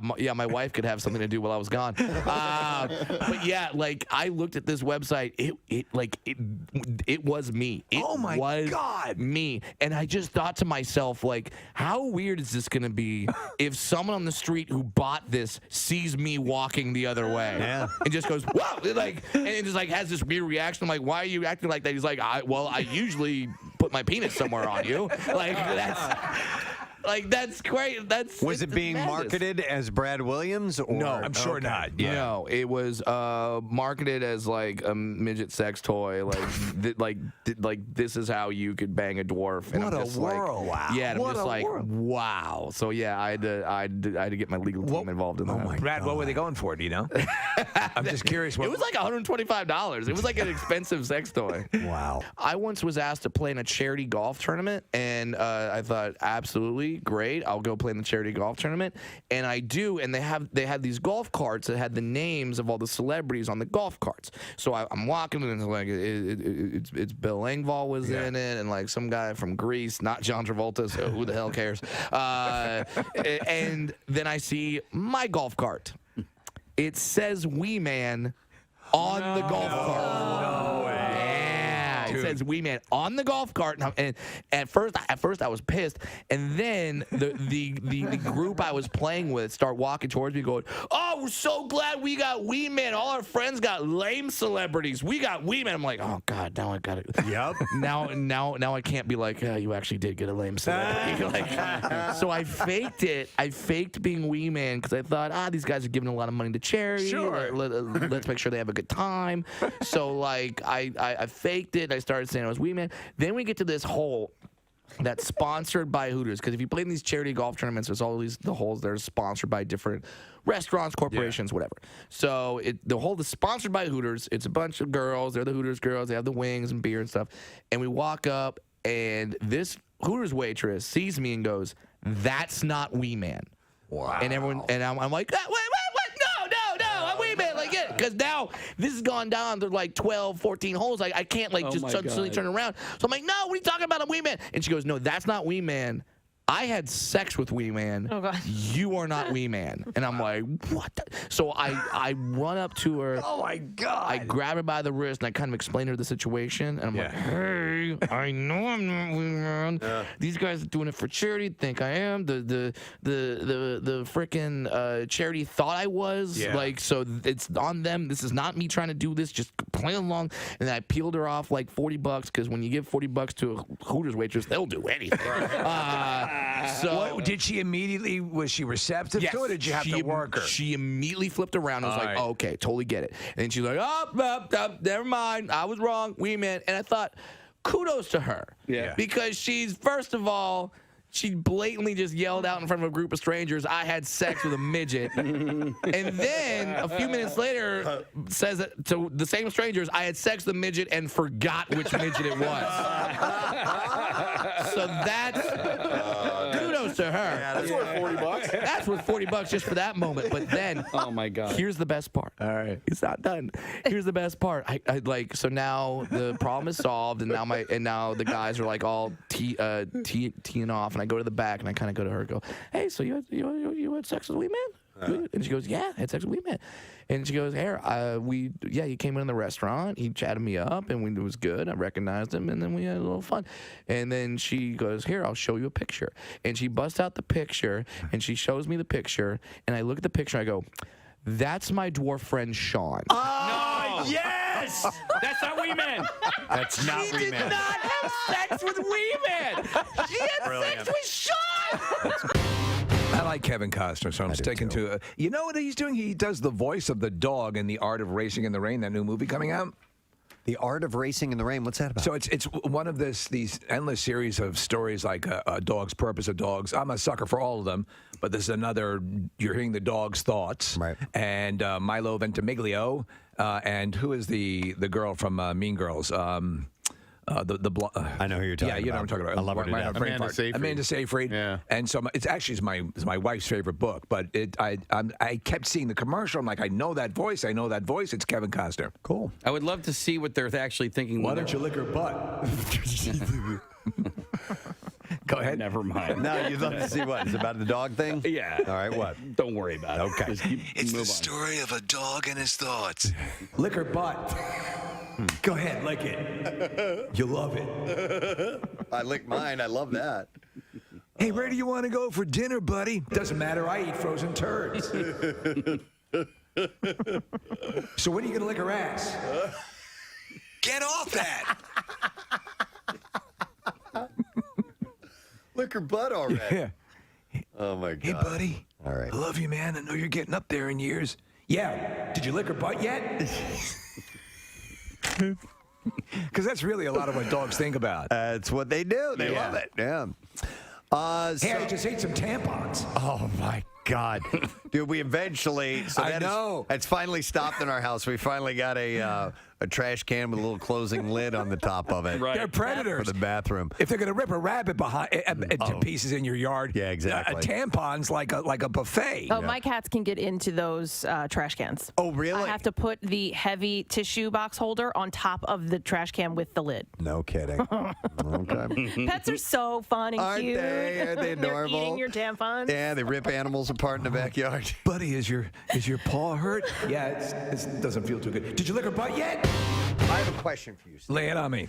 Should I get into the Bachelorette stuff here in a little bit, or we can? We did it as a separate segment. We can parse it out here if you want. All right, so Jed popped the question. All right. We got the clip here. Now, this is the dummy who is a up and coming musician, and to this point, the only thing he's sold is a dog food jingle. Hey, that's an accomplishment. That's it's not even a good dog food jingle. I would love to see throughout the series when he's talking to the camera and saying, I'm really just looking to find someone that I can fall in love with and all this. And at the end of this going, well, I really did this for my career because I figured it would boost my visibility a little bit. Right. That's really what I was doing. But if you're trying to paint yourself as sort of an emotional, in-touch singer-songwriter, and this is the way you treat this girl, it's not going to really work for you. Oh, we have his jingle. Marissa just sent over his dog food jingle. Here we go. All right, here we go. Rain or shine, kind of love like nothing you've seen before.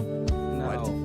This is for dog food? It's for dog food. Okay. And the dog is waiting. The dog's what? The dog's waiting for the master to come home. Okay. And it's a high-quality dog food. Okay. Is the dog wearing something sexy? Sexy, lingerie, yeah. And has a dildo in one paw. Okay.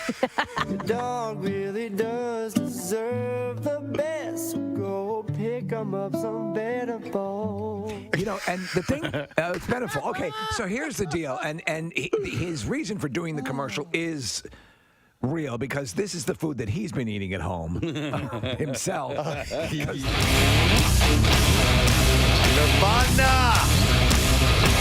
93.3 WMMR wrapping us up with a little bit of lithium on this Tuesday morning. It is 10:33, the Preston and Steve show, as we are coming to an end. And we got one more day of broadcast before we take a few days off, enjoy some family, nice holiday. Looking forward to it. End up in the parade with the 6ABC Thanksgiving Day Parade. Look for us, if you will, please. And we have one more thing to do before we fully wrap the program. Today is a Tuesday morning. By the way, real quick, I would like to thank Sharon Pinson for being here. Sharon Pinson is the executive director of Greater Philadelphia Film Office. She started it in 1992. I'd said it was coming up on 25 years. It's coming up on 35 years that group has been in existence. But 25 years were good. The 25 are good. And she is moving on to executive producing and so on. So we wanted to chat with her real quick. She's done a lot for the city in the ways of the arts, specifically movie and television. And if she becomes a producer and gets into some big stuff, we want to be able to suck up to her. Oh, definitely. Yeah. But we thank her for coming on this morning. We need to do the Tuesday prize. We got a winner, and that is Jack Carlin of Cherry Hill, New Jersey. And Jack is getting a $350 gift certificate for Floating World Tattoo and Piercing on South Street, 1729 South Street. And he'll get a Preston and Steve Show themed tattoo to join the ranks. If you would like to see some of the other tattoos, you can check out the artwork at floatingworldtattoos.com or go to their Instagram account at Floating World Tattoos as well. They do great work. Pierre Robert, speaking of great work, is sitting right here. Thank you, kind sir. How you doing, man? I'm fine. Wonderful. I'm getting excited about the camp out. Yes. All the stuff you've been talking about and all the things that are going to be happening is so much fun. You could go every single day and have fun and do something. So that's cool. While you are there, the petting zoo is going to be there as well, like every day. They're going to be there all day long. I'm going to go pet me some animals. You should go pet you some animals. And they're wonderful. You'll Yeah, the love people who run it are wonderful. They do all, animal stuff as well. What kind of animals would I be? There's a Siberian tiger. No, they're They have pigs and a miniature calf and a variety of cool animals, farm animals. Yeah. I'm getting excited for Camp Out. I'm also really getting excited for your Thanksgiving Day program. I enjoy listening to it every year. I think it's the only show you do every year that's of any quality. And very good. I like dialing into it. But you know what's funny? That's great. When people listen on and off throughout the year, my friend Matt texted me this morning and he's like, "What's that song that Pierre plays?" And he was not familiar with the title of Alice's Restaurant, and so I had to explain it to him. And he loves it. He just couldn't remember what it was. And you do it every year. I love listening to it every year. I'll be listening live from Virginia. But it's just funny. Like some people don't know everything that we do every time we do it, Right, and so to welcome people back or to like introduce them to it the first time, I think there's still a lot of power and a lot of fun in that. Well, it's particularly poignant this year because Alice died last Friday, and Arlo had spoken with her a week or so before. There never was an Alice's Restaurant, but she did run a restaurant. I forget the name of it, but he just, took creative license. Yeah. Made a story I about thought it. I remembered seeing it on the California coast. Well, people have named restaurants around the country in Alice's honor? Restaurant, but this was in the town of Stockbridge, Massachusetts, where he spent a lot of time and where she lived after moving from New York. She and her husband moved to Stockbridge and lived in this old church that became their house. I think the church is open to the public now as like some kind of little museum or something, but they lived in the church. I think Arlo lived in the church for a while. So there's a lot of folklore around it. Cool. But it's cool. Hey, I wanted to ask if there's some audio that you cut. I wouldn't call it a promo, but it's the welcome home. Oh yeah. Thing that you do. Yeah. Can we play that tomorrow morning? I love that. Yes. Well, you can play it too at any point if you ever want to. I mean, it might not work thematically in your show, but it's welcome home since '68. I love it. Thank you. It feels very comforting to hear that. Thank you. And People need that. And I don't leave. It feels like I just arrived at the airport or something when I hear that. And it after took being you away for a long time. a while to find that approach. The original approach is, would you please leave? And it didn't resonate. Please get out of town. You're annoying me so Please much. Go, and how can I miss you if you won't go away? You're picking your toes. No, but again, it feels like home. So much of what, especially what you're associated to add on to what Nick says, it feels part of the ritual of the holidays. I prefer Thanksgiving to Christmas because there's not the pressure of the presents and all of that stuff. There's just theoretically a gathering, although the gatherings can not always be perfect either. Sometimes the folklore of the gathering is larger than the actual gathering itself. However, it's still a fun time. Nice. Did you want me to play that now, Kate? No, I mean, whatever. I put it there. I put it there. It's only a minute long. All right, let's play You it. don't have to, but if you'd like to. Fire it up. I love this. Tap your heels together 3 times and think to yourself, there's no place like home. There's no place like home. No matter how far you've gone or where you've been, it's great to have you back. Mama, I'm coming home. Who says you can't go home? Listening to the radio, it sounds like welcome. Back home to the station that's been the soundtrack of Philadelphia since 1968. Home where my music's playing. Welcome back, welcome back, welcome back. I'm on my way. Home, sweet home. 93.3 WMMR. Welcome home. We're coming home again someday to the town that rocked the nation, Philadelphia, PA. I love that. I just love it. Thank you It so makes much me for feel saying so that. good. The only thing missing is, Gary Lauer welcoming you. welcome back. Young man, young woman. Young man. Man. Oh, God. No, I'm a good 15 years younger than you. Yeah. Yeah, that's my stuffing. You ever heard that before? Oh, dear God. That's real. That's too. Gary. That's real. Oh, That's dear. actually Gary. He was here my. recording this Christmas special thing we did, and he just, in the middle of it, he coughed that, and it just sounds so gross. He literally actually see color. Yeah, he spit up a manatee. That should be, right at the end of Welcome Home. It should be- Oh, yeah. Well, you've got to add your touch to it. Sure. Oh, my goodness. All right, shall we do the letter Yes, of the day? please. All right, here we go. Preston and Steve on 93.3 WMMR. Now, the Daily Letter. All right, the Preston and Steve Show is brought to you today by the letter. A is in apple. Yep, we'll give away tomorrow a 6-pack of season passes for Yuletide at Liberty Hill for unlimited access to the festival throughout the entire season with no blackout dates. This week's big friggin' deal, by the way, from Yuletide Liberty Hill. Get 2 single-day adult tickets for the price of 1. It's located in Lafayette Hill. Yuletide Liberty Hill is the region's ultimate Christmas village, featuring rides, boutique shopping, ice skating, live music, craft drinks, and food, and so much more. You can get the exclusive offer while supplies last. WMMR.com/deals. All right, what you doing today, man? Led Zeppelin. We got blocks of Zeppelin, got blocks of the Cars and the Struts, and it's Double Shot Tuesday. All right. I want to thank our sponsors. Preston and Steve Show is brought to you today by Dunkin'. The Preston and Steve Show runs on Dunkin'. Also brought to you by Acme Markets, the official supermarket of the Philadelphia Eagles. And by A Beautiful Noise, the Neil Diamond musical, coming to the Forest Theater December 10th to the 22nd. Tickets at ensembleartsphilly.org. Tomorrow on our program, a few different things. We have a lot of great guests. Big J. Okerson is going to be joining us. Lisa Ann Walter from Abbott Elementary. Thank you. I don't know why I'm drawing a blank. And Abbott Elementary and Alicia Vitarelli. They'll be in to talk about the 6 ABC Thanksgiving Day Parade, which we will be in this year. We got some food provided by Cosme's Deli. Nice. And tomorrow, Kathy's holiday activities will be revealed. So it's going to be a big day tomorrow. We're excited about that. Yes. Make sure you join us. That's it. We're done. Rage on. Have a great day, and we'll see you tomorrow, friend. Bye-bye.